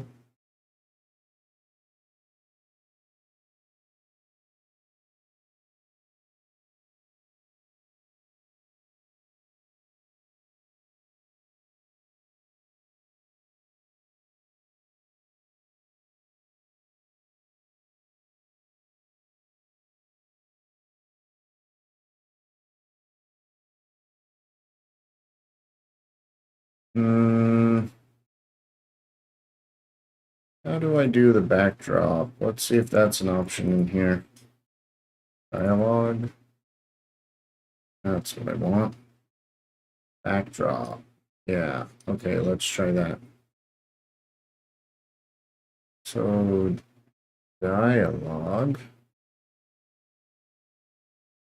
That ain't right. There's no transparency. Let me see. Go back to this.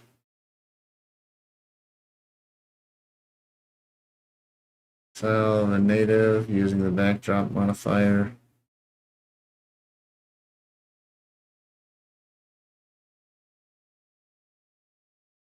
BG color.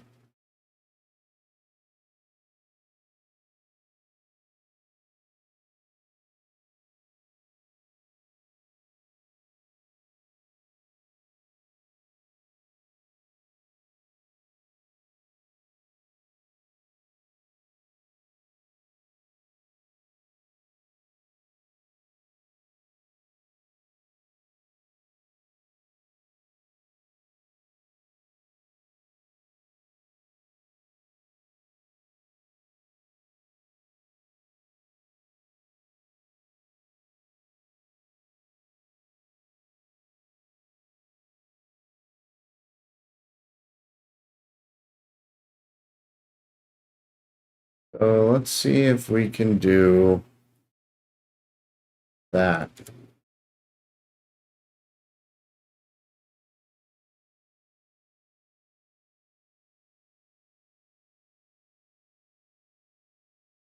Yeah, that does look like it worked a little bit, but let's increase it. There we go.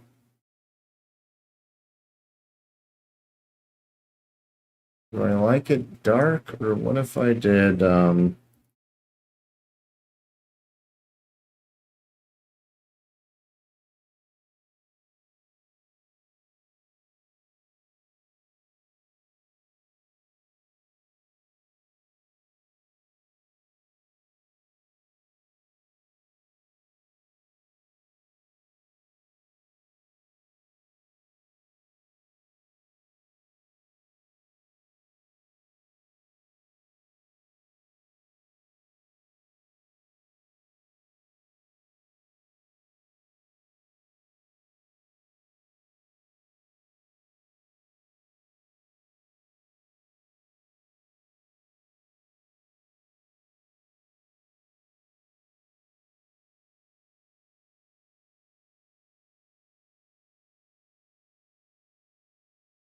try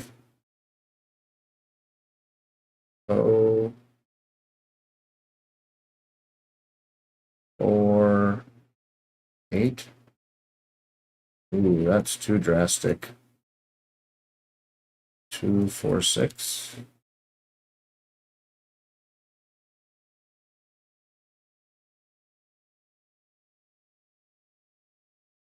Four, 5, 6. Yeah, that's okay. But it might need more opacity. I don't know. Let's try D. Okay, but the backdrop click is not working.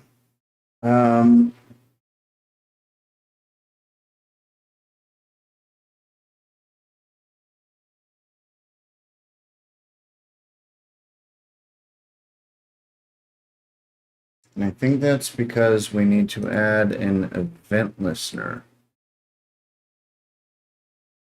So if we do, I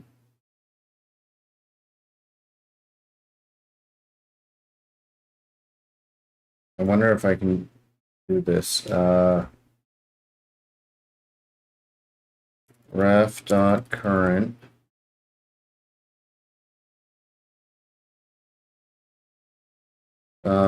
Add event listener.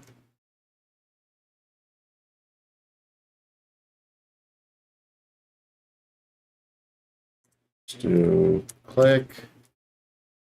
And let's just temporarily do, let's see.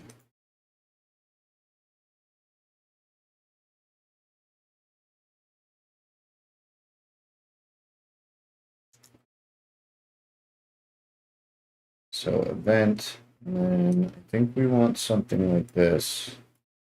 I've used this elsewhere, but we'll just test it for now. Console log.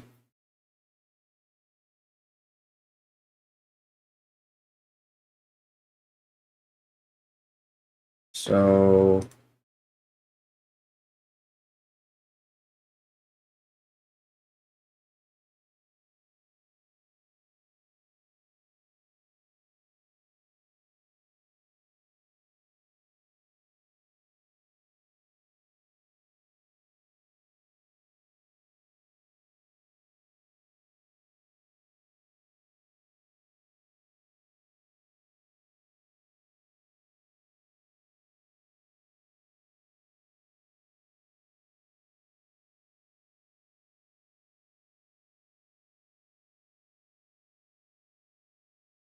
backdrop, double click.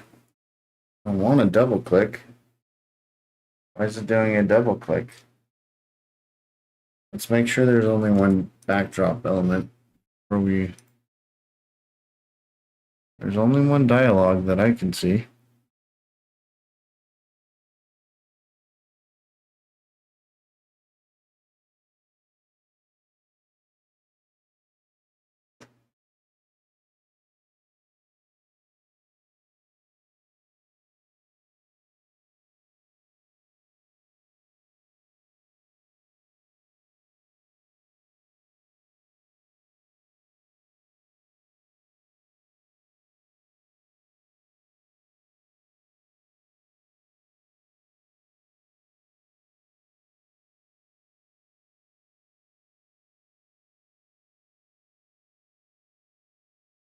Hmm.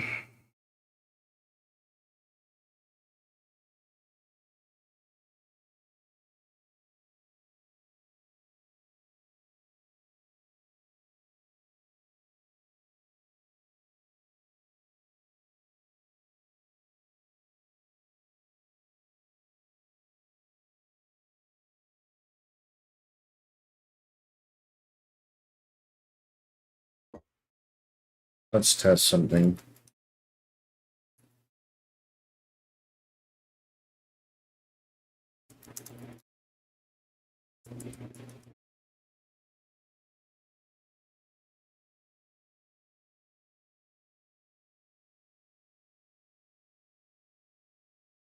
Well, there's our answer. It's getting triggered twice. But why?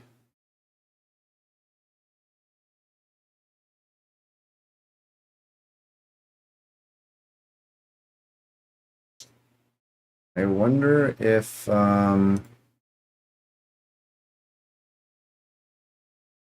we do this, use effect, and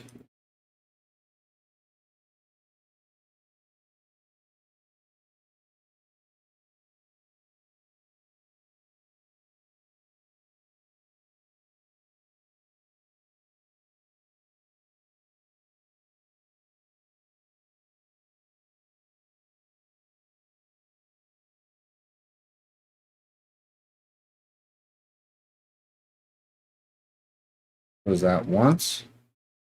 That only happens once. So maybe that's what we need to do. Let's try that.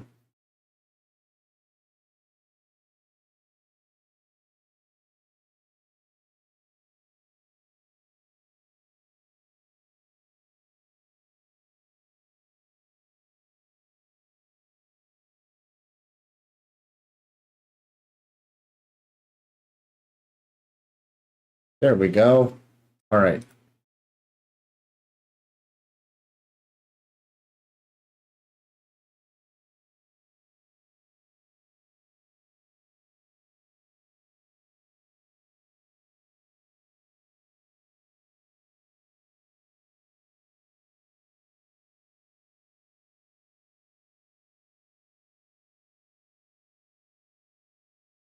There we go. So create, and if you click out, it closes it.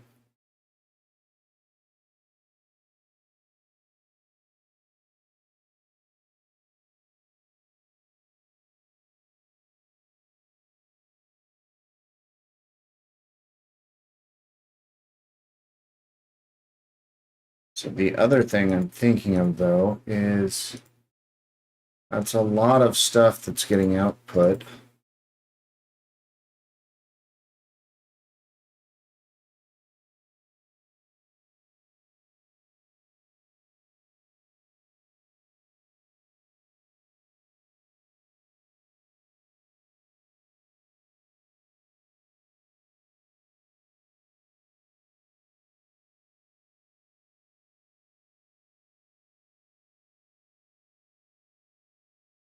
So as a hacky temporary fix, I could do function log is equal.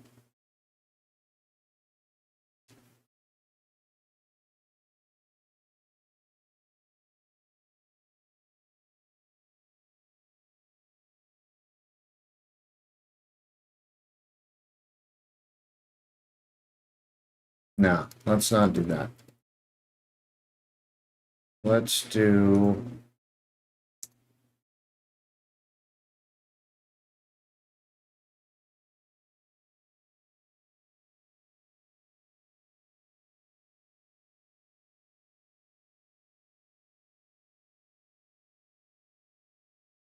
so now if we do console log, we just do log instead. Place all. Now let's see if there's any consoles. A console error. We'll leave the console errors, I think. I'm okay with those. I'm gonna wrap this around though, since it's getting too long.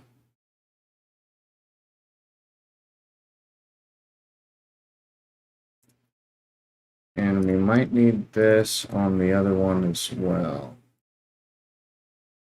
So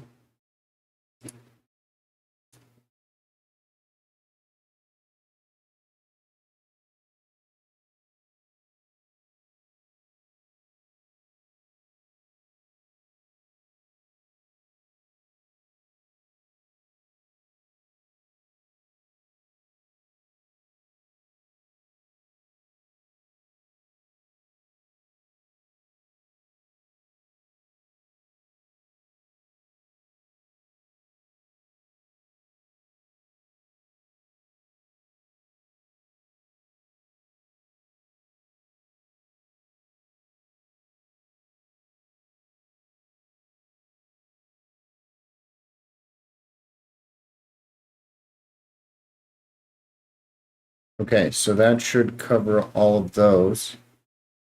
I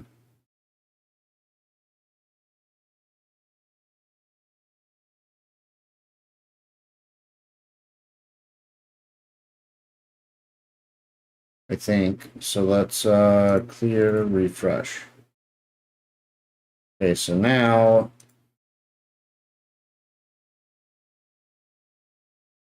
sweet.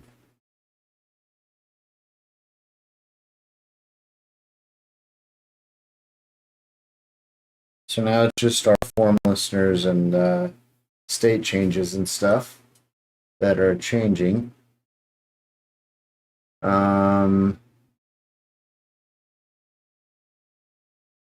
But the reason I wanted to do that is if we're actually going to submit things in here,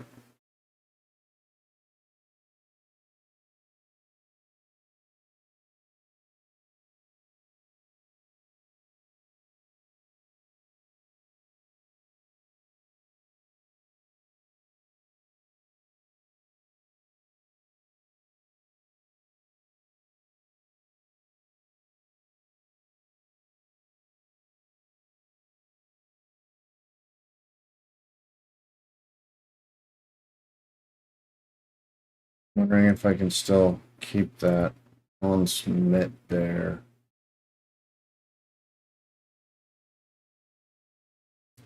Okay, let's see.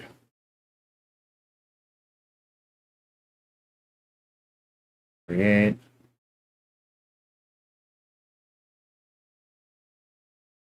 Is that right? Create memo. Create memo.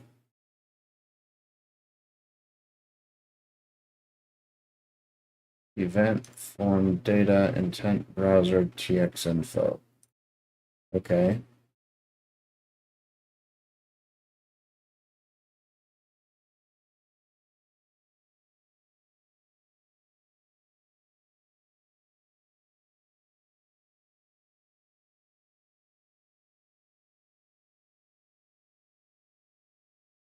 Let's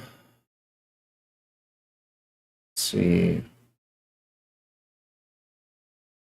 TX hex.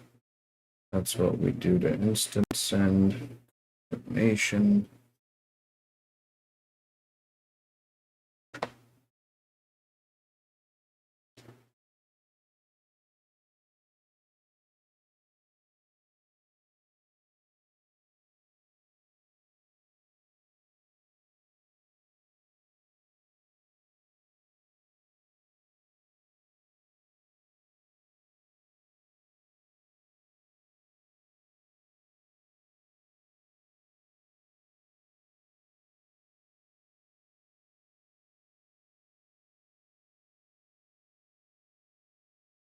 Okay. The other thing I want to see is. Oof, I went through so many. Was it in here? Come on, server actions. It's all right. Come on. There we go.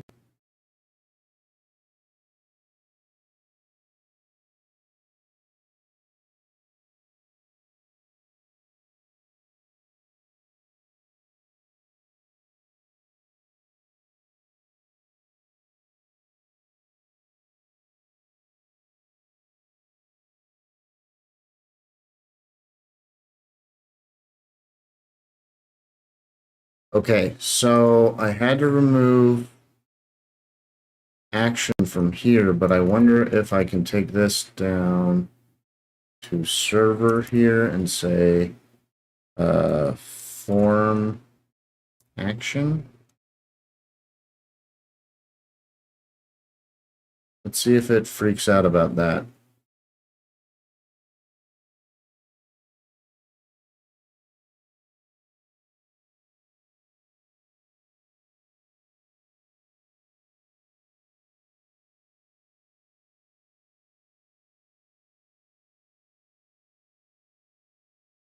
Hmm.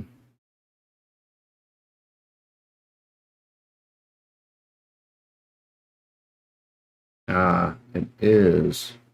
Prop name did not match action. That's not right. Broadcast 13. Create client memo.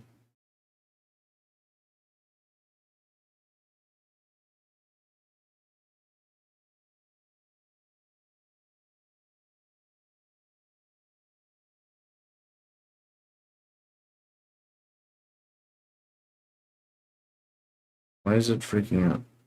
Prop name did not match. Server action ID blah blah blah. Memo line 20.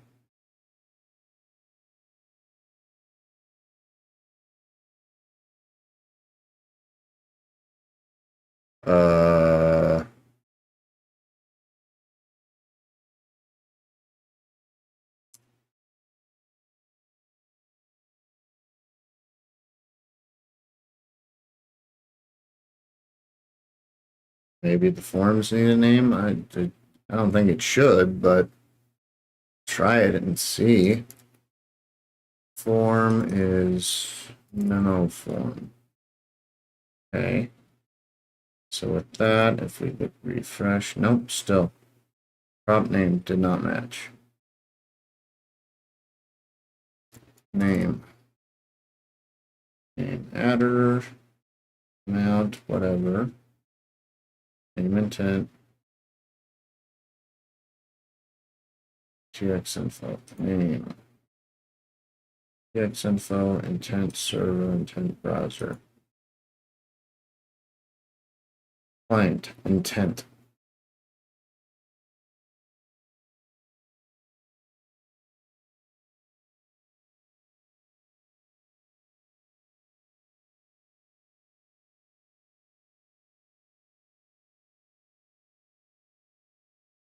Is that it? See if we disable that, what happens? Still complaining.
Hmm.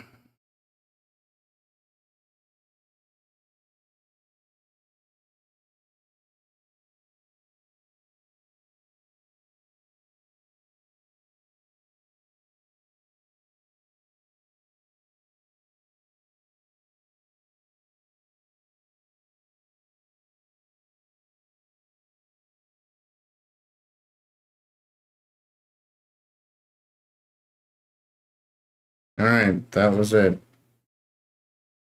Me trying to be clever.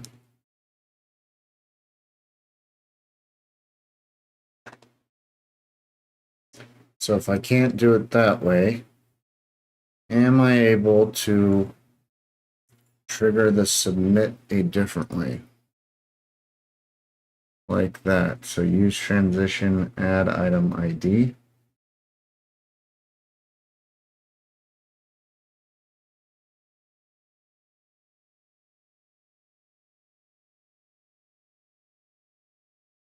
Yes, let's just try it, shall we? So we want create server memo. So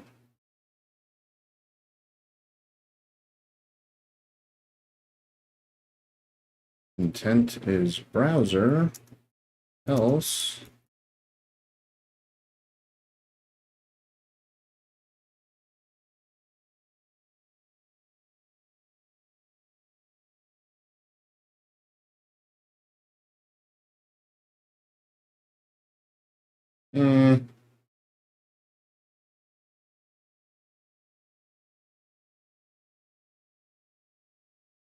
let's do that.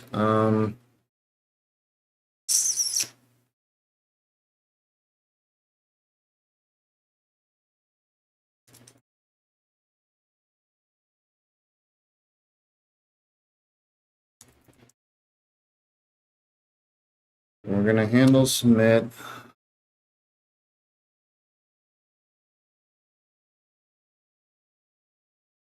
I guess it might be very similar to that. And we're gonna do that instead.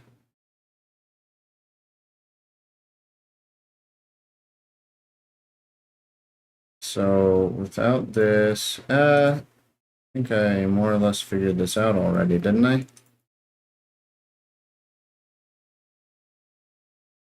So create client memo is expecting data. Okay. We're gonna take that. We're gonna drop that there. So it's expecting the actual data instead.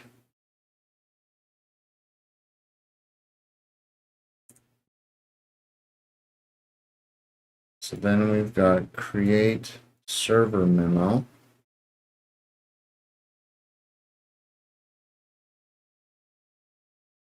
Or create client memo with FD, I think. I'm not really using that anywhere. So, and FD.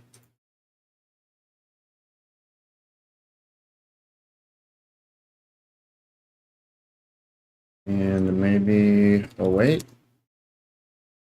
And, oh wait. Um,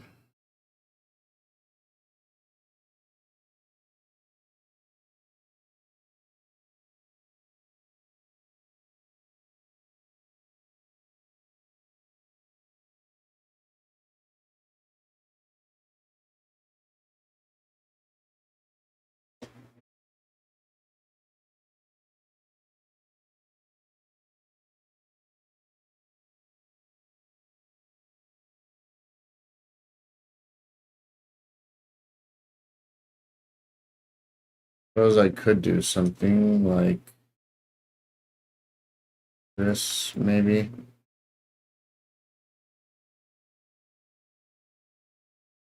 State.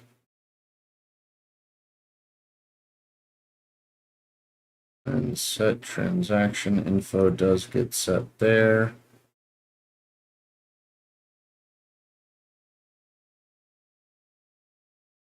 Okay.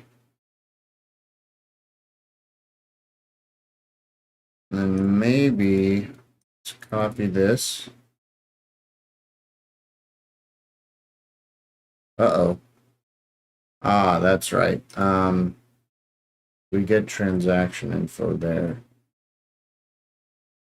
Okay, so we don't need to set transaction info. Oh yeah, we don't need to do this at all.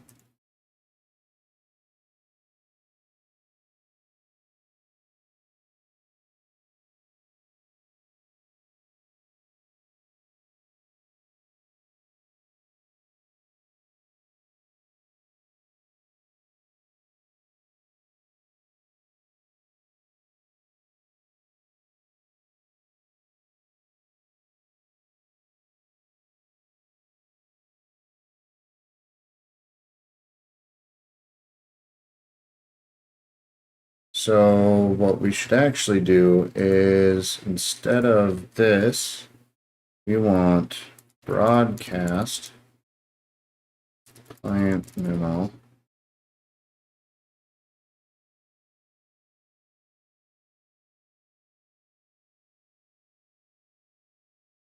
And then we probably also want a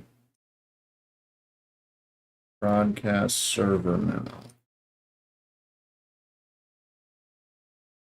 I think we can do export async function broadcast server memo, like so. And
hey, Janny Soon, how are you doing? Okay.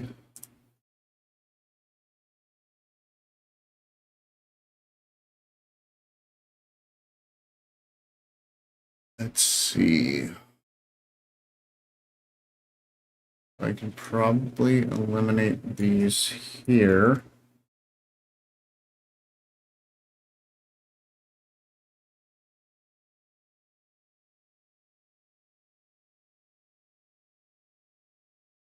And this would get updated there. Okay.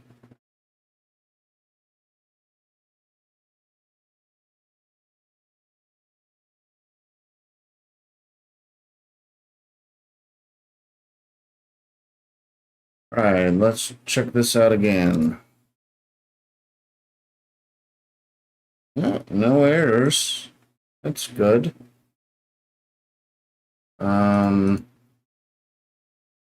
Drawing bad is on point.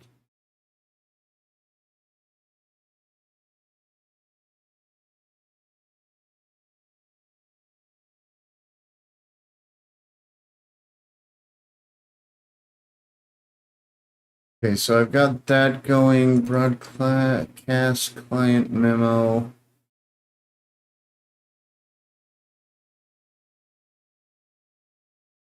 What is it I was trying to figure out here? Transfer dash.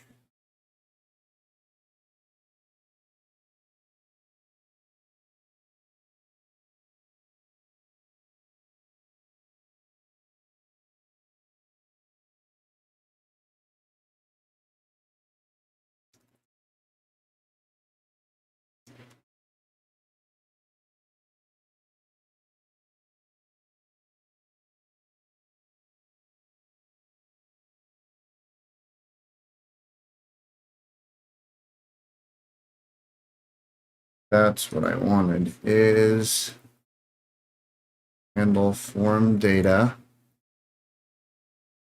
Maybe I'm going to change this handle form data back to handle submit.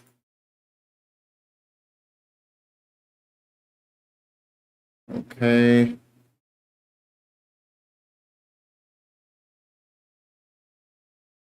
So we've got handle submit. With handle submit, what I actually want is console.log. Okay. So clear, refresh. So I don't want it console logging when you're typing, which yes, it's console logging all this stuff, but it's not all of that stuff. Okay. That's exactly what I was wanting. So only when you click the button to submit does it do all this extra console logging stuff. And I probably want this to work similarly here.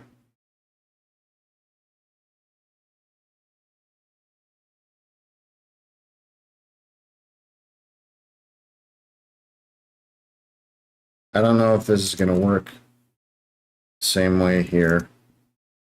Whoops, what am I doing?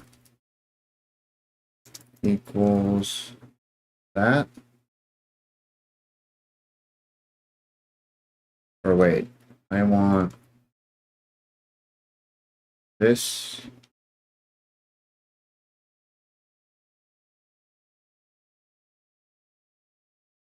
Are there any logs in the instance? And I don't think there were. No, it didn't log any data. It only logged it there, so that's okay.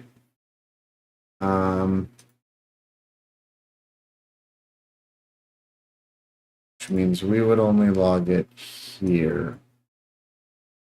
Well, here, okay. So that's all right.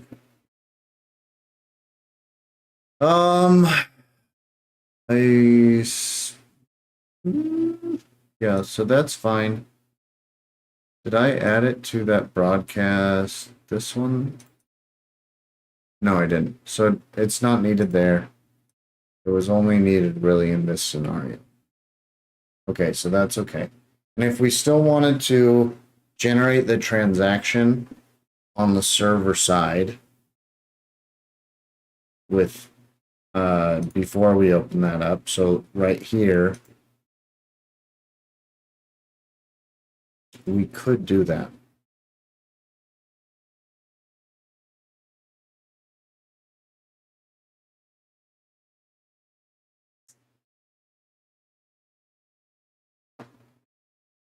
Ooh.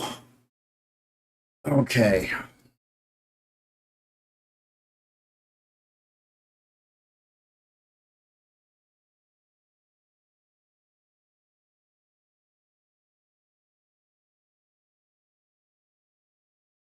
Might disable that one. And I'll probably disable that.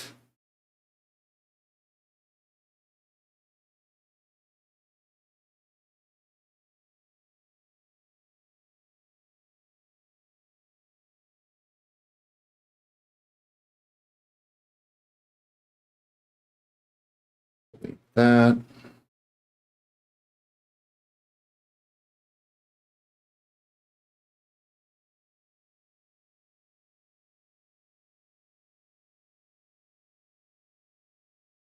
Hmm.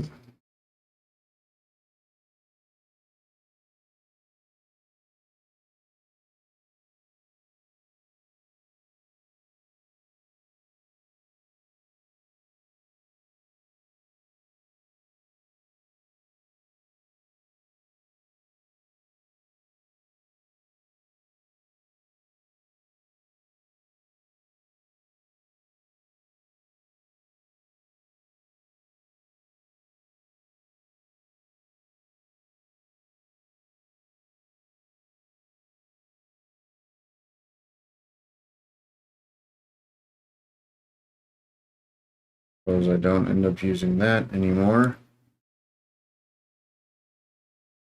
All right, let's see. So action, create memo.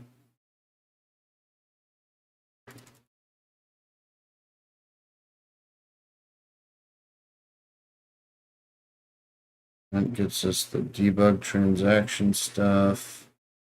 Oh, we should add that actually. I added this handy dandy link right here.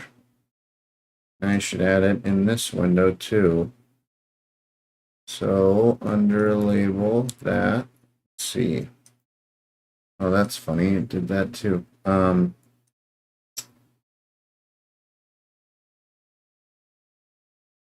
What if I do text white? There we go.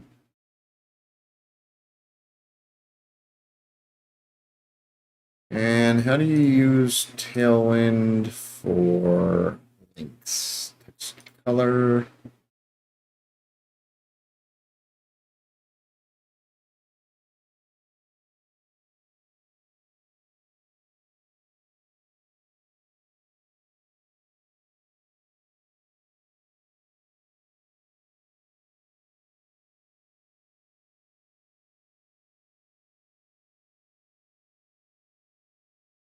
So text blue, visited purple.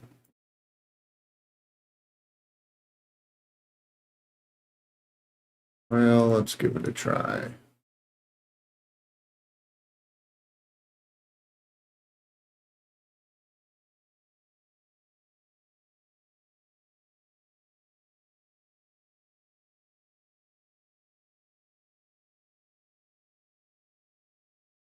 Oh, not PG.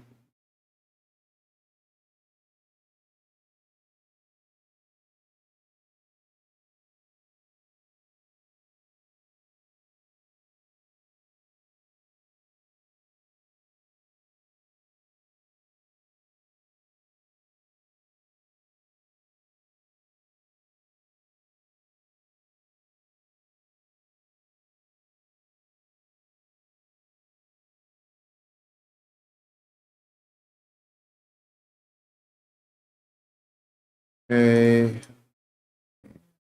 That. Select that there and create transaction.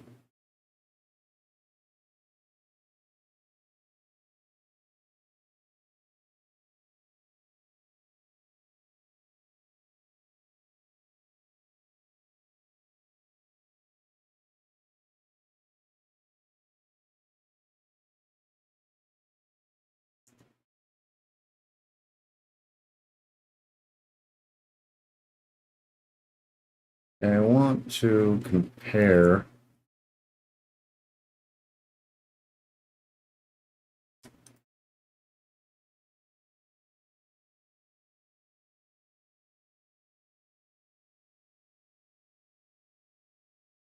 so a lot of this is the same,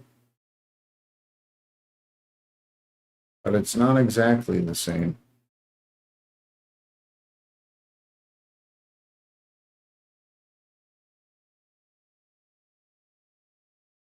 Okay, so these are not the same. I'm glad I checked that.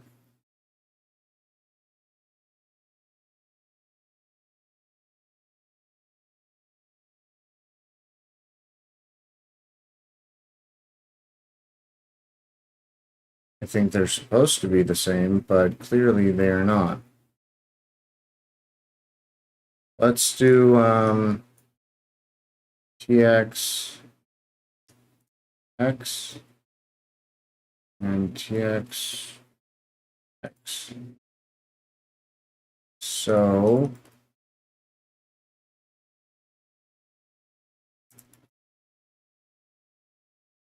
TX info is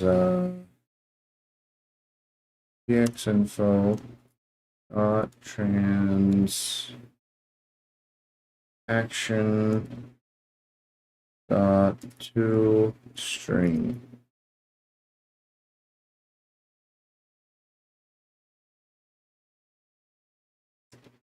Okay.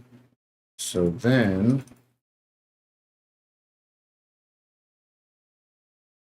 this would be TX hex,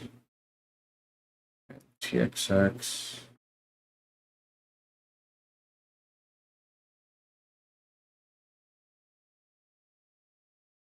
See if this solves it. So then we're gonna need to come here. And this will no longer be TX info. It is hex. So TX info, this. Okay.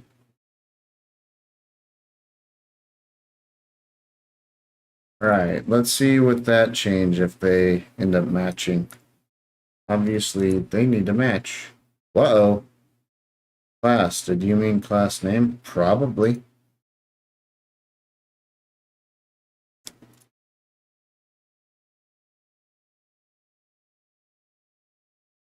I do that here. Okay.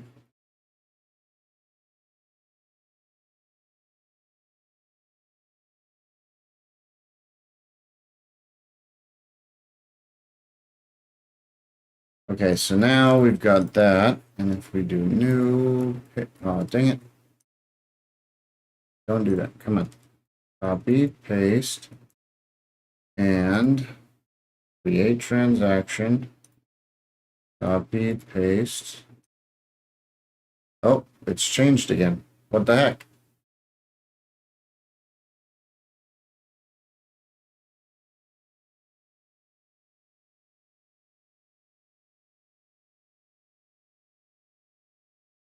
So 749D versus E9E.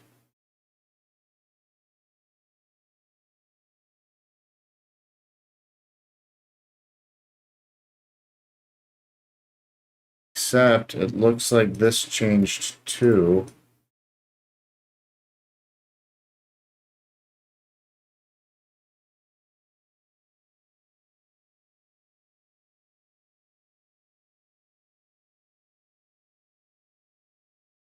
This is very bizarre.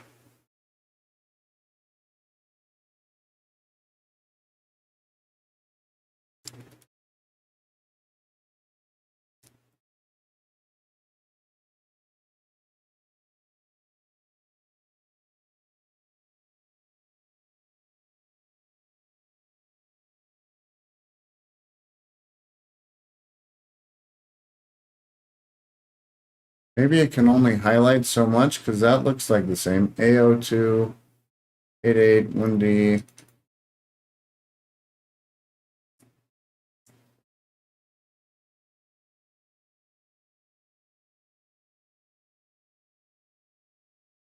Yeah, and it's found two there. Okay. So let's see.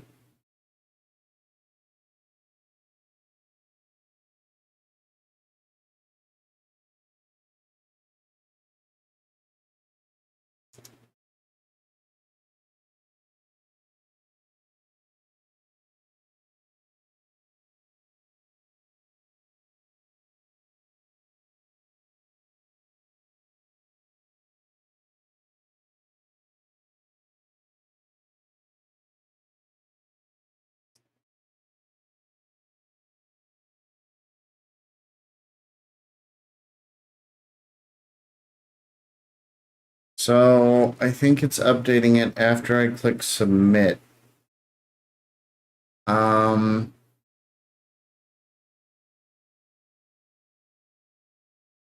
so TX hex, create client memo, handle submit. Maybe that's what I need to do is, well, no. Should be getting set right there.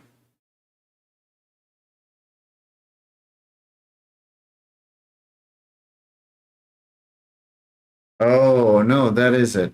So you copy it and it's got to have some sort of timestamp value. Is that what's happening?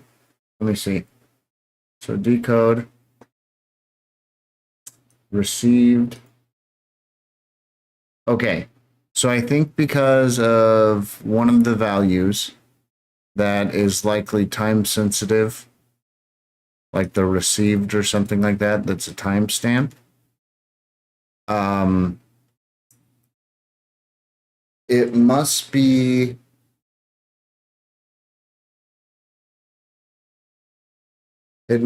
changing on that submit.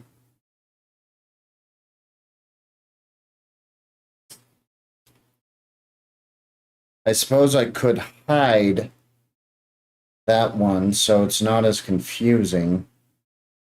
I could just comment this out. And then at least you're not seeing it get updated and messed with. And strong bed is on point. All right. And then when you click this, you're only seeing this one.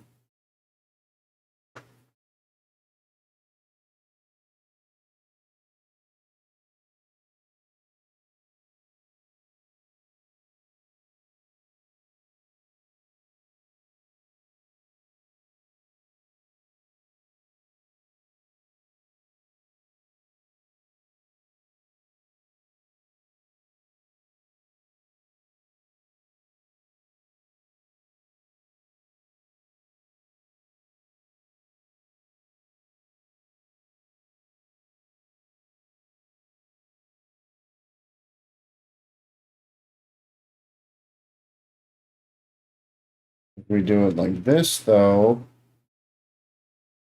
oh, wait,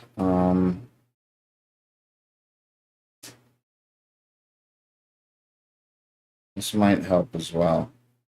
And if we move this so that it's constant,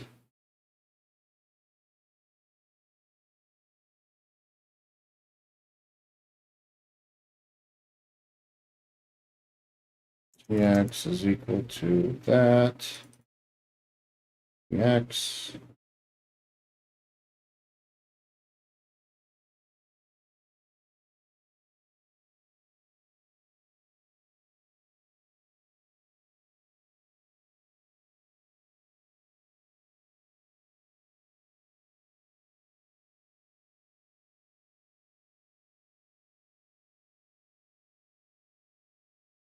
Okay, let's try this out.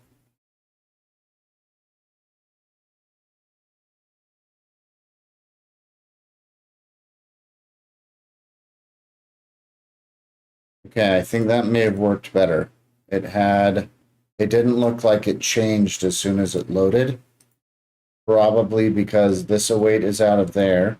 And now create client. Oh, maybe, I would have to wrap this if I wanted to await it, but I don't think there's really any need to wrap that one. But here we've already got an async function, so it works, and it doesn't show the model or modal until that's already done. So I think that improves it a little bit. You don't get the flash as much there.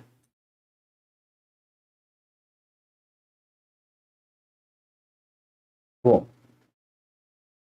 Okay.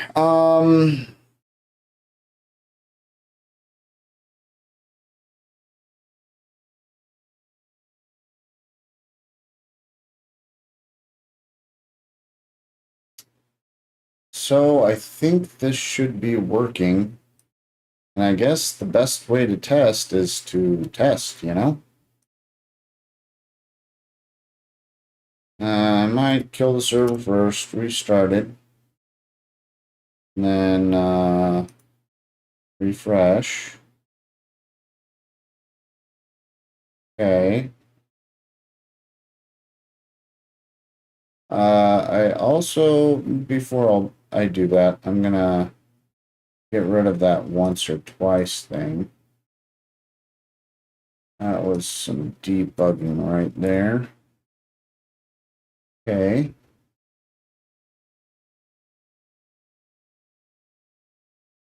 Don't think I need that console log anymore.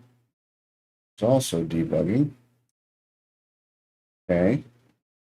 And I think now I can do that.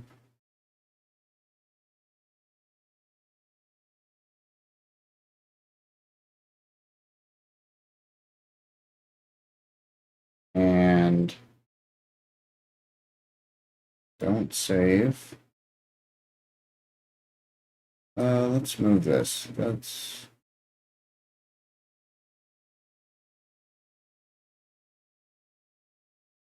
gonna move this up because it's probably what I'm gonna need more right now. So, oh wait, I never tested the broadcast server memo. I don't think. So let me test this before I enable the instant send.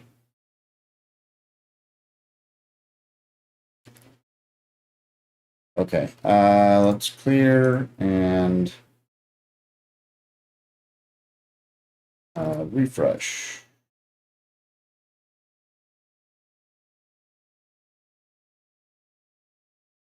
All right, so that's working. Create transaction does all that. Server broadcast. Ooh, and this is why you test things. Host internal server error. Data get is not a function. Interesting.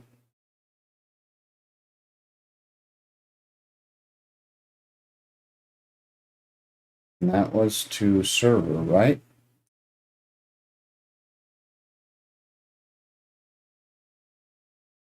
So my theory is I actually need to send the form data on this one. So let's try that. Okay, and clear refresh.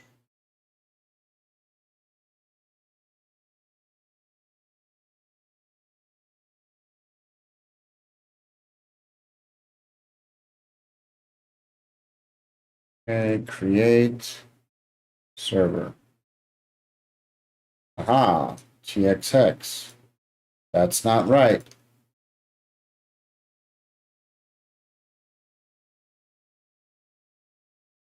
Well, that went wrong. Why'd that go wrong? Am I not sending it through as TX hex? Data. Oh, yeah. That's why. Okay, let's try that.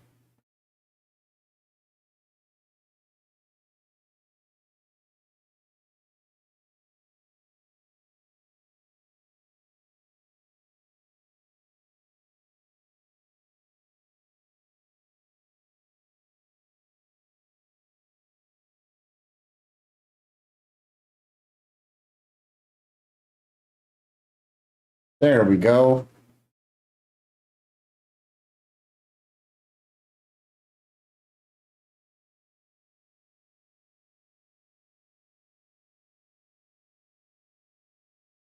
And this is why you test things.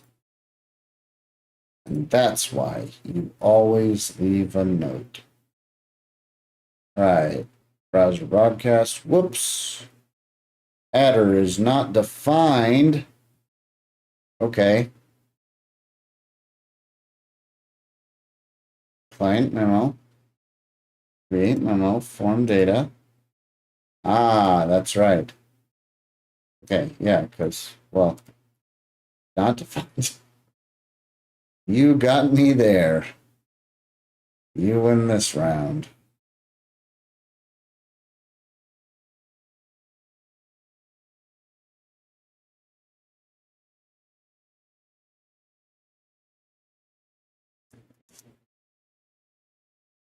Hmm.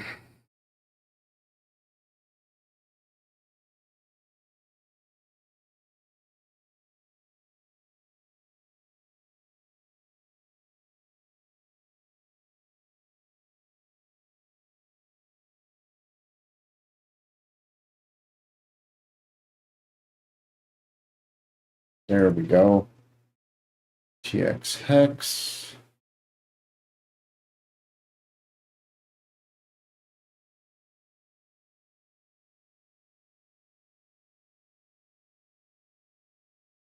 Okay, so now that that is working, I'm going to try an actual instant send. Delete that. I think I can delete that too.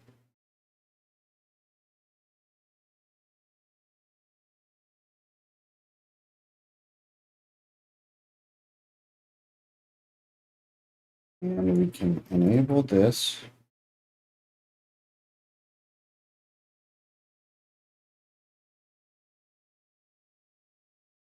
Okay, and I'm gonna restart the server.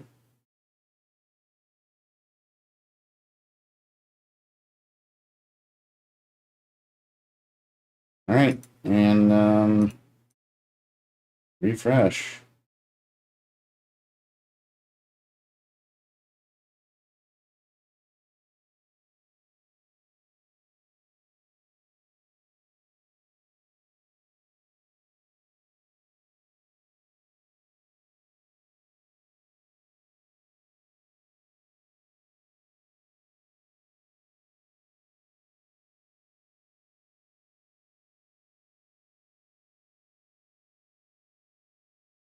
Okay, let's try it. Moment of truth. Server broadcast. TX confirmation.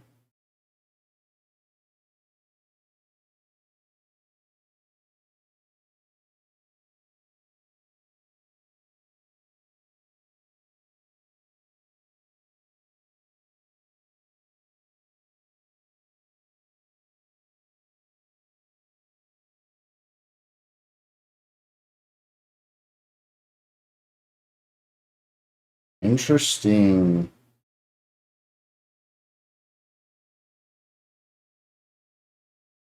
Well, I used up all the funds in the wallet. Whoops.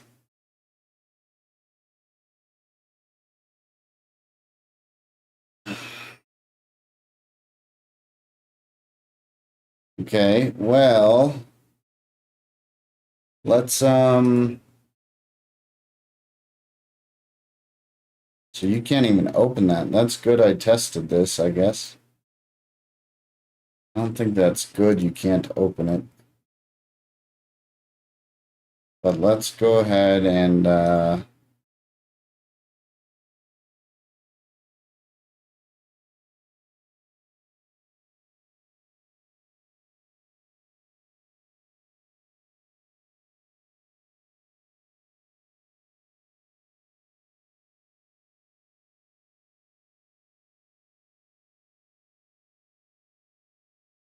open this. And I want to see if I can find the transaction. Let's see what happened with it. So data embedded in transaction with unknown protocol. What's this? String strong bat is on point. Sweet.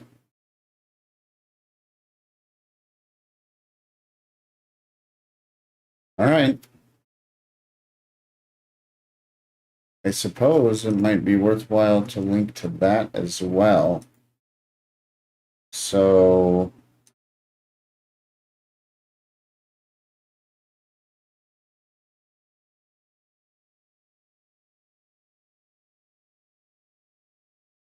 hmm.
That fixes client. And that one should fix server. Okay.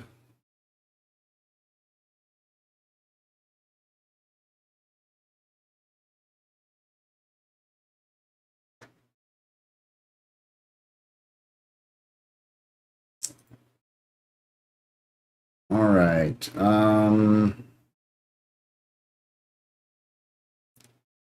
Let's be sneaky. Do that one. By sneaky, I mean I just want to find the address to send to. So I know full AJ86 included that. So if I take this and I paste that here and add to wallet, and I've got this address. And assuming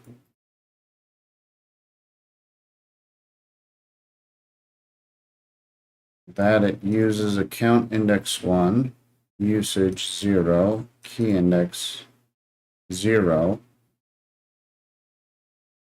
should be grabbing this first address. So if I go to a wallet I have, and I say pay to, let's see,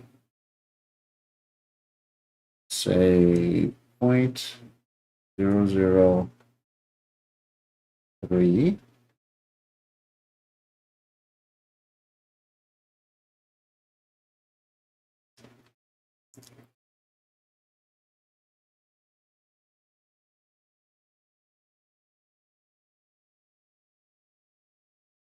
Okay.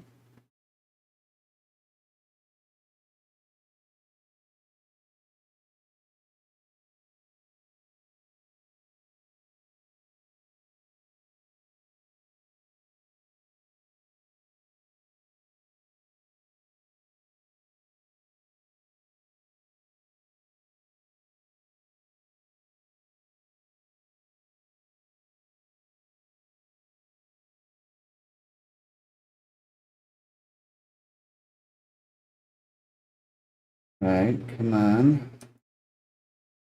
Let's see.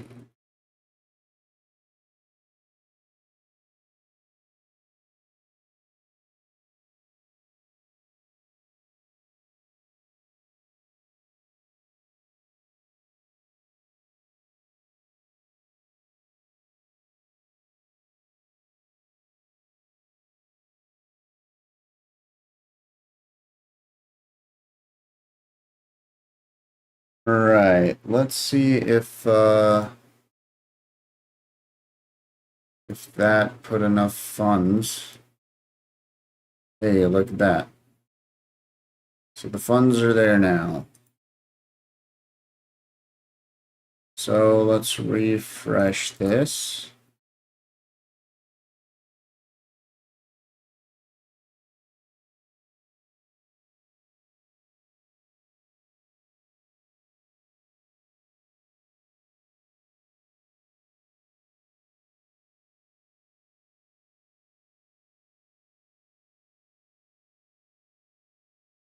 And let's do less this time. So 0, ooh, must be above 0 except for memos.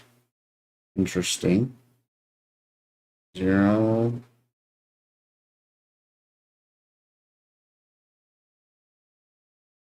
0, 0, 1.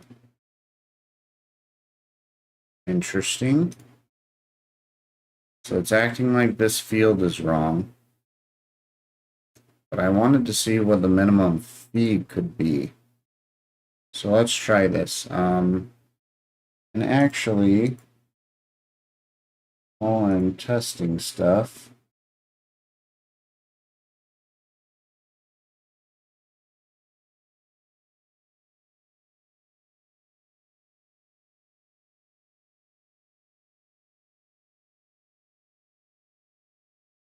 let's do a new address.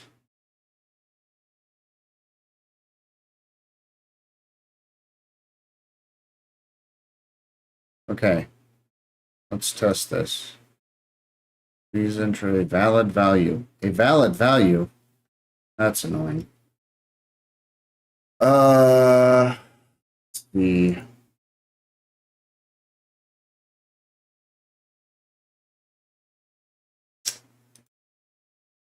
Let's come to the amount field here.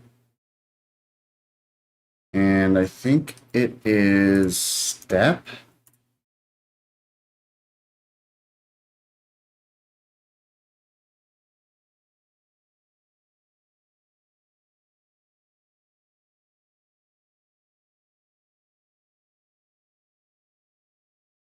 So 3, 4, 5, 6. Let's do that as the step and see if that solves it.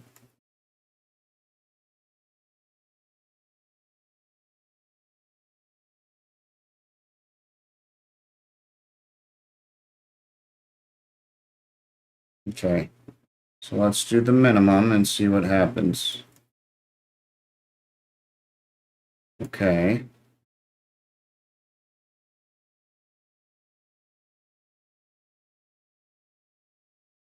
All right, and let's try browser broadcast this time. Index 400, unexpected D, dust code is not valid JSON.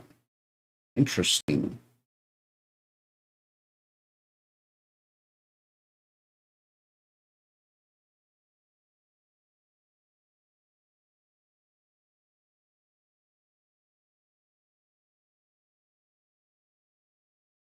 Okay, well,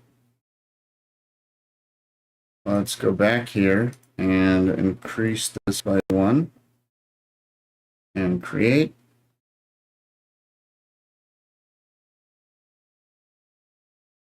Still bad.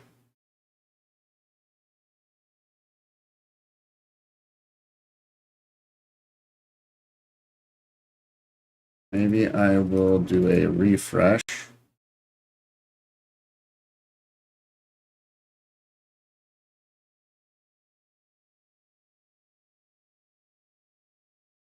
So 0.00001. Let's try that.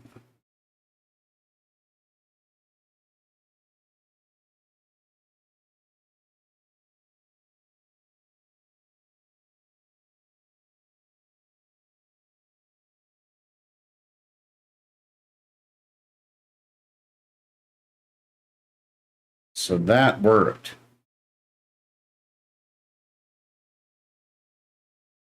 Sure enough.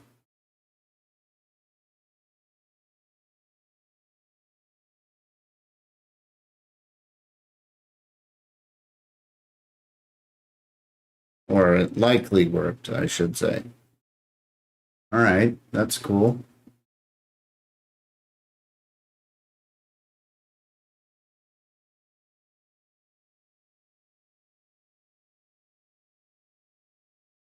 So we could do, let's actually change this up a little bit more just to make it easier to see the links.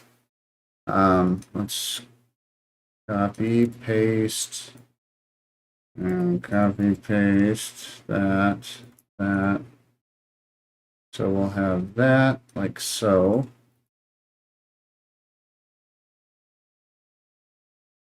Save and then go to actions here and paste that there. Okay. And then we also want to come to the memo one here and update the link. Oh, am I not outputting the, oh, that's right. I'm depending on the other information output the link, but maybe I should output it here. So instead of this, we want something like that.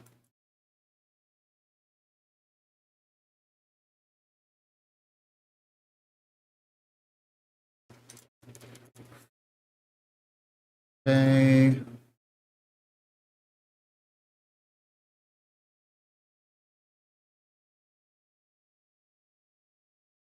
Okay. Yep, exactly like that. Sweet.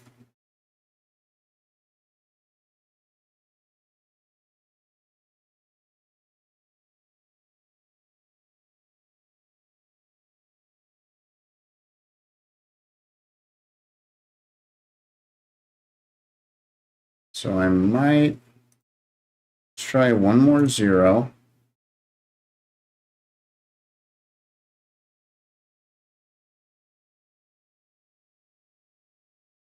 Okay, so the one more 0 didn't work. So this might be the minimum value. So let's copy that. I would like it to be set to the minimum, or at least suggest the minimum first. So we have the placeholder in here.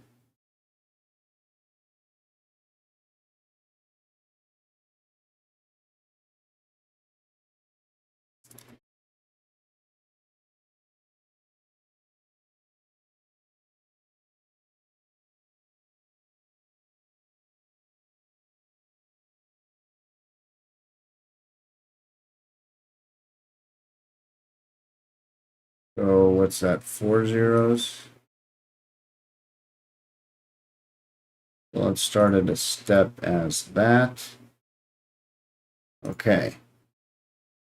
Now we should be operating from a better point.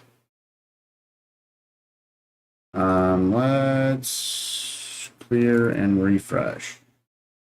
I'm gonna paste that address again. I'm gonna, oh, actually, before I do that, let's come to this file. Is it here? No. Let me see. That's the default. Or is it defined in here? That's the default. Okay. So let's make those the default. Then if you don't define it, it should be the minimum. And let's go ahead and refresh again.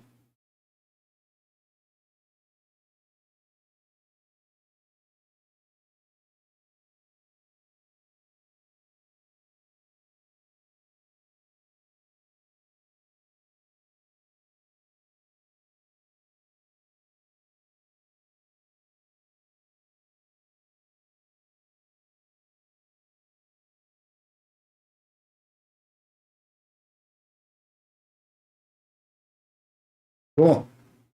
All right, this looks like it's working decently. Why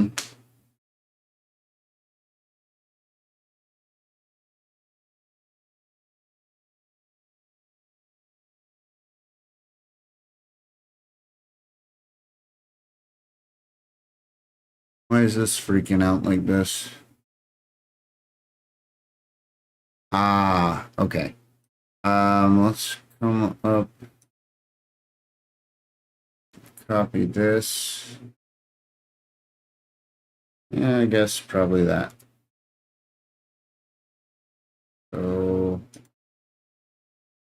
that, and then here, also gonna do that. And then we probably want to copy this and paste it up here. Which should get rid of known modules there. Okay. Yeah, that's a lot less files to commit. All right.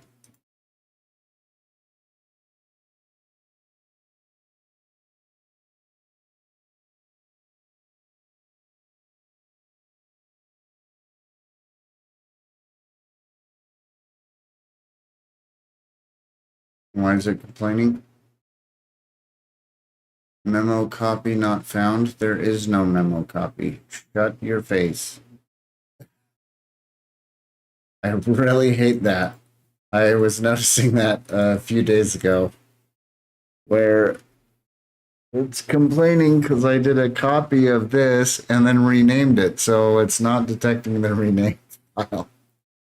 So dumb. All right. Hmm.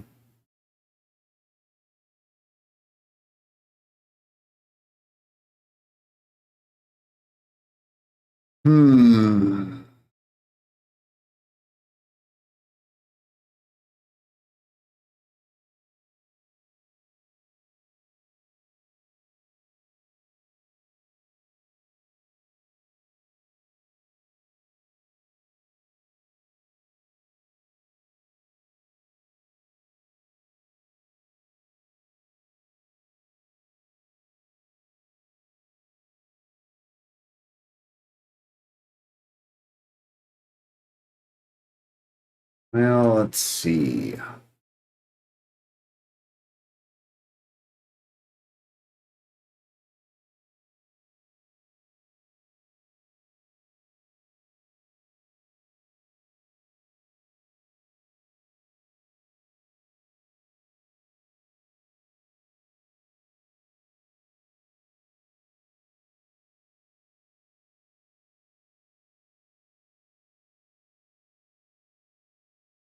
I'm almost forgetting something here.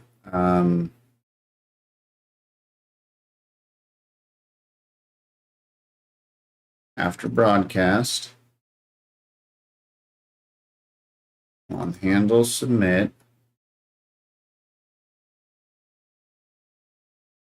just like for this, we want to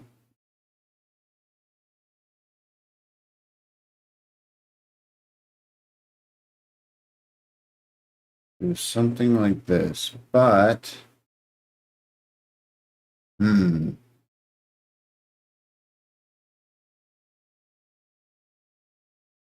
let's see. Let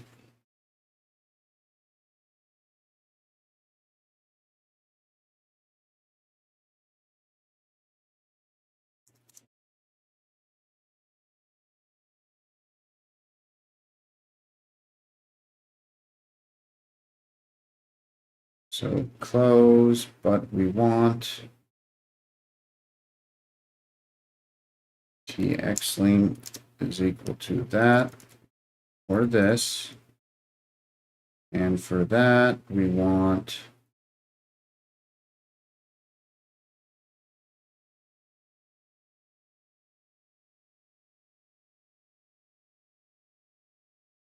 maybe we'll set it.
Ooh, oh, this stream went way longer than I was anticipating.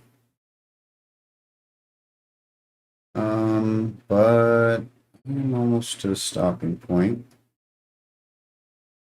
That does at least have something showing for the time. I'm okay deleting these now. And that. And this.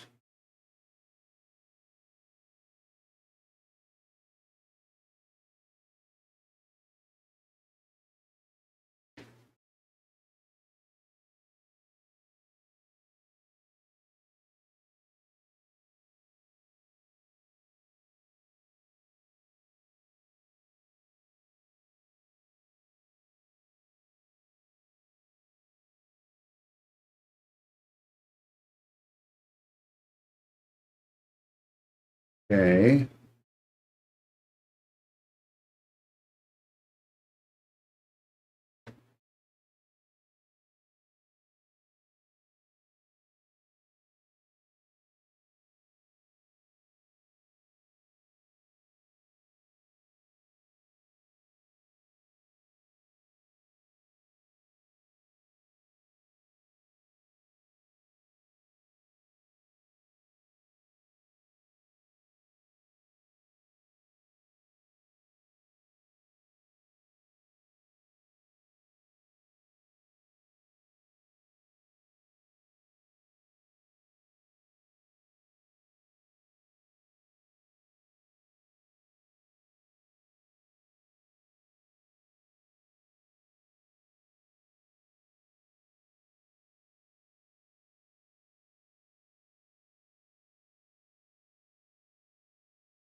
Well, this is pretty freaking cool.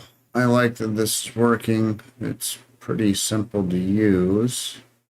This should close it now too.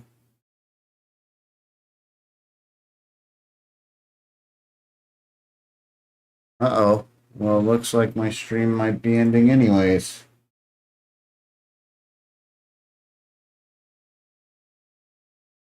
Data cut out for a second there. Well, I am going to try to wrap this up. So let's see. Let's get some of this committed, shall we? Actually, one last test. So let's refresh, clear, paste that. Final countdown. All right, and create transaction. And this should close. I want to test both. So browser broadcast, it closed. Sweet. And we can open that up. And then I also want to test, let's see.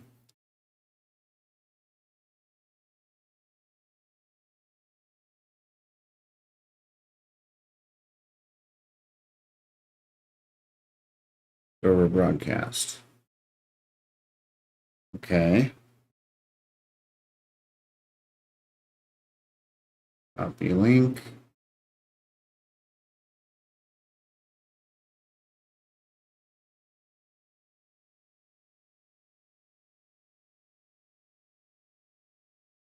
Sweet. Okay. And it closes the dialog when it's done. So let's get this stuff committed, shall we?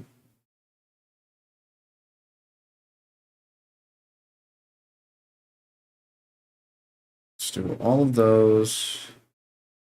I think definitely the next app router. So all of these. And we definitely want dash Maya. I might not commit next source because I don't think I have it in me to finish that right this second. Source pages. Yeah, I haven't done anything on next source stir yet, so I'm going to leave that off for now. And sadly, I didn't get to the Vite stuff I wanted, and I also need to see if this will deploy to Vercel. But again, I don't know if I got it in me tonight. I'm tired. It's late. All right, so let's go ahead and that's staged.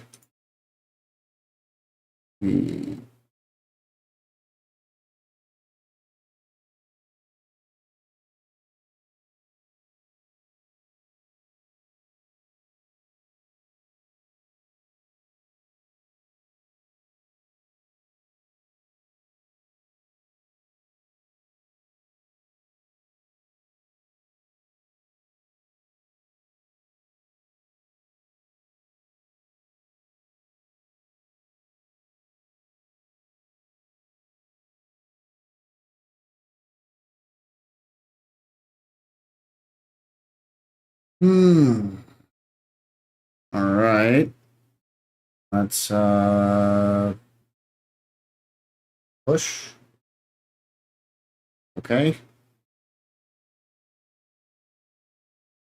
And did that work?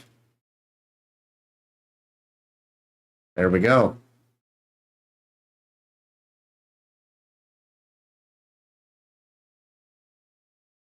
So let's update the README real quick. UI with input from memo, feed input value to op return on submit broadcast to dash network. Let's change this though. So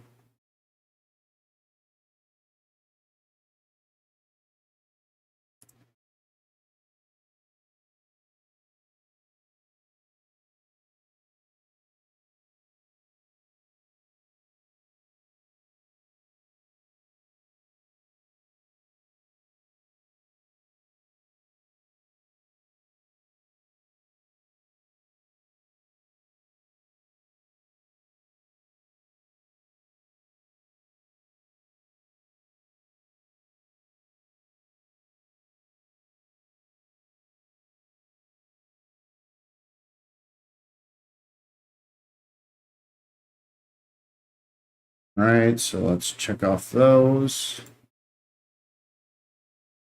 Save. And let's see. Docs, none.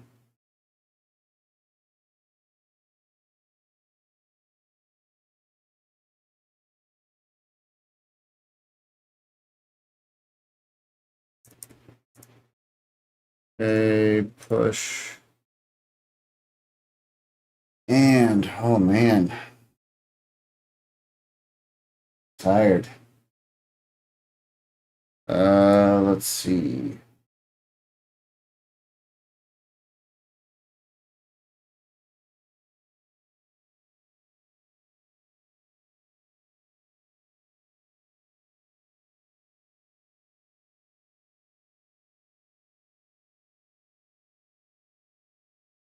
Didn't I just push that?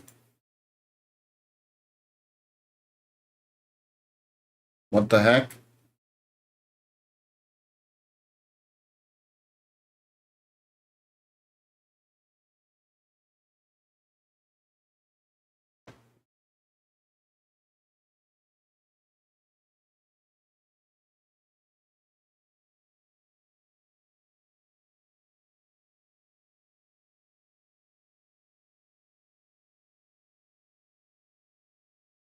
That take that time? There we go. I don't know why it didn't commit before. I thought I had that staged, but all right.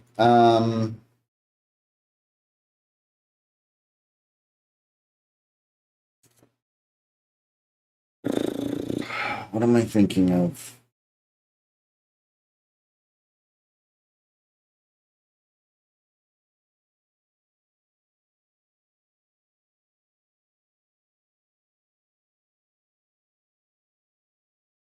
All right, I think I'm gonna wrap up here. So thank you all for tuning in, and much appreciated to the follows and the likes and stuff like that. If you haven't already and you're still watching now, please consider liking, subscribing, following, sharing, commenting, all of that stuff. And